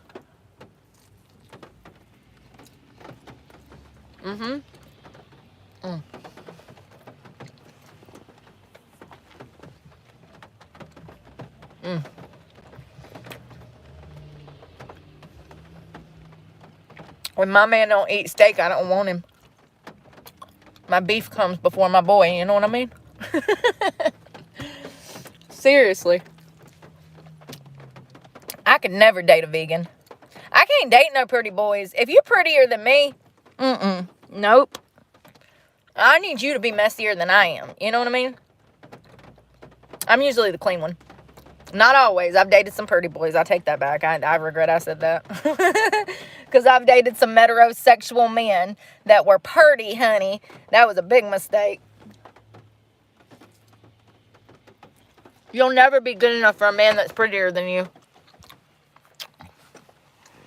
Seriously. His expectations will be so damn high, your self-esteem will get ruined. But yeah. I'm thinking about switching to eggs, milk, nothing processed. Not even my coffee, not my energy drinks. Quitting the energy drinks that I drank with the dyes in them. None of that. I want a complete, clean diet. Eggs, beef, chicken, fish. Y'all, this steak is amazing. One down. One to go. We just cooked 2 ribeyes in the rain at a damn gas station. My anxiety like it killed me. No, I agree, Kat. But I'm saying, I don't want anyone. I don't like pretty boys. That's what I'm saying. I don't like pretty boys. They ain't my thing. I don't want nobody that's prettier than me. I'm trying to be the cute one. It's already hard for me out here, you know? Seriously. I'm such a tomboy and I'm socially awkward and I'm weird. Yo. I was in a grocery store not too long ago. And there was a cute boy with a beard. And I said, oh, that boy had a nice beard. As soon as that left my mouth, a different man with another nice beard steps right in my path. So he thought I was talking about him, and I was actually talking about a different guy. Y'all, I wanted to die. I wanted to crawl under the shelves and die from embarrassment. I put my foot in my mouth a lot around people like that. I don't talk to people, not boys. I talk to women. Mainly women. I'll clean my face up later. Shut up. I just cooked a steak in the rain. Give me a break. I'll talk to men in passing if they're... Unfortunately, I don't know what it is about cops. I don't know. Maybe it's just that I'm cute and they're weird. After that jail experience, I have a whole new outlook on cops. And I should have already had that outlook, given the fact that I'm so stupid sometimes.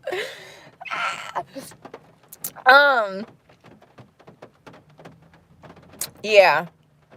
I think they make contact. Like that one at the beach the other day. I think he was genuinely being nosy. Probably, like, seeing what the hell I'm doing out there. You know, and just being like, oh, is she by herself? Or, you know, they ain't got nothing to do. They be sitting in that car 12 hours a day. They ain't got shit to do unless they get a call. A small town like this, they sitting around most of the day. So he was probably just trying to have a small conversation with me and, you know, blah, blah, blah, blah, blah. Like that one that come rolling up on me in the mountains that time and told me I couldn't sleep at the river. And he's like, oh, you cute. I bet your man happy. He was digging for information.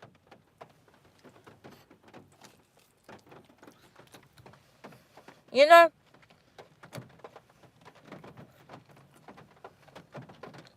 I don't know. I don't talk to people. I speak if I have to. But y'all know my favorite line is, I don't talk to strangers. God, what does that piss people off so bad?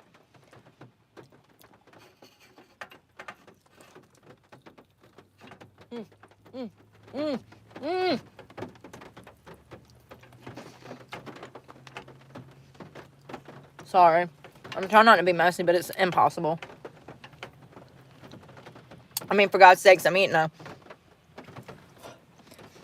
3/4 a pound of damn beef out of a pan in my car that I just cooked in the rain on a Coleman cabin stove.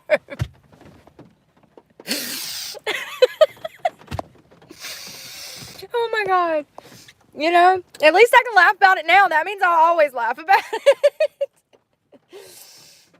sometimes these wounds take time to heal and, you know, be able to laugh about them. At least I'm laughing already. You know what I mean?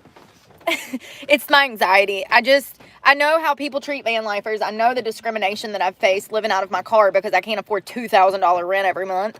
And it's just unfair and it causes me anxiety. And I don't want to be a shit stain on society, and I already am, but like, I'm not even ashamed of that. I'm just saying I don't want to be a further shit stain because I'm trying to do better.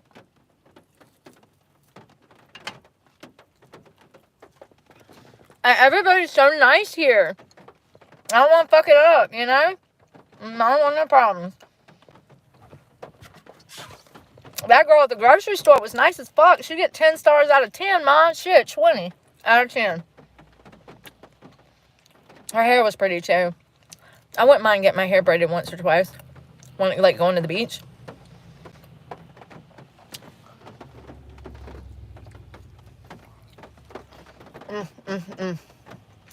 My feet are filthy. I gotta find somewhere to wash my feet. I might just do it with some water.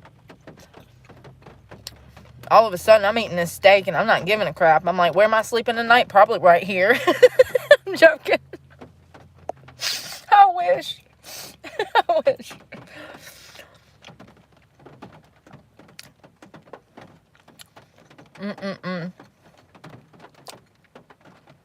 This is good.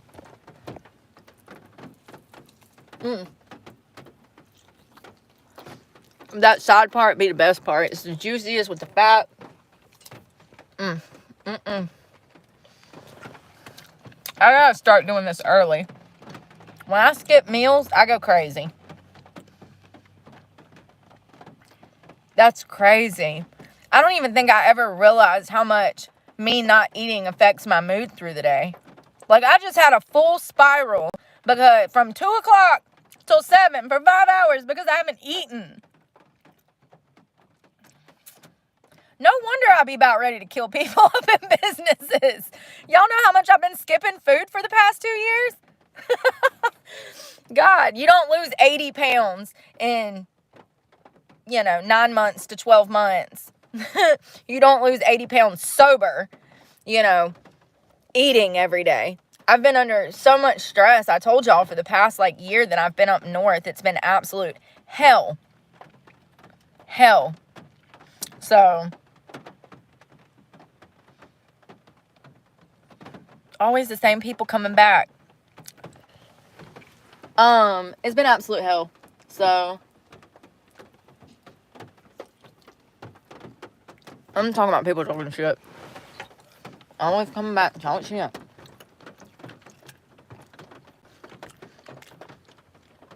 Yes, intermittent fasting. Absolutely. Absolutely. I've been doing that for 2 years. Sometimes I'll do. Usually I skip breakfast. Here recently, I've been starving in the mornings, but I think it's because of my workouts. And also, coming off that Suboxone, it feels like I can taste food better now.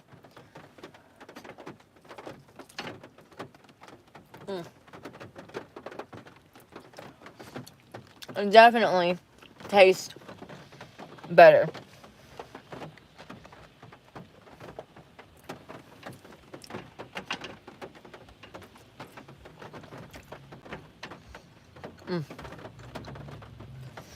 I cannot believe I'm eating all of this. It's almost a pound of meat. It's so good, though.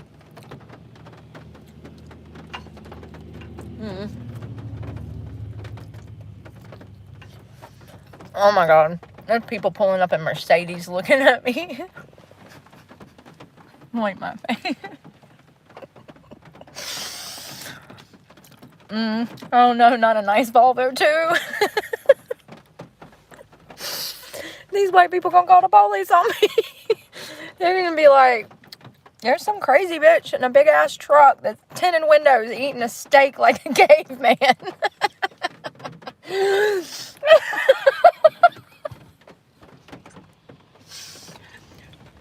And she was sitting in the driver's seat with 2 hands on a steak. White knuckling it. Absolutely. 10 out of 10. I highly recommend. Just don't cook in the rain. like I did. Like I had to. Y'all, I think I killed most of this. I'm about to find me a napkin real quick. There's a little bit of fat and gristle, but for the most part, I ate most of it. That's another.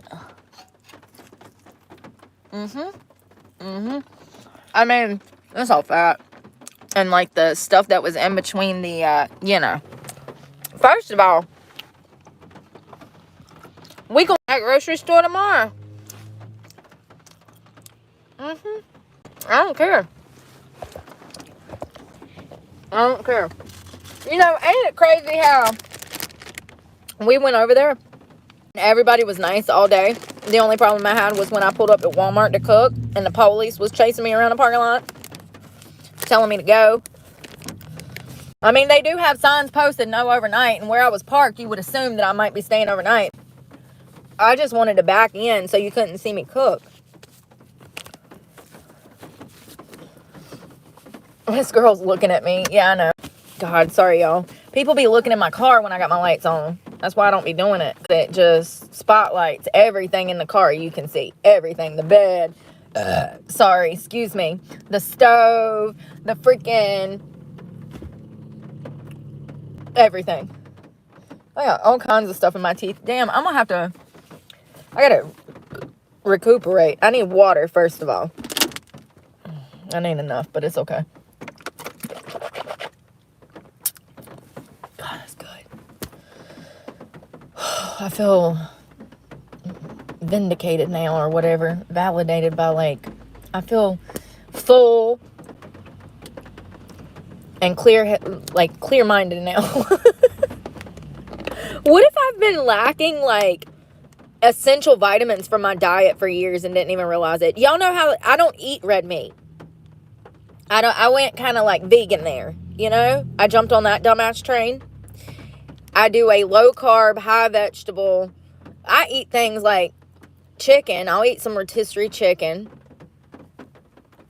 But I can't remember the last time I bought a steak and I actually sat down and ate a whole steak until day before yesterday when we got that steak and cooked it. And then the next morning, I woke up, and when I tell y'all I was craving beef, like, that's all I wanted. I went in the store and bought a damn pound of hamburger beef at 6 o'clock in the morning and went to the campground to cook it. You know, it don't make sense why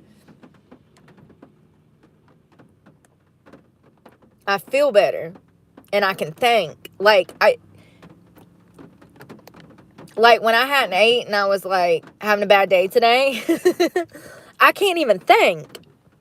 I don't even know which way to go first.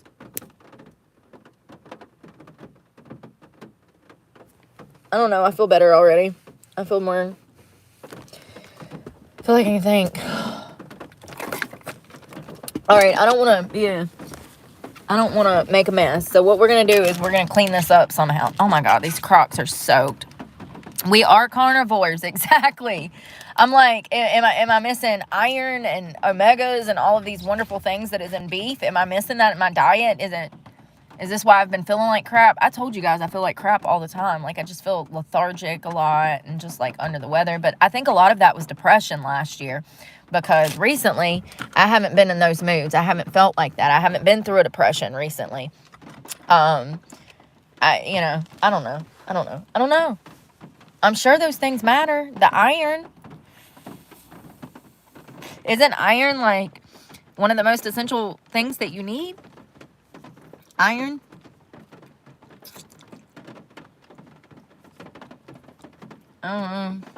Okay, I need to clean this up. Where am I going to put this? Where's the bag?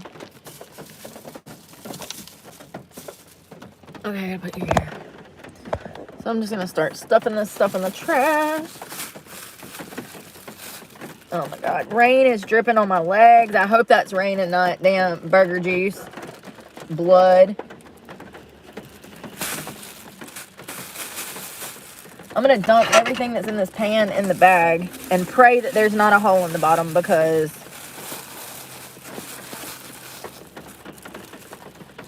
I can't see shit. If I'm being 100% honest. Okay, it was rain. Thank God, because I wiped my leg and there's nothing on it. I was like, please don't be hamburger juice. Please don't be hamburger juice. Okay, so it doesn't seem to be a hole in the bag, but I need to clean the pan somehow. And thank God it's just oil and that seasoning, because I'm about to wipe it the hell down. Wipe it down. Wipe it down. Wipe it down. It'll be fine. Be very careful. You don't want this shit stinking up your car, for real. God. Wipe it down. Wipe it down. Pan, stove, box, me. Seriously, in that order.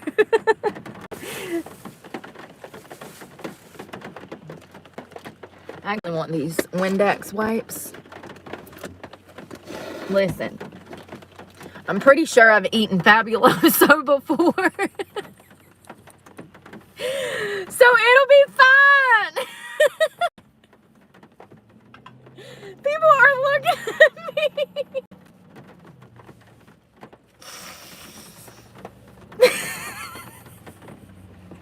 If you had any pride before you moved in, that shit's gone now. Have you no shame? Yes, I do. Thanks for asking. Thank you so much for that. I do. I have tons of it. What's a girl to do? I'm just a little carnivore over here, having moves when she doesn't eat. About to kill people. Cannot be skipping meals. We have to focus on eating tomorrow. It is imperative. I recognize that today is the first day that I have not focused on my diet in 2 weeks. And the first day I've had a bad day.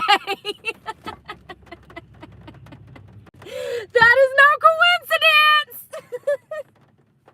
It is no coincidence, okay? You gotta pay attention to your body. And actually, I didn't have no beef with nobody today. I had beef with myself. It goes to show that it doesn't matter if the woman, there's gonna be a problem.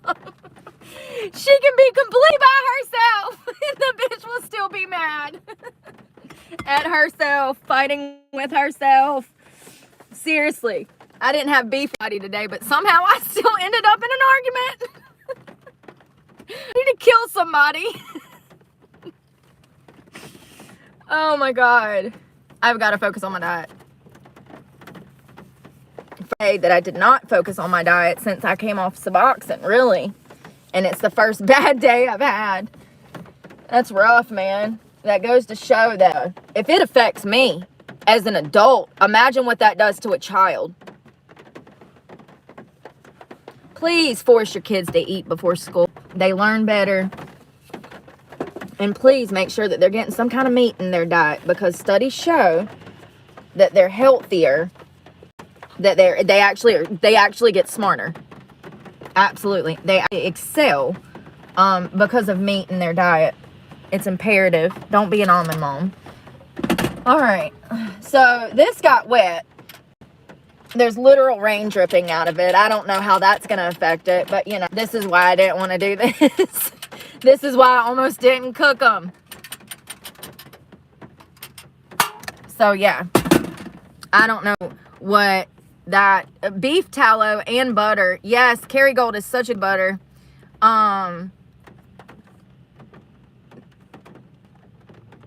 Do that slap, that'd be crazy.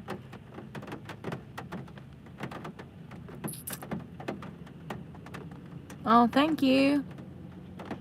Just trying to survive. Hey, Emily.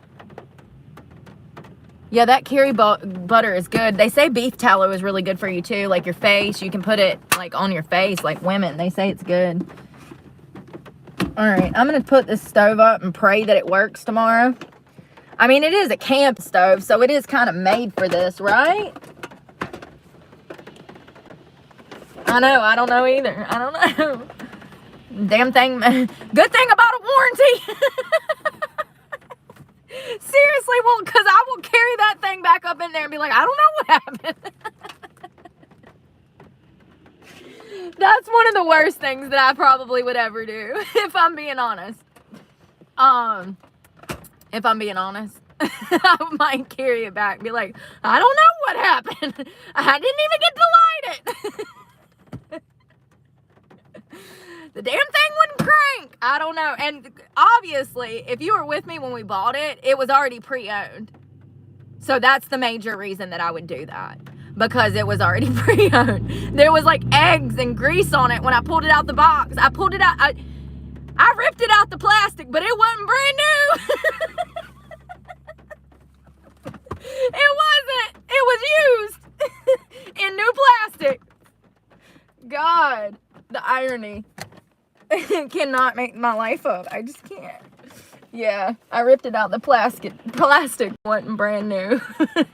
So, it'll probably work. It's a camping stove. It's what it's for. They know it's going to be in the elements. They know that it's going to be, yeah.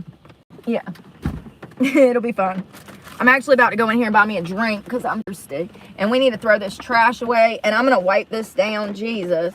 There's water, but it ain't dirty. And my truck has been for I guess this is the new me. I'm just a messy person now. I don't know. I have had zero energy or initiative. I've had zero initiative to organize this front seat. And wait. It's almost stacked up to the window. So am I just going to be one of those people that drive around with their whole car full of trash? I don't know. The beef hasn't made it that far in my tummy yet. I don't know. I got to get hydrated before I can clean anything. What time is it? Oh, it's already 8 o'clock. Shit. I'm actually going to try to stay late because tomorrow is going to be pretty. I don't want to get up at 3 a.m. in the morning.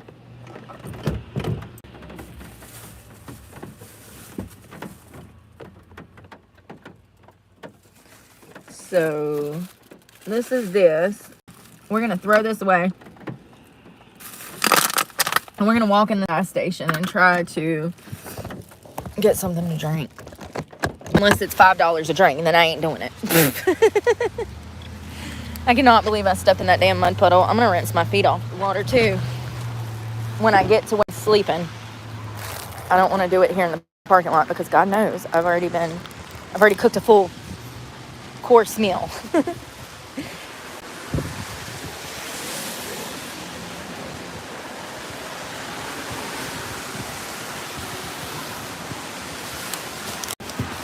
There you go.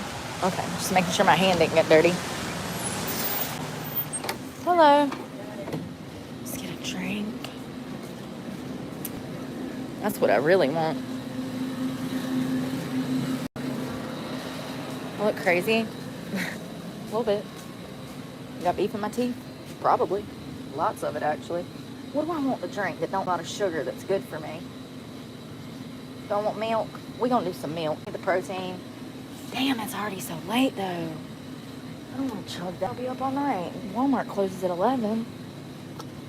Damn it. Never mind. Well.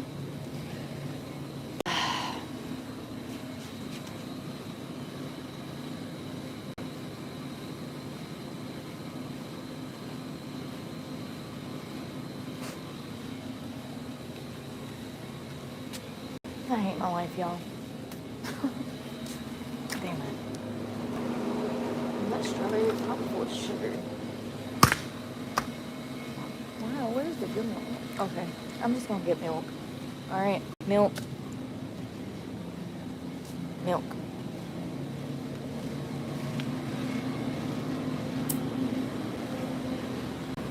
Wish I had a protein cookie. Hey. Just that.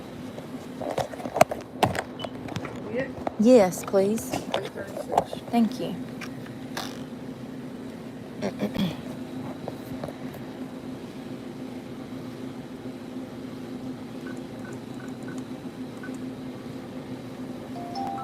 Thank you. You have a safe night. Alright, let's go find parking. And then... Oh, my abs hurt. Y'all, I'm barely making it. Oh. Well, that was fun.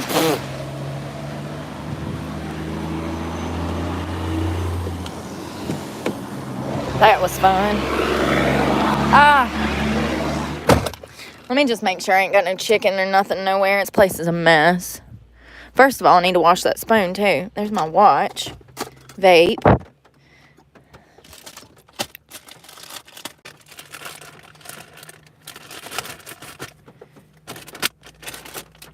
Just want to wipe this down and make sure there's nothing.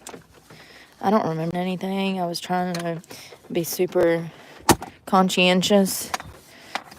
It's still wet from where I wiped it down earlier.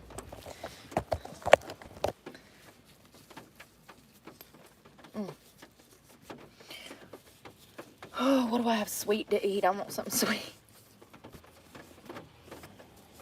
I don't know why I don't keep a spork or a spoon here, but I'm going to go ahead and go because that lady didn't seem too pleased about me cooking. She wasn't rude or anything, but like, you know, we're just going to go.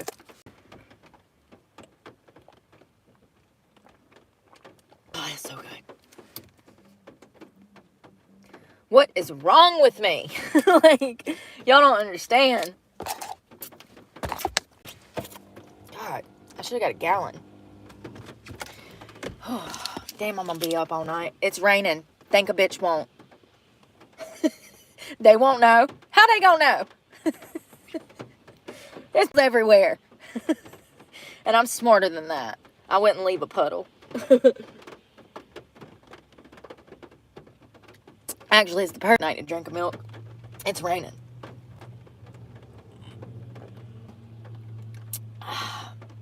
Yeah.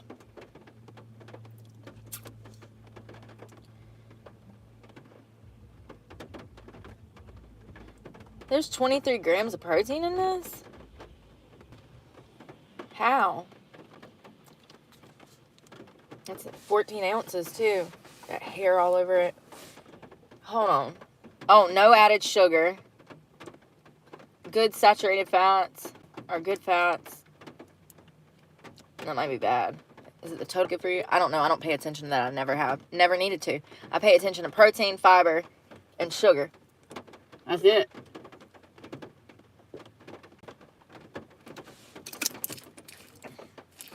Okay. Damn, I should have grabbed 2 of those for $2. That was kind of expensive.